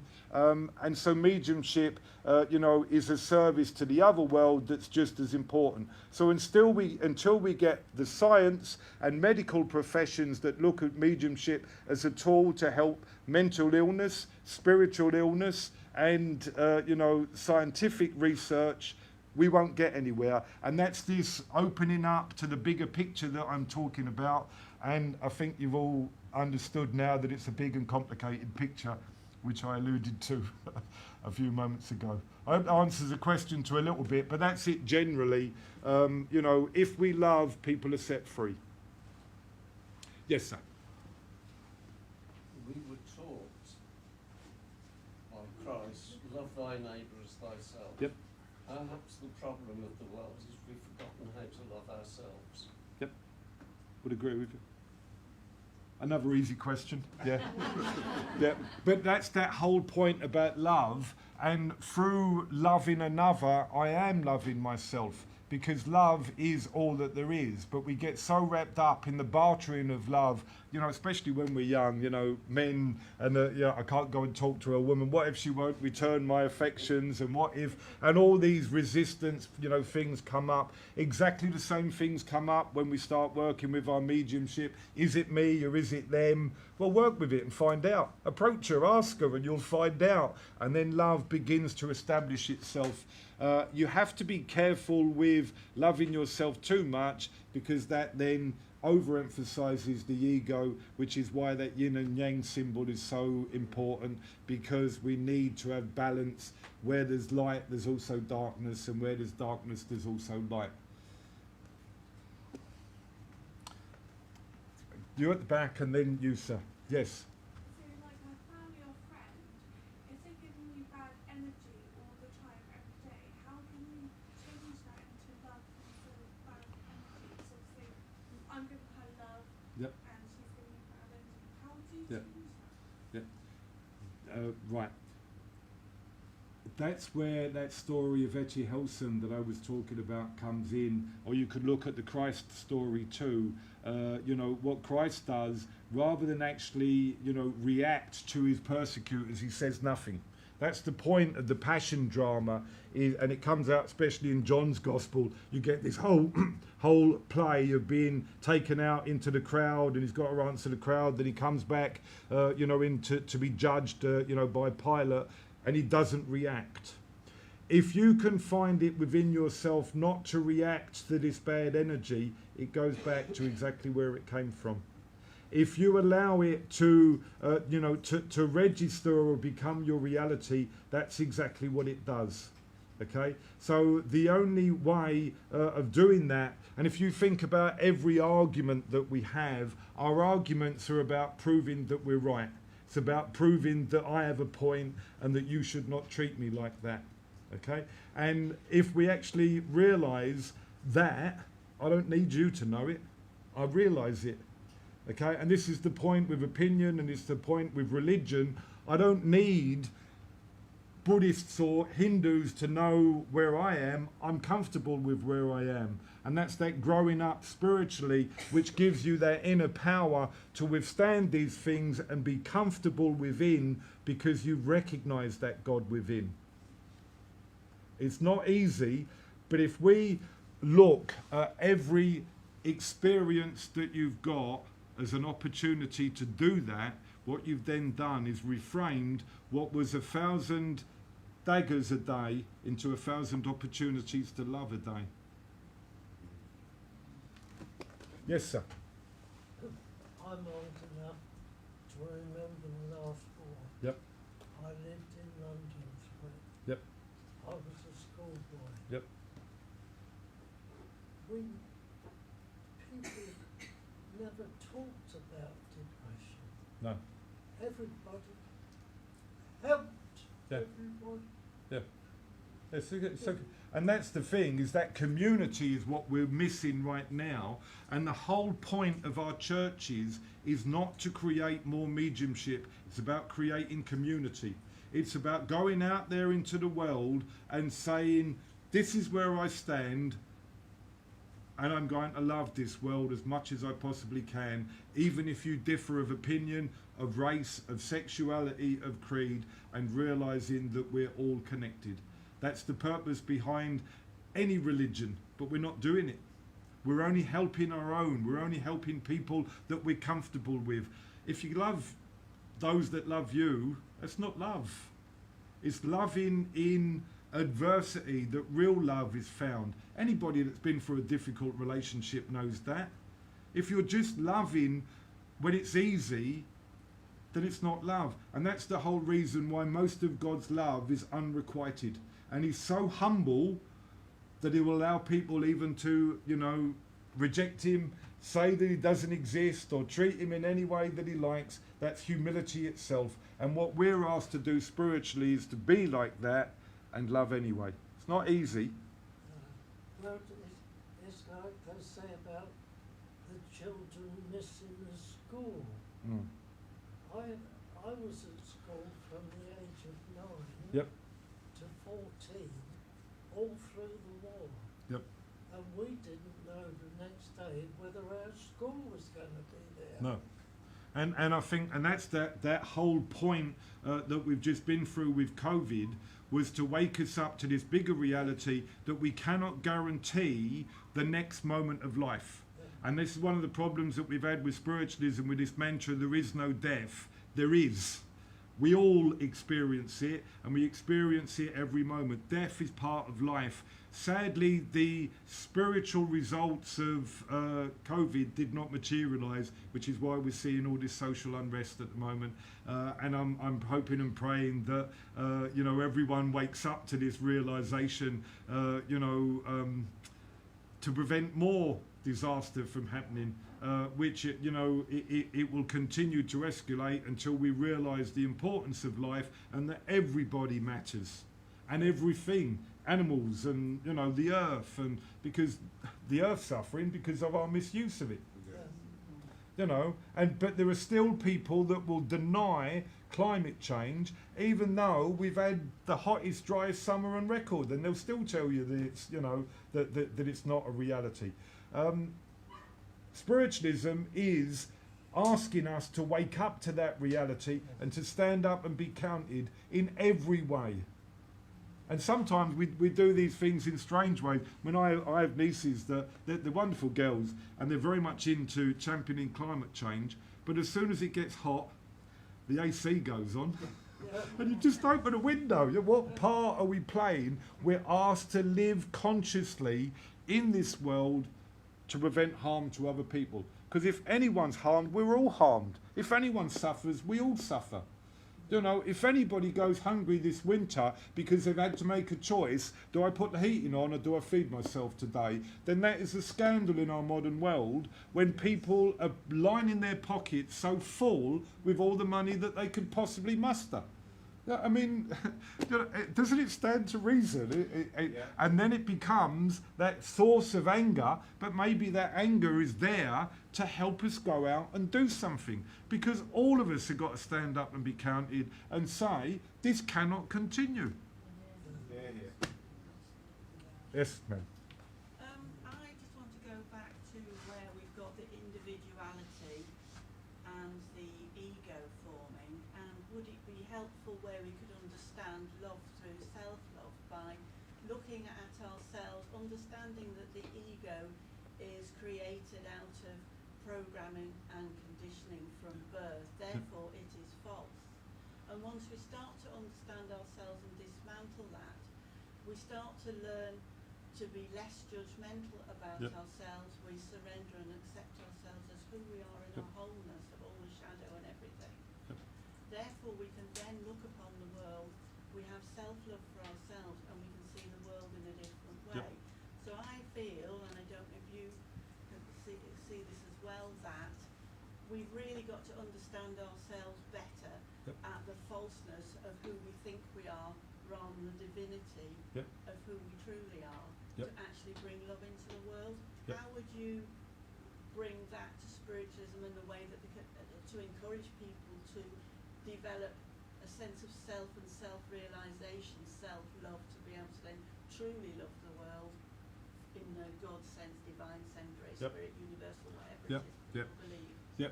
The way to do that has been around forever. It's called meditation.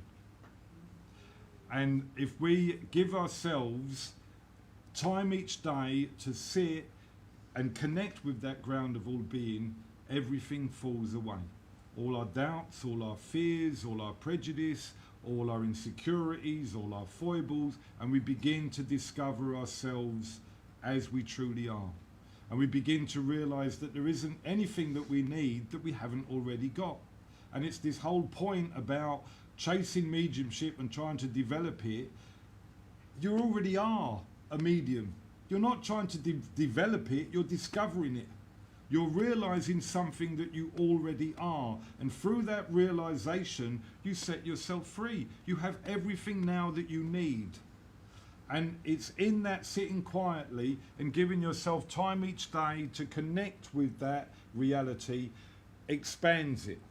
What the ego then does, because the ego will continually pull you back, it'll continually pull you back. You sit in meditation, but what about, what am I going to eat tonight?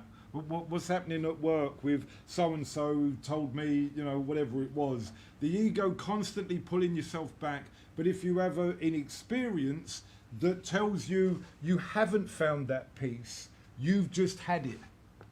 Because that's how it works, is our reality, you know, sort of looks for something that we've just experienced. And what tends to happen is the more that you go through that and look for that reality, the more it begins to expand, and then it becomes your complete reality. This is why people will go into monasteries or convents for years and years and years to go through that process of just connecting with that inner reality in whatever religion it is. And it actually happens in spiritualism too, through people, or it used to, with people giving their lives to discovering their mediumship, whether it was physical, mental, or whatever, and then start working in the public. Yes, I can understand that, but also from a personal point of view, people are brought up to believe this is my name, this is who I am, this is my community, this is my religion, and they believe that. Yeah. And there must come a time where once people start to understand that that's a falseness because they've been told that, it's not who they truly Yep. are, Yep. that's what needs to, if you like, be dissolved, Yep. understood and dissolved. That in a way it's a falseness. It's just like putting data into a program, a computer, and thinking that's what they Yep. are. Yep.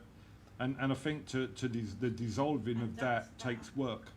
Yes, but it's realising that it's a false sense Yeah. of self. All Yep. it is a collection of labels. Yep. And it's finding a way to encourage people to see that and to have the courage to graduate and go and think, actually, I'm not that. I'm not fat, ugly, short, blah, blah, blah. All these other things that we're being told. I'm actually this divine being here having the experience in human form. Yep. And every moment is an opportunity for experience. Yep. But I'm still this divine spirit, this Yep. God being, Lord, whatever you Yep. want to say. But it's not just experience, it's the process of growth. Because we learn through expression. And when we express, we get things wrong. So through that expression, I'm learning to express myself better in the next moment. We've got to be unafraid to fully live and embrace all of life in all its aspects, because it's all worthwhile, and then we begin to see the wonder and joy of life. The problem that we've got in society at the moment is these realities, they're being denied because the ego is putting up that barrier and defense and is fighting to keep someone in the illusion. And that's something that we've all done from time to time. Like, for instance, relationships are a great point. Those relationships when we know we've got to let someone go, but we don't want to, so we don't do it. And then we go and have another bad experience with them, and we still put it off. We all do it in all sorts of ways. And that non-judgmental attitude has to be directed at ourselves and at society. And in that, we're basically surrendering to God and allowing God to sort it out. Because we can't sort it out. All we can do, the best mediumship is being at peace with yourself and with life, and realizing that there's nothing that I need to do, because everybody's exactly where they're at. And all I'm asked to do is to journey with them and love them as they are, because that's exactly what God does for us.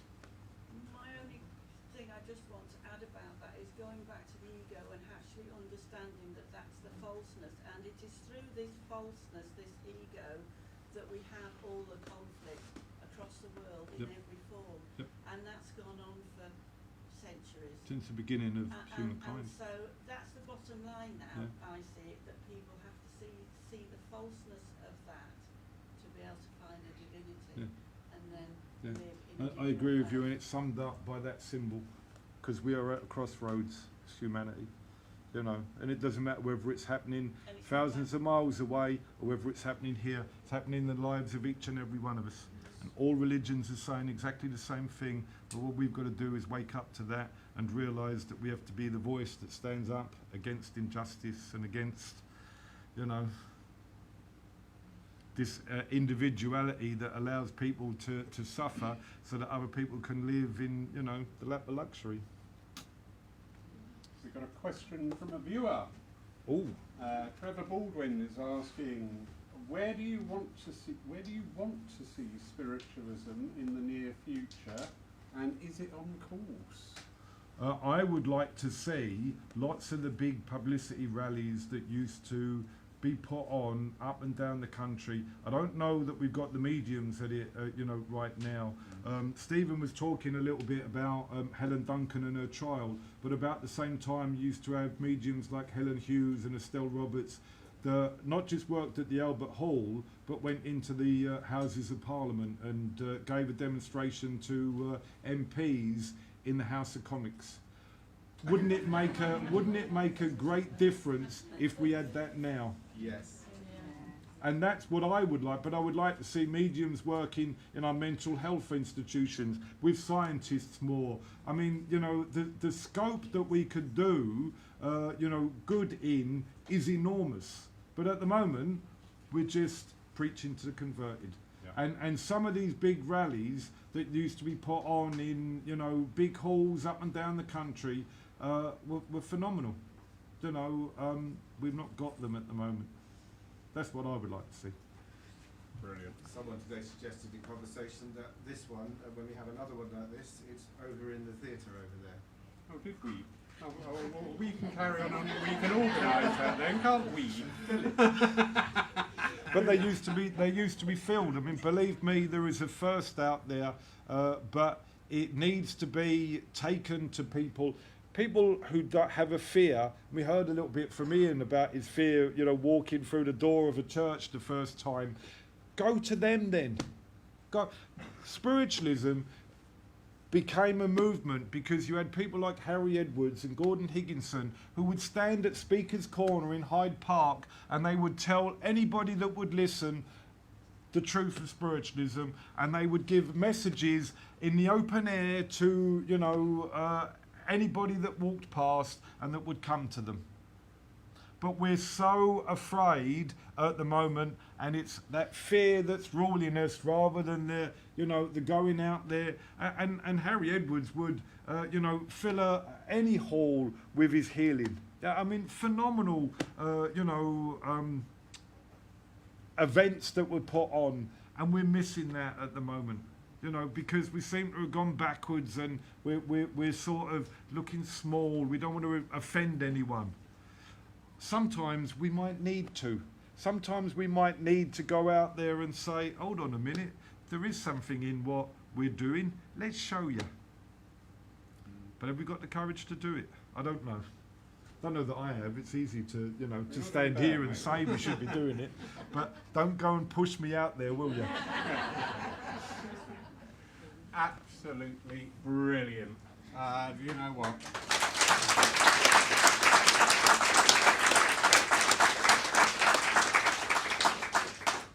Timing today is going slightly out, but that's no matter.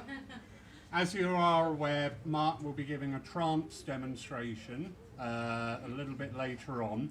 And obviously with the trance energies, you know, it is, we don't want you in absolute hush, but please don't sit there having a conversation while the guide's trying to talk, or get your symbols out, all right? So I think we're going to adjust the running time slightly and drop Bill Rich, who's going to talk about the evidential mediumship side, because he's not here and it's fallen to me, so I will gladly sidestep that to allow Mark to have time to prepare for his trance. Everybody here have a little 15 minutes of whatever you need to do, because we also need a break in between for tonight's demonstration by the mediums. So I'm not chickening out, I'm gracefully acquiescing. You like that? I think that was good creative. I know, yeah. So, have a little break, everybody. As I said, we will be having Mark's trance demonstration a little bit earlier. Everybody at home, thank you, thank you, thank you.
Three. To be able to see that or not? No, not when you're No. in the car.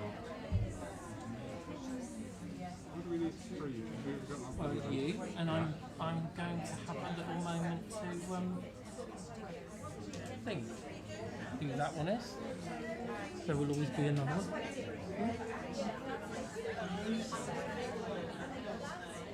those who stood are going to be mentally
Look at frankincense and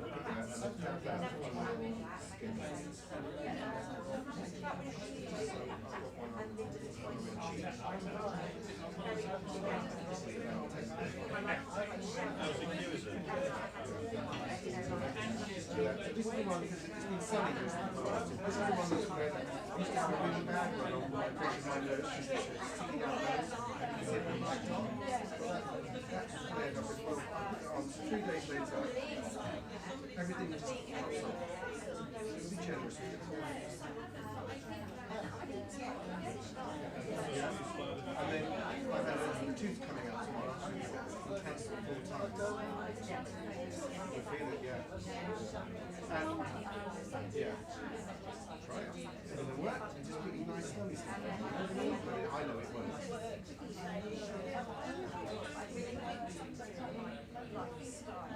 The two together, why the gold? Why would you take it to Jesus and so powerful?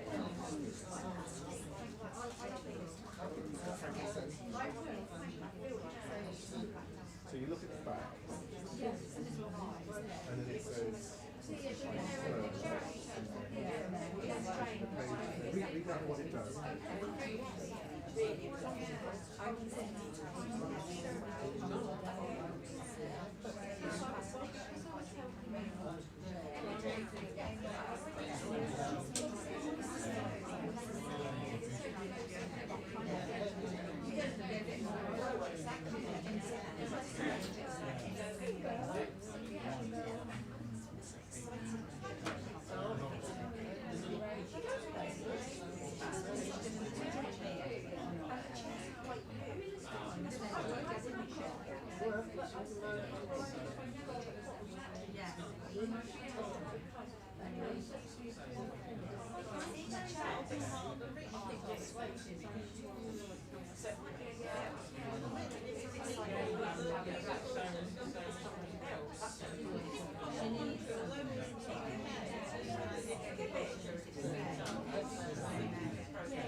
So I switched back.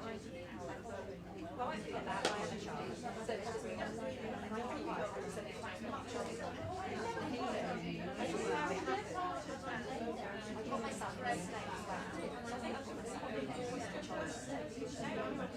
shut, you start twisting it, and then your parent doesn't know it, and you start twisting it to the state where your skin is going down your chin, and it's just different. So when she was like, I had to stay so I couldn't keep it out. So I got myself into a state where I was like, like that sort of exhaustion, and then I was just like painful. And I think that's when it happened. I put myself in a state where I was like, maybe that was really important. Absolutely. No system, just like this, like, don't stick it on a nap, I don't think. I'm not going to get out. My mum's going to no, go and play. Well,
I'm hoping Lawrence, as he asked me, says on the phone, that's very public. I'm hoping he's going to invite for the church, because I think that would be a brilliant thing. People would come and use it reference.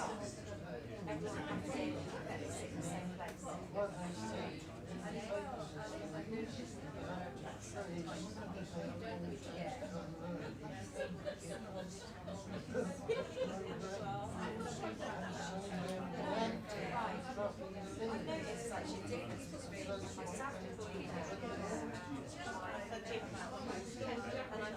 that my son-in-law, he's got very good sense of humour. So when someone's going to pose or something, you know, put a leg out to balance and kind of did that with it. Take it off, take it off. Just laughed with it, and it was really fun, it was really sweet. And then we got back into it, but we just sort of like had a laugh because what she said was so sweet and it was a funny moment. And yeah, and my son's podcast is very much like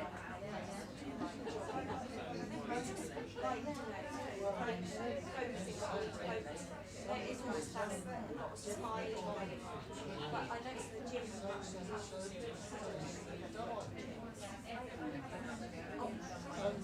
they're very serious when you go in. You fit in, because you take care of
I think it makes a good sense to turn up after I finish talking.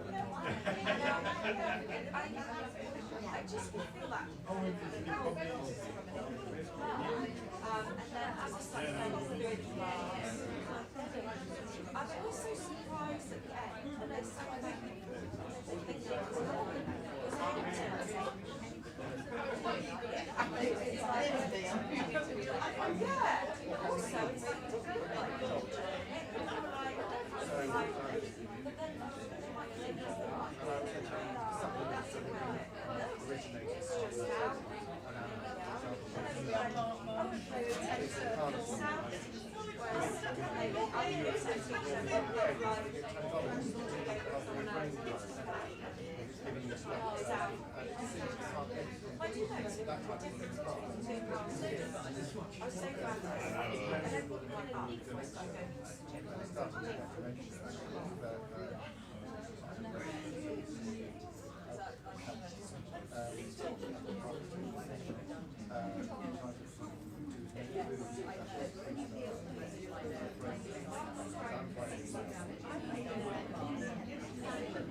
No, I'm just having to release. I'm having to release the pressure on the belt for when I expand.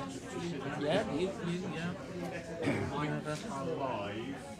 Okay. Do you want a private conversation? No, no, that's all right.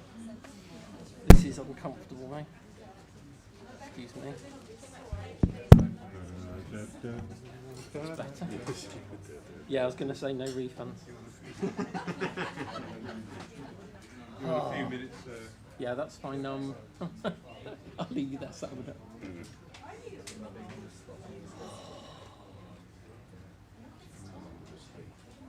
I don't know.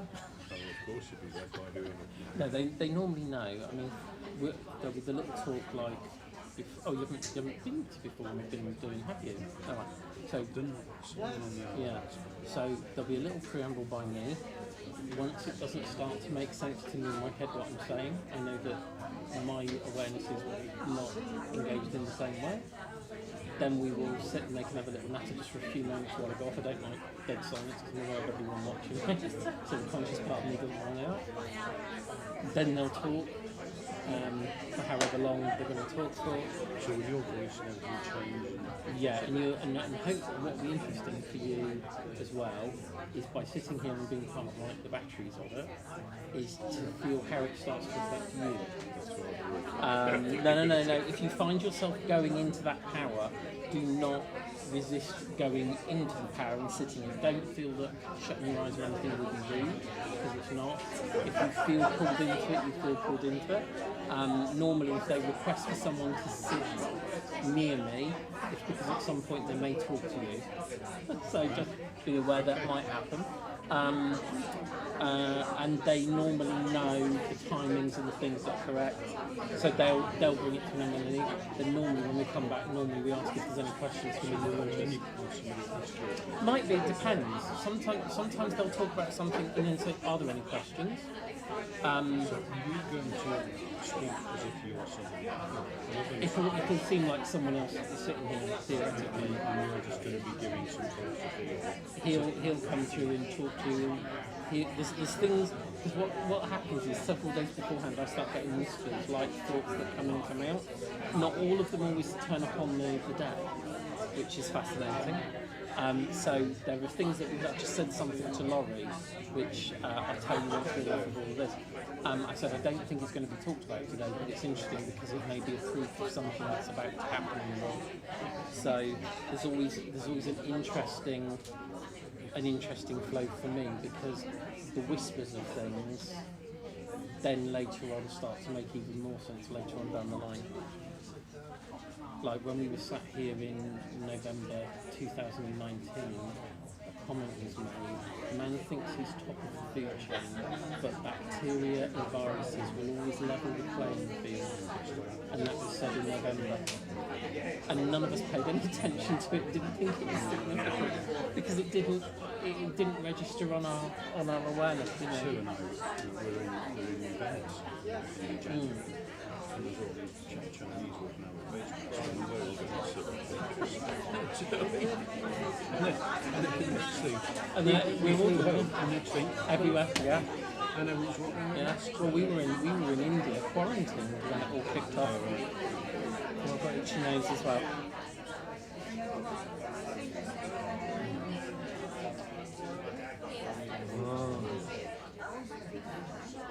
Can you feel that whirring?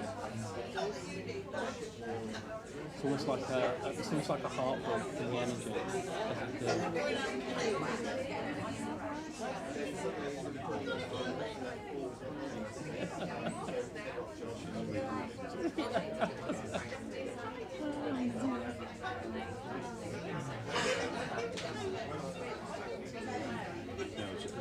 that comment when Len just said about Ian saying about going out of chest. Yeah.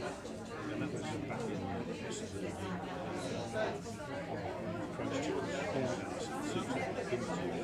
speaking of it, yeah. He couldn't to be a mother. Look at me now. Yeah, exactly. Come on, Laurie. Let's get them all shut down, locked down. You want to lock the door? Don't know, it doesn't really matter actually, because bless his heart, Len was saying, oh, do you want different people sat at the front or whatever? I said, to be honest with you, I said, the energy's fine. I said, if I was in somewhere I didn't know, I'd have different people maybe sat at the front that I knew. Because that's what used to happen at the college, especially for Dean when Dean wasn't well. A whole group of us would come and sit on the front row, so that between him and the rest of the people there was a group. Just the only case someone comes. No, it doesn't. Wouldn't. Do you know, in one of the demonstrations I was in Devon, they ejected 2 people for being pissed. Didn't even know it happened. No. This lady that came down to stop. Yeah. We had some doors. Yeah, it was heavy. Yeah. All right.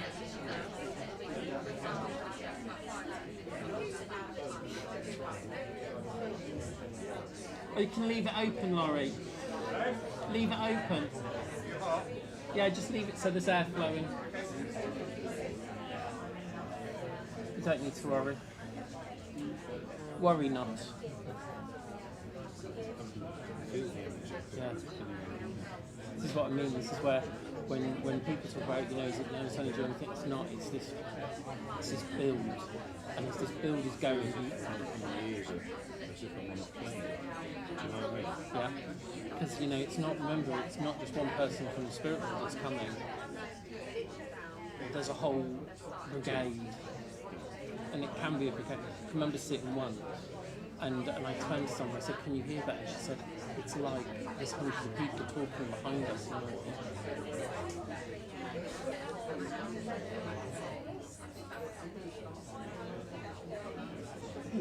Hello. All right. How are you? Start that. Oh, I did. That's all right. Oh, Aegis just cleared it as well. Put all this transfer and stuff.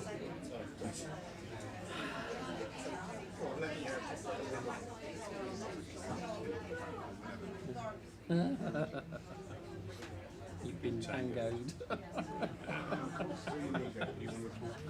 I'll talk about what I need them to understand. So you can just introduce it. I'll do the preamble and wait until you know I'm in that space where I'm disengaging. Then you can get them to natter and tune in a bit, and then we'll go in the flow. So just to introduce me. Yeah. Yeah.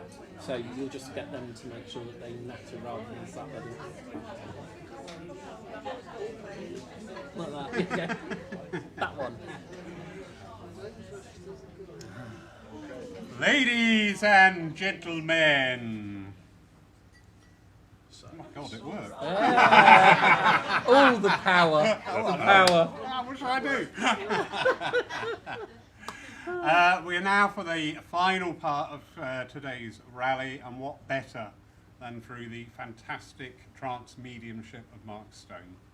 So I will hand over to Mark now.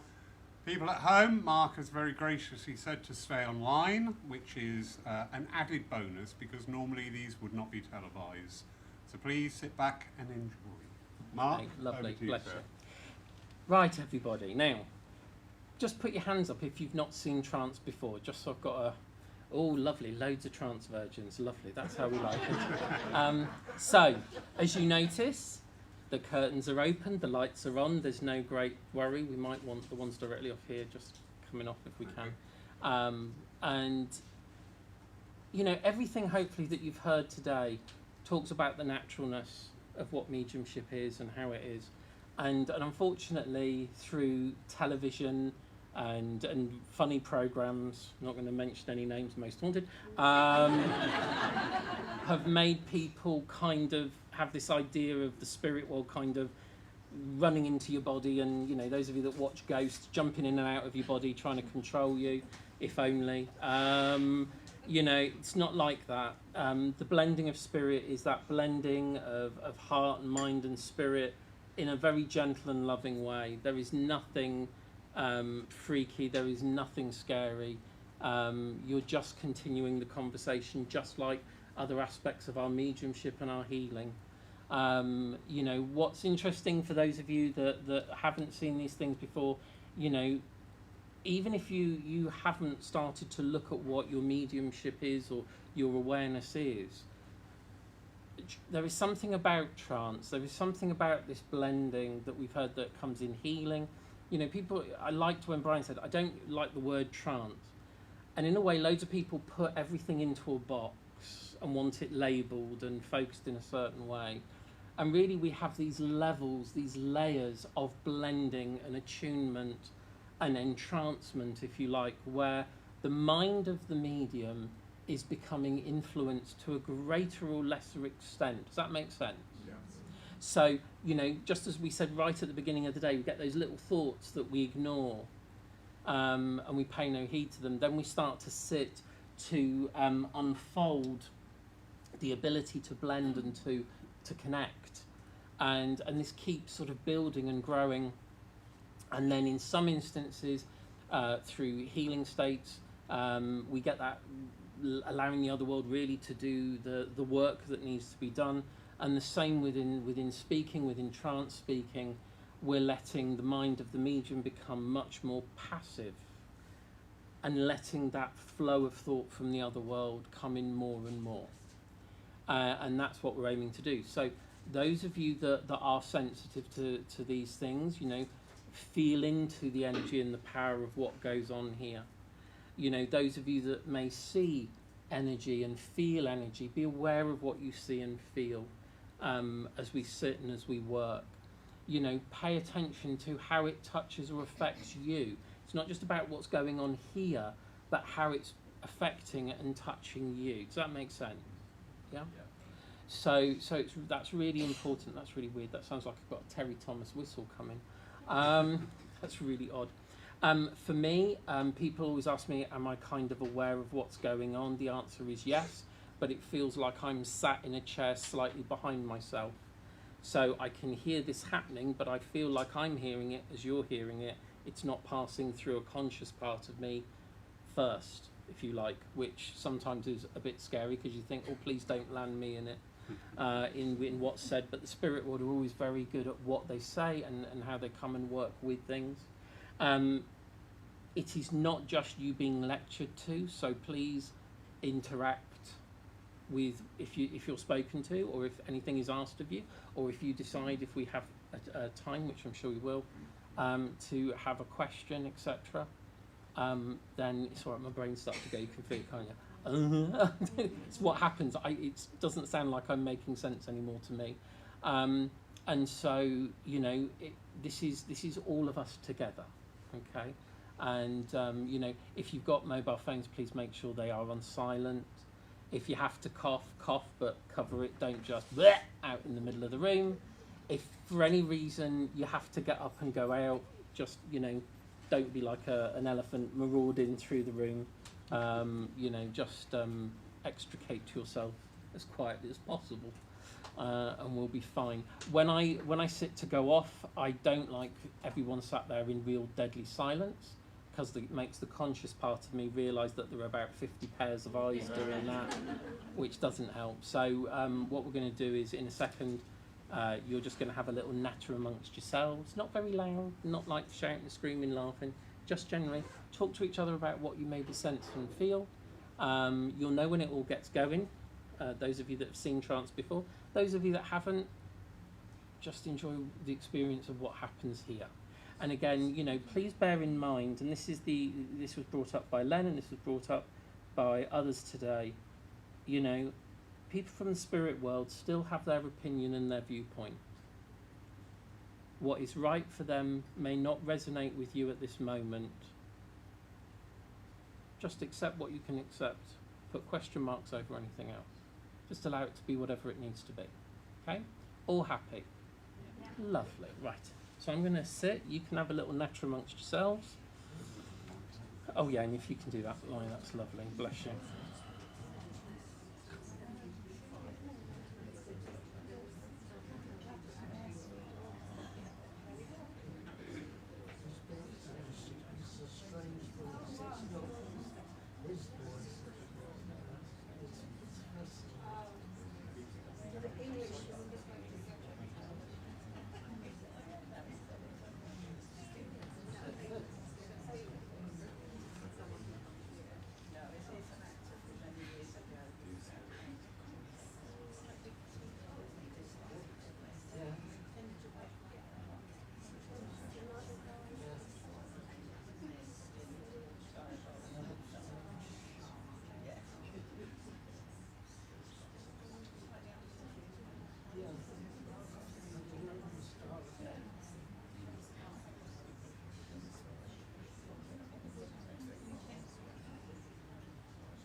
Just one moment.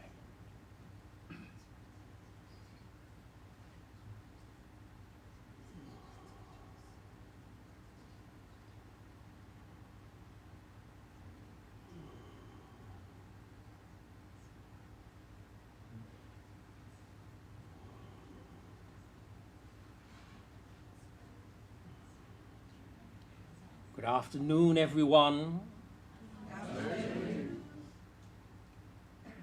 What a great pleasure it is to be able to sit with you this afternoon in this time and place. And what a wonderful moment in time this is. A day where you have come together to discuss not only the world after, but the world here and now. The living spirit in the physical world.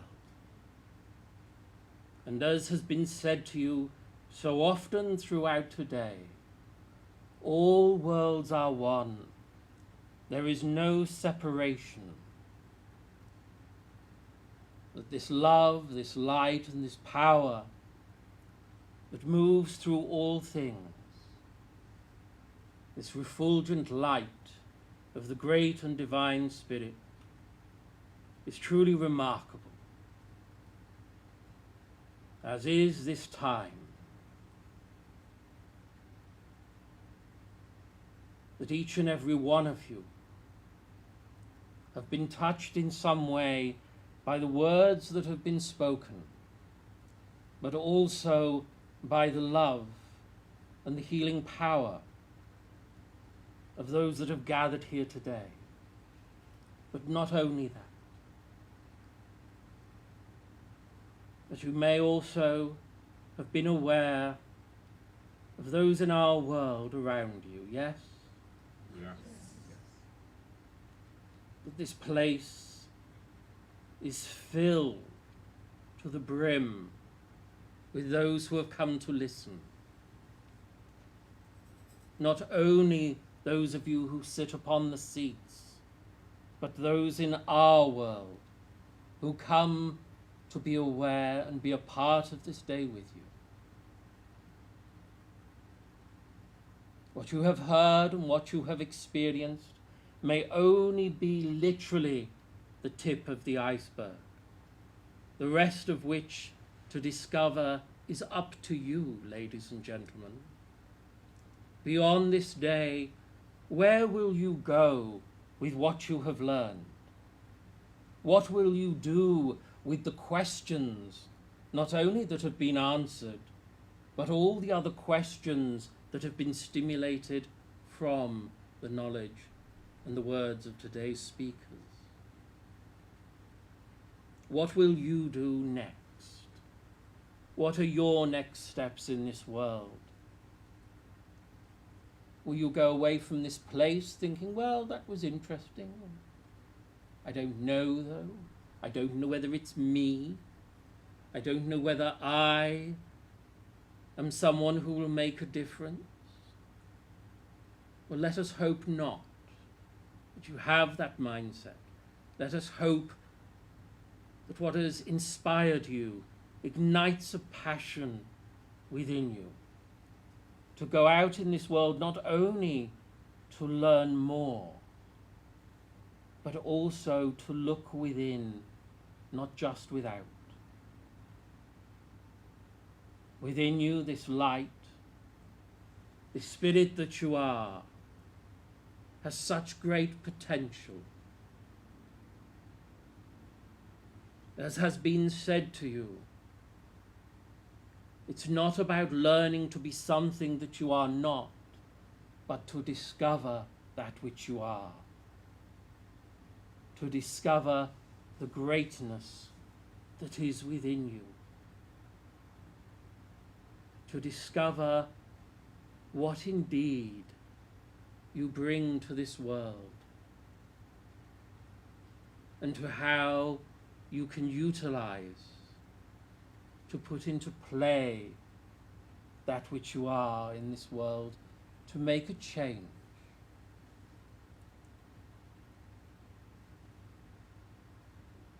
At several occasions during the day, You have heard of the power of love, the application of love in this world. Can we become the embodiment of all love? Are you up for that challenge, ladies and gentlemen?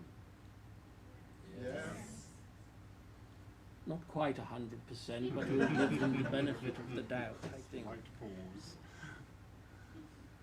You realize that although it is a worthy cause, as our friend said, it is not always easy to embody love, to be the embodiment of that compassion. But how important is it that if we search for that love in the world, that it actually starts from within? To recognize the beauty that is within you. To recognize that this world would be so different without you in it. That you make up part of the stupendous whole. That all that you are, the spirit and the light and the power that you bring to this world, bring something unique. And that each and every one of you is unique, but part of the same wonderful whole of divine being. You understand? Yes. And how marvelous that you can come together, that you can be in this place to discuss such things, to be free in your viewpoint of belief. You may take it as a given in this world that you have religious freedom. But ladies and gentlemen, that is not a freedom that all can ascribe to in this world or have access to. You understand? Yes. The empowerment, the pride, and the joy that comes to you from our world. You are here at a time, as much of life has always been, of great change. But you are here at a point where every single action, every single thought is making a difference in this world. You have heard already today the need to stand for what you believe is right. The need to make your voice heard, but also to give voice to those who cannot be heard by others. Will you be an ambassador for the unseen? Yes. Will you... Oh, wonderful, I didn't ask for that one. It was marvellous, wasn't it? Bonus. You'll get a gold star, man. But will you move forward into this life, stronger, knowing that there is something greater? All of life, throughout all of humanity, if we can always call life humanity, all of life is experienced in the great joys and sorrows, in the highs and the lows of depths of despair. But this is the way that life has been. But often you may think that the world is tipping on an axis which may plunge everyone and everything into chaos. I can guarantee you, ladies and gentlemen, that there are those points and pivots throughout all of history where the same things have been felt very keenly by those who are sensitive to the rhythms of all life, all nature, and all of being. You understand? Yes. And if you, ladies and gentlemen, are of that mind and can feel those changes that are needed, then may we urge you to do what you can in whatever ways that you can. As our friend said, beyond these walls, to go out wherever you are in life and to share the understanding of our world. And you may not have to go to people and say, do you know, I'm a spiritualist. What you do is become the example of love, the example of understanding and of kindness in the world. Just as you spoke of the Nazarene, and how even to those who would wound, he was able to find love and acceptance for the way that they were and the way that they behaved. Father, they know not what they are doing. But maybe, ladies and gentlemen, where you find those who do not understand, you cannot force them through knowledge. You cannot say, well, I'm going to educate you and I'm going to tell you. You become the example of what it is that you believe and that you preach. You understand? Yes. If you are hypocritical in your nature, then you cannot expect others to transform and change, because you are not walking the talk of your spiritualism. You must find the ability in every moment, in every day, to do the best that you can, recognizing that you are still growing and learning yourself. And even when you go beyond that state of physical death, how marvelous to know that you will still learn, you will still grow, and you will still have things to say and to do. It does not end with this life. It continues beyond. You understand? And how marvelous to think that when you return to this finer home, that you will still have work to do, when many of you think you'll be having a rest. But why, when you have something that you love, would you ever want to leave it behind? For those of you who have been touched by our world, for those of you who know the truth and the reality of the love that comes to you, that surrounds you and flows through you, how could you ever leave it behind? Because what you are doing is remembering and coming home. And if we can help to touch the minds of others in whatever way, then we are helping them to remember the beauty of who they are too. You understand?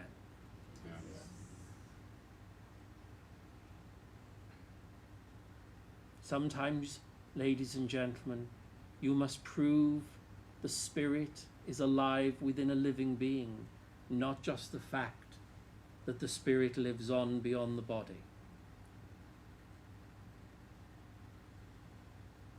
You need to let those in this world know that they are a wonderful, loving spirit, that they are seen, that they are heard, and that they are important in this world. So many are ignored, overlooked, and stepped over because they have fallen on harder times in their life. How many people will profess to being a Christian, yet not want to help those, or certainly not in their backyards. You understand? Yes. Whatever you choose to call yourself, first and foremost, be kind. first and foremost, bring love.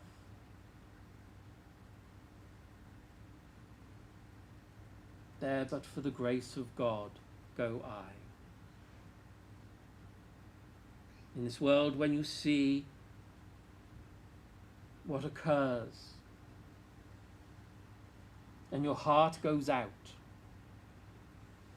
that love, that healing, realize the power that that healing has. Do not feel hopeless in a world that is truly full of hope,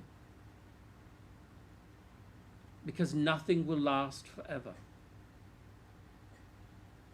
All that is occurring will change. Regimes will change. Other people will come to power. It does not always mean that whoever comes to power brings a better regime. You understand this. Yeah. But what is important is it will bring change in its wake. That everything that we are experiencing in the whole of life, in your world and ours,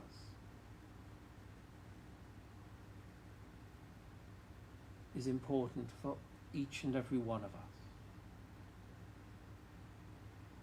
For even here, we are not the font of all knowledge, but we are learning and growing within life here as well. You understand this? Yes. So let us in these moments encourage you from what you have learned and heard today, that this has just scratched the surface of something fascinating for you, of something intriguing, whether it is the science, whether it is the wonderful philosophy of life and life hereafter, whether it is the abilities that may lie dormant within you that are waiting to be reignited and bring the passion out within you to be of service in this world. Whatever it may be, move boldly forward and seek to know more. Seek to find out the truth for yourself. Don't believe a dead man. Find out for yourself what is true and what is real. Don't be afraid to question that which exists. If nobody questioned, we'd all still live in caves, would you not? If nobody thought with a unique and inspired mind, you would not be able to see us over a distance today, would you? Just as our young friend said, the technology evolves and is inspired not just by the physical world, but by our world. And let us be aware that although man makes marvelous advances in life, we must always come back to the human condition.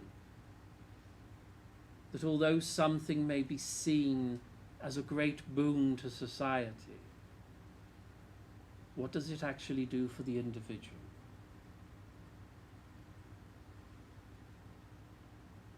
Some people have their lives extended and supported, but do they have always the quality of life which they would wish? Is the science hindering the spirit?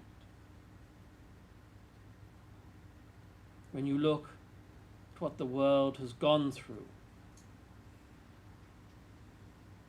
has man's spread across the world caused greater problems for himself?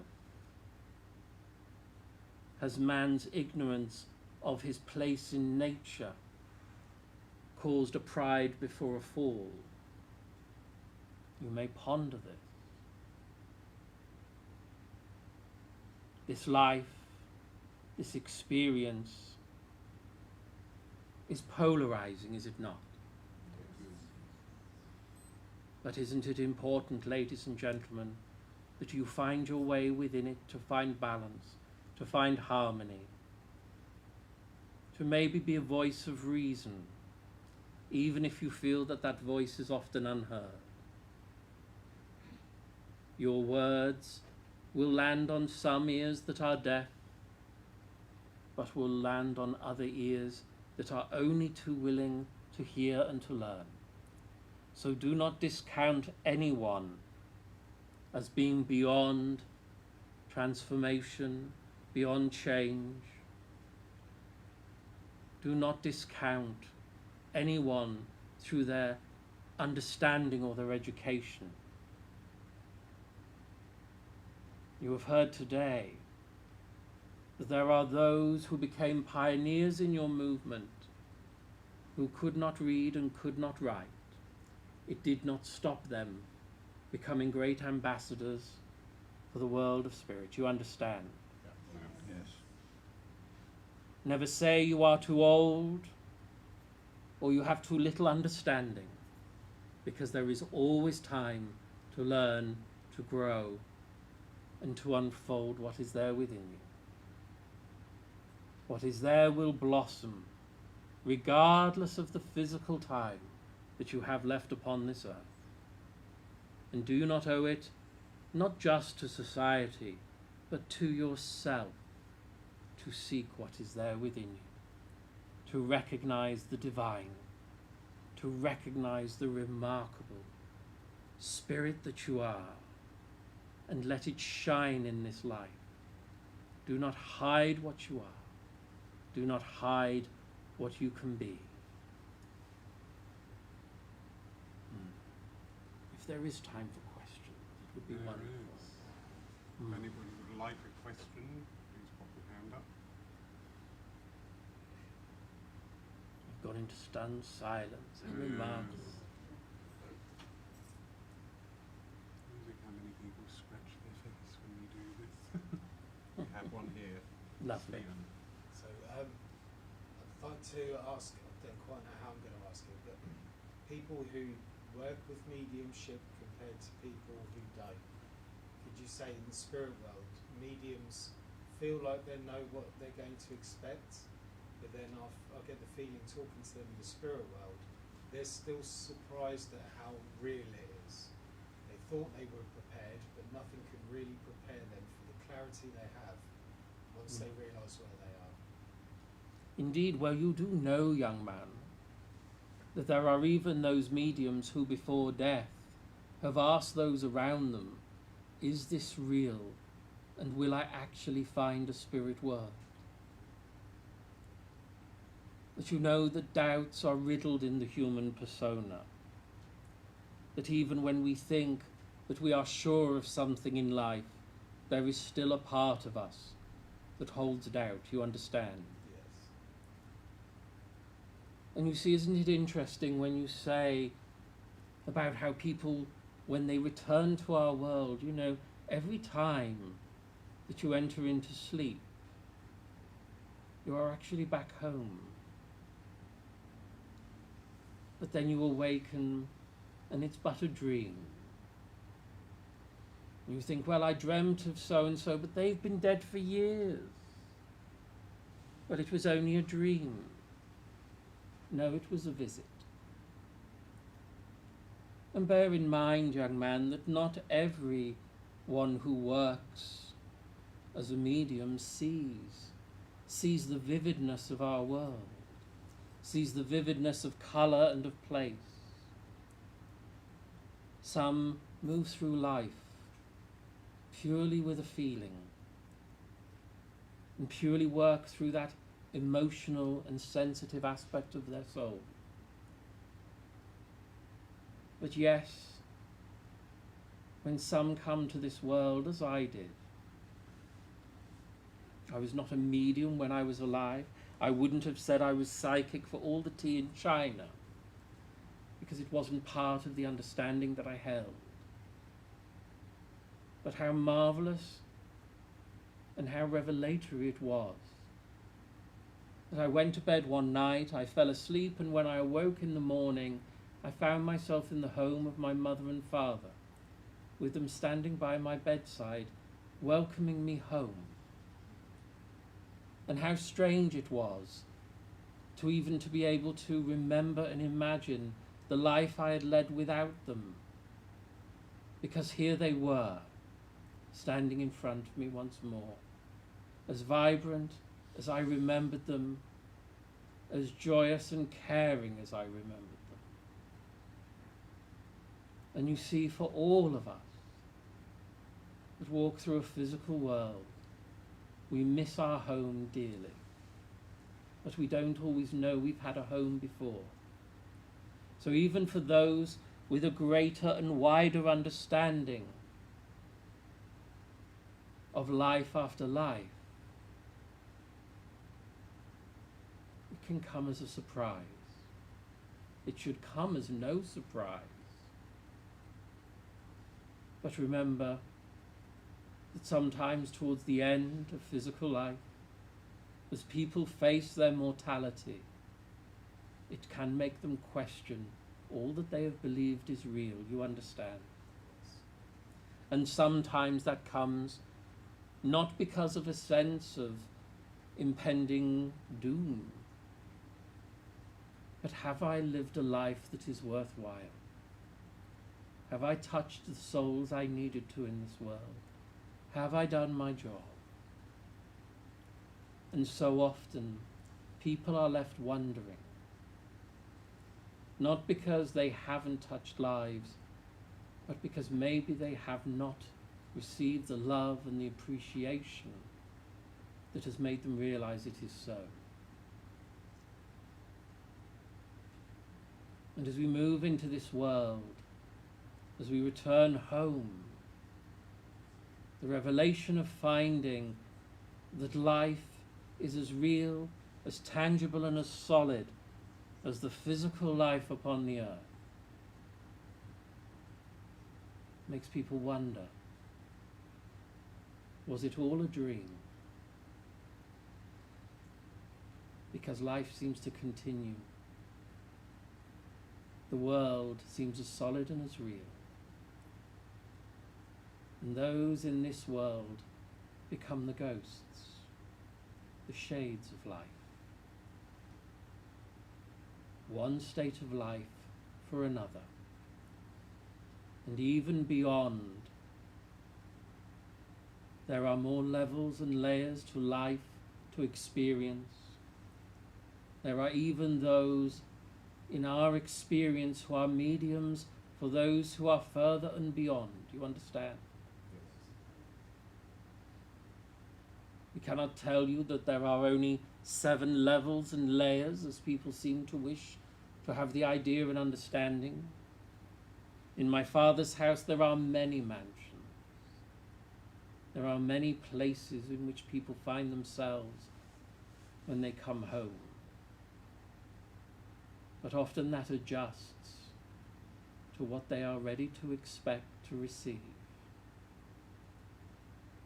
But know this, even those who do not believe, those who find themselves stupefied by finding that they have lived on beyond physical death, find their feet with the aid of those who know and love them. You understand? And you know, at times, dear friend, if you imagine that the ability that we have to communicate with each other here is still something that you then have to almost relearn in expressing the power of your thought and experience back to a medium in your world. Communication isn't always as easy as you think. So that is why, when you speak of things as being an experiment between the worlds, it's the experiment between minds, heart to heart, soul to soul. And so therefore, just like conversations in your world, sometimes you have to learn a new way of communicating all over again. How wonderful. And how frustrating at the same time. No, learning is eternal. Growth is part of that. And realizing that sometimes there is more for us to do. But how marvelous that you get the choice, whether you will or you won't, just as you chose in the coming to this world. How marvelous the choice to be here at this time, even though you may not always think so. What is there in your life? What faces you? The challenges and the joys that are yet to come. Realize how marvelous and miraculous those things are. You understand? Yes. And we meant that for you personally as well, dear boy.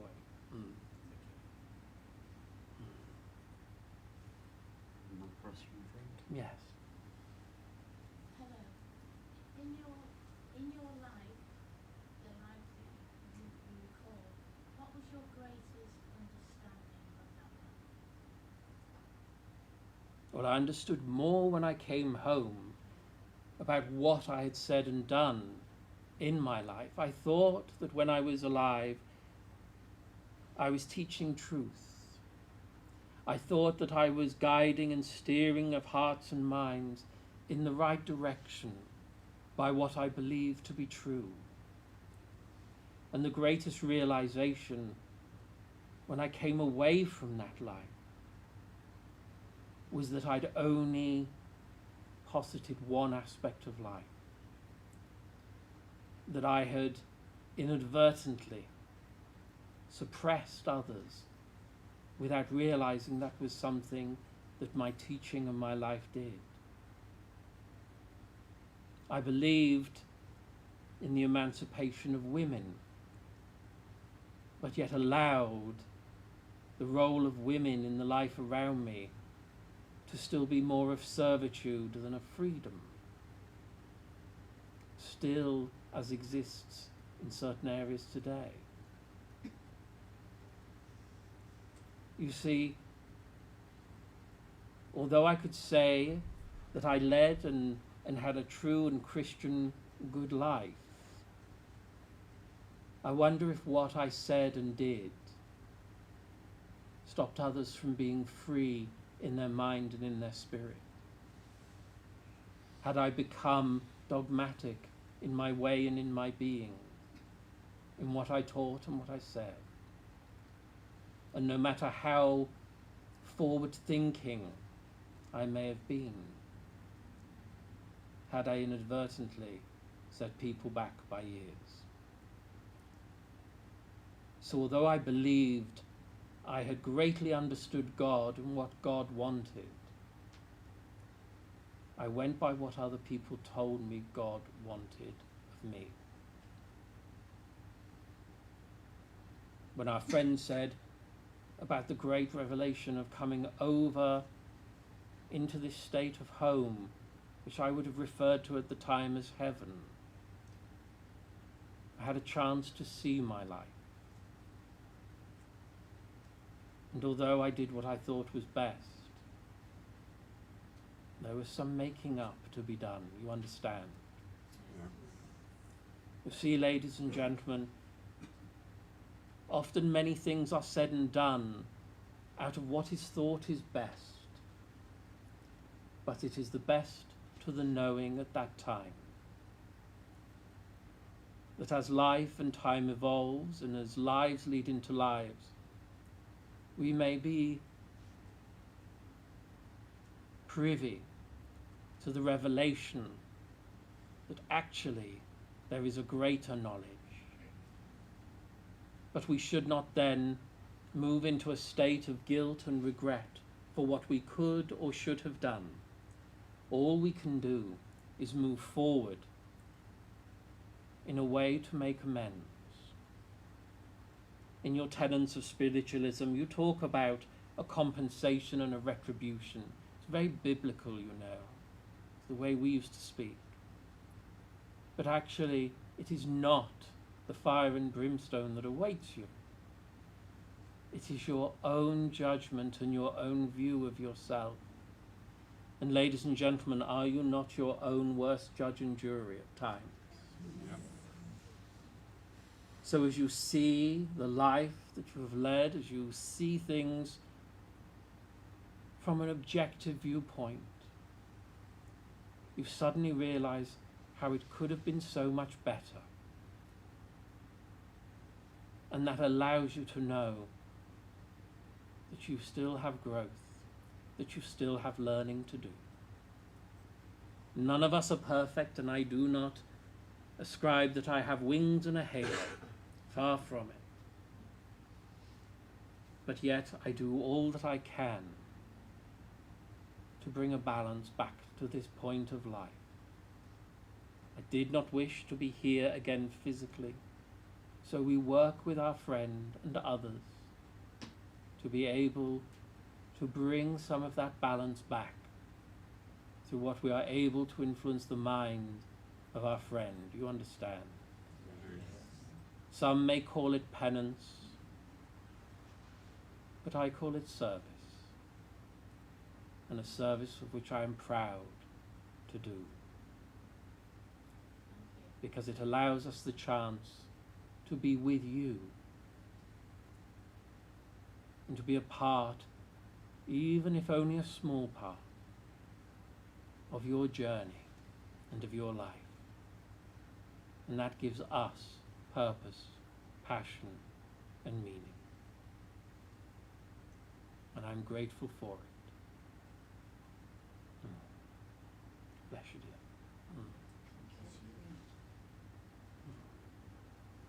How are you? Can I ask, are you aware of lives before what you took on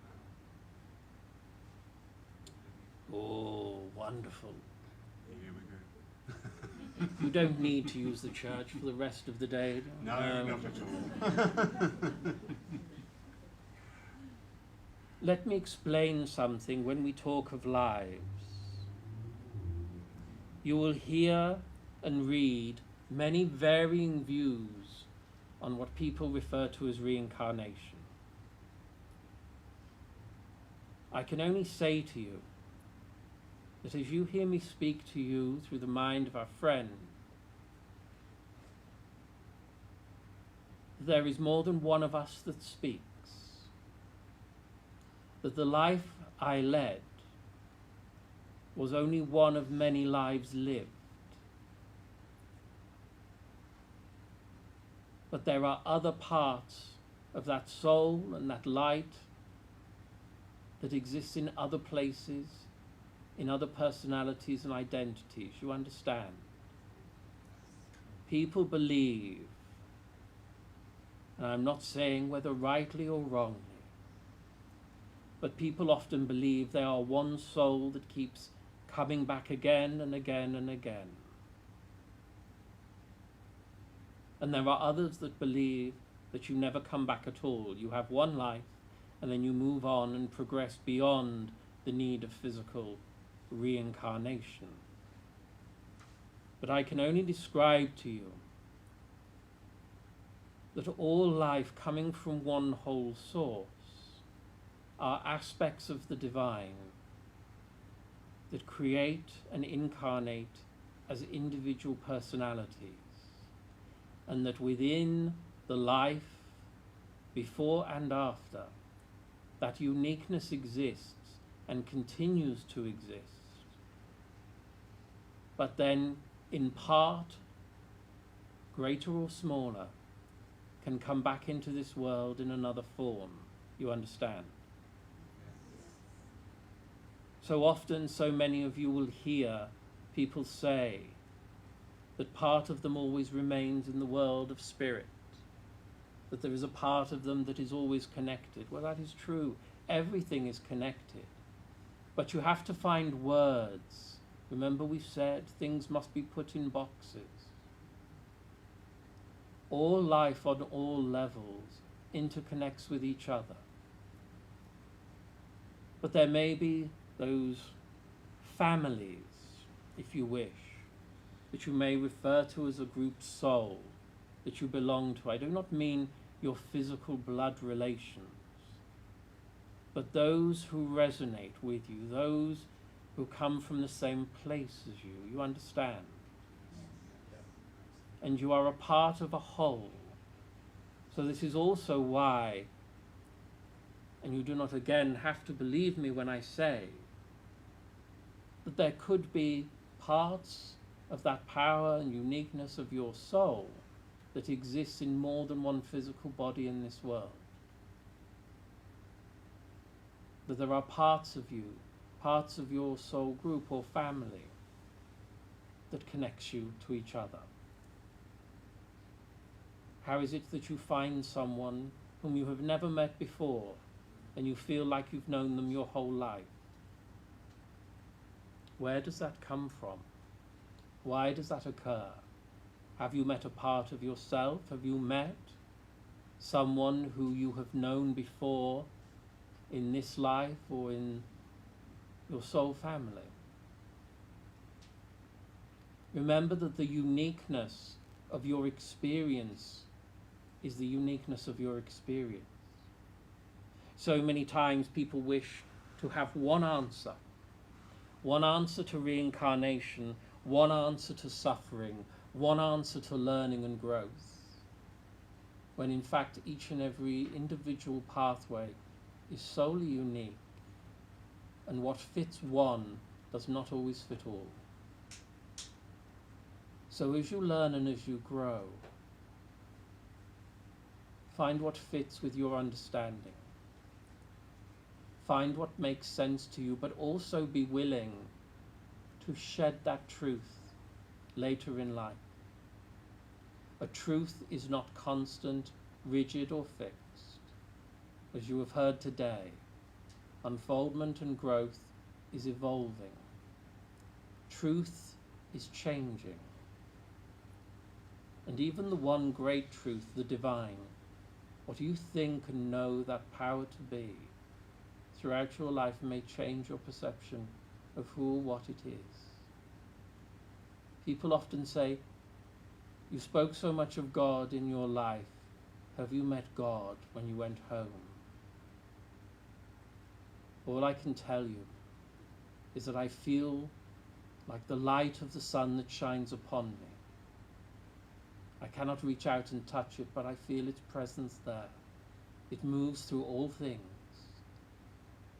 And yes, maybe I feel as if I'm closer to that divinity, but yet there is still that in my own personality, in my own nature, that requires some level of refinement if I am to get closer to what that may be, that which we call God.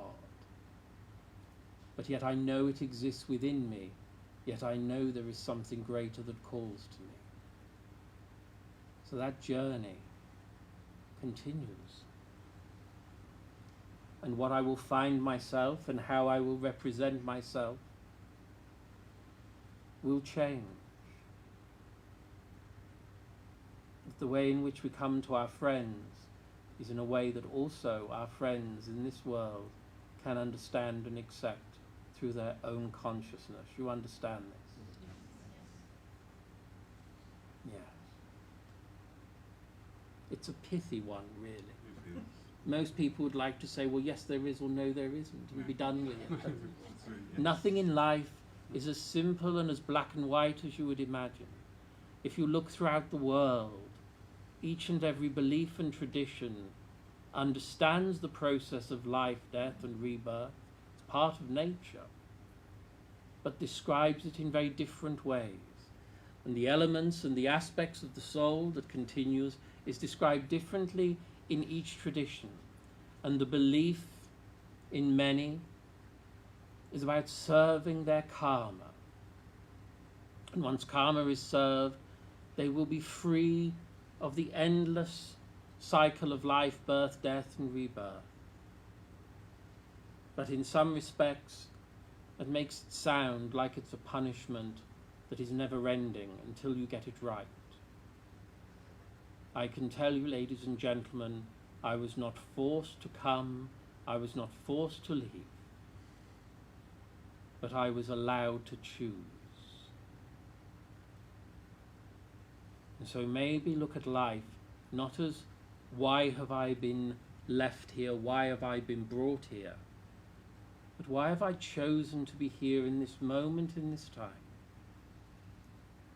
Maybe you are the answers to someone else's prayer. Maybe you are the help and the saviour that they have been waiting for. Never underestimate that you may have come here,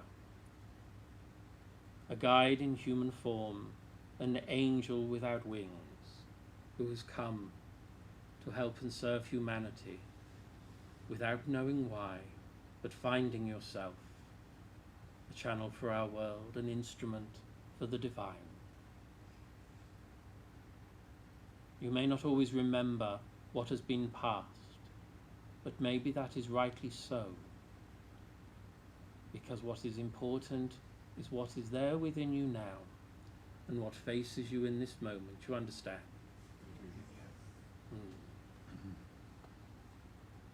Have we time for one more question before we end?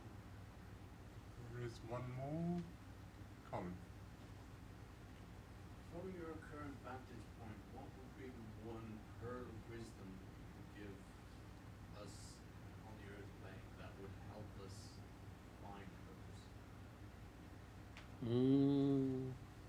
You see, black and white, one answer. I want one. I want one. Let me say to you this. Be still and know that you are God. Find your peace within your world. You often say to people, well, we pray for peace for others. Let peace start within you and ripple out into this world. Find yourself in a space where you can be unfaltering in your faith and your understanding of this time and this place. Let that love and that stillness ripple out from you into the world. You believe in the power of prayer, yes? You believe in the power of absent healing. And these are the things that you need to place into practice in each and every day. Make me a channel of your peace. These things, these thoughts that you have, as have been expressed to you more than once today, the power of your mind. The mind is the navigator to the power of your soul and the power of the divine. Let intention to bring a greater peace, to bring a greater understanding. You know, people pray for peace, but actually you need solutions and resolutions in this life, you understand? No, it's just saying make it peaceful. You can have a peaceful night, but the next day is atrocious. Pray for something that is long-lasting and far-reaching. Hand over things to the divine when you see no way round them, but know that all will be well and that all will change. Nothing will last forever. But find peace within the moment, peace within your mind, and peace within your soul. And let that touch the people that are around you. And always remember, have a smile for all those that you meet. Kindness is sometimes all that another person needs to transform their day and transform their world. Be kind. Be peaceful. Be love. Thank you. You're welcome. So my friends, I know our time has been short, and normally when our friend has us here, we have hours to literally chew your ears off talking about life. But we hope that all that has occurred within this day will reverberate in your heart and minds for days and weeks to come, and that it will make you think, and it will make you reposition your view of life and what life is and what life is about. Maybe this is the first day, the first step of a remarkable journey that takes you into a wonderful, bright future, because you know that you are more than you see in the mirror, that you feel the power that is within you, that light that can never be extinguished, and that within each and every one of you are wonderful abilities and gifts of the Spirit that can manifest and change the world from within you to others, and who knows, the world itself may change with the light that you share. So let me thank you for this time, for your kind attention and awareness. And I will say, as always, God bless you all. And let me say a prayer in this moment, that may God and all his angels watch over you. And no matter where you go, may you come to realize that you are never alone. And although you may not see those in our world, know that we are with you, that we walk with you upon your pathway, neither leading you nor walking behind you, but walking by your side as a friend. You are not alone, and you are forever loved. Amen. Amen. You're welcome. If they want to talk for a little while we disappear. You see, young man, there is so much that is to develop within you, you understand, and to do with this way of working as well, not only within your healing, but also within the work of philosophy and understanding. Yes? You understand? I do. You see, you think you dip your toe in the water and it's only going to be a small thing, and yet it opens up in front of you from a stream to a river to an ocean of what is to come. But if we'd have told you at the beginning how great the task was, you wouldn't have put your toe in the water at all. You understand? So slowly, slowly, we catch him up. So let me leave those thoughts with you and say God bless you. And we look forward to speaking with you again. And thank you for all you do. Thank you for coming.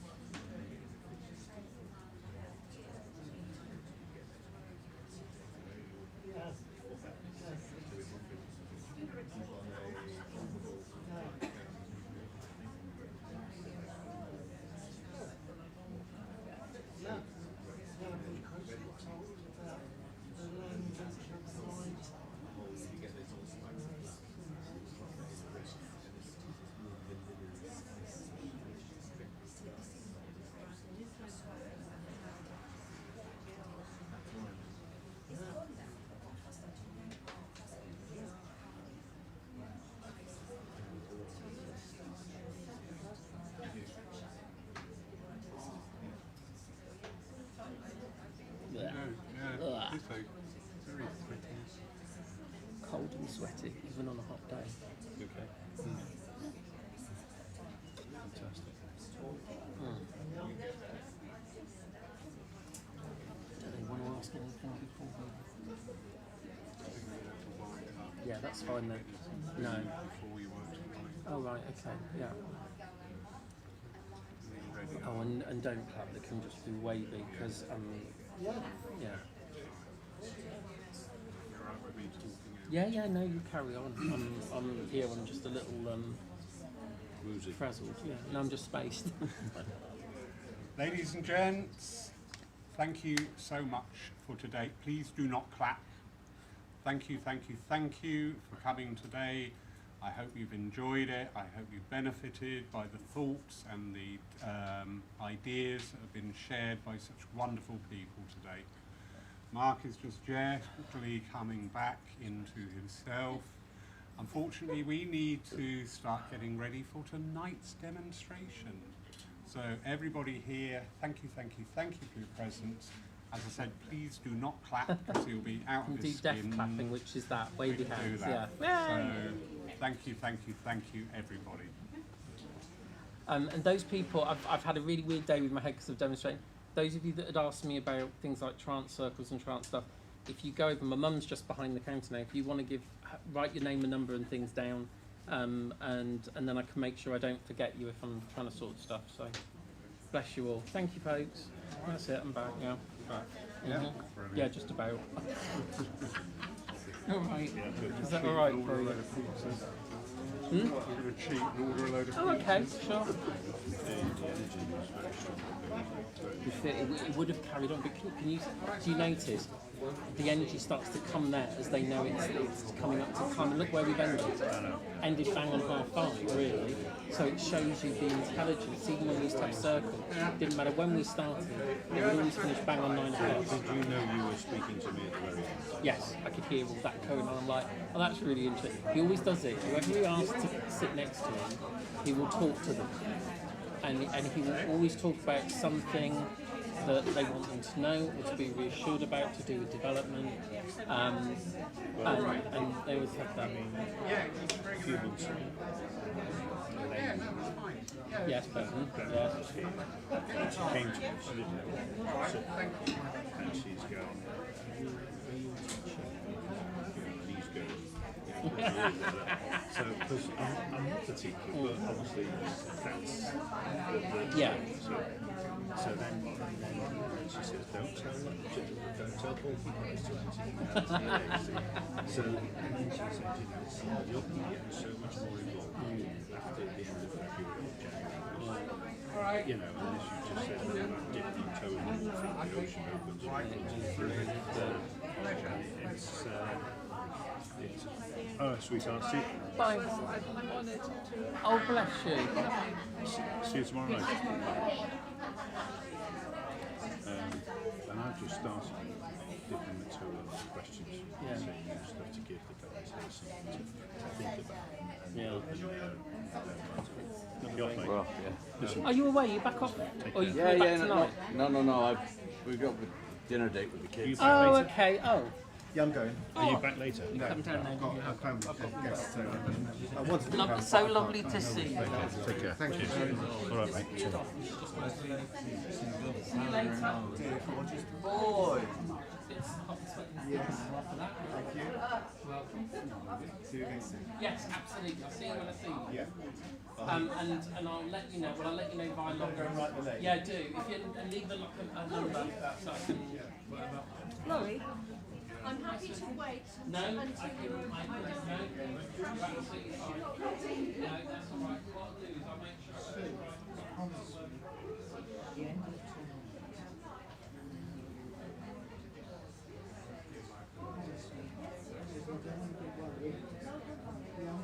Yeah, because I'm trusting.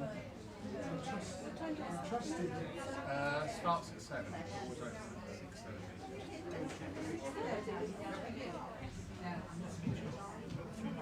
Yes, please.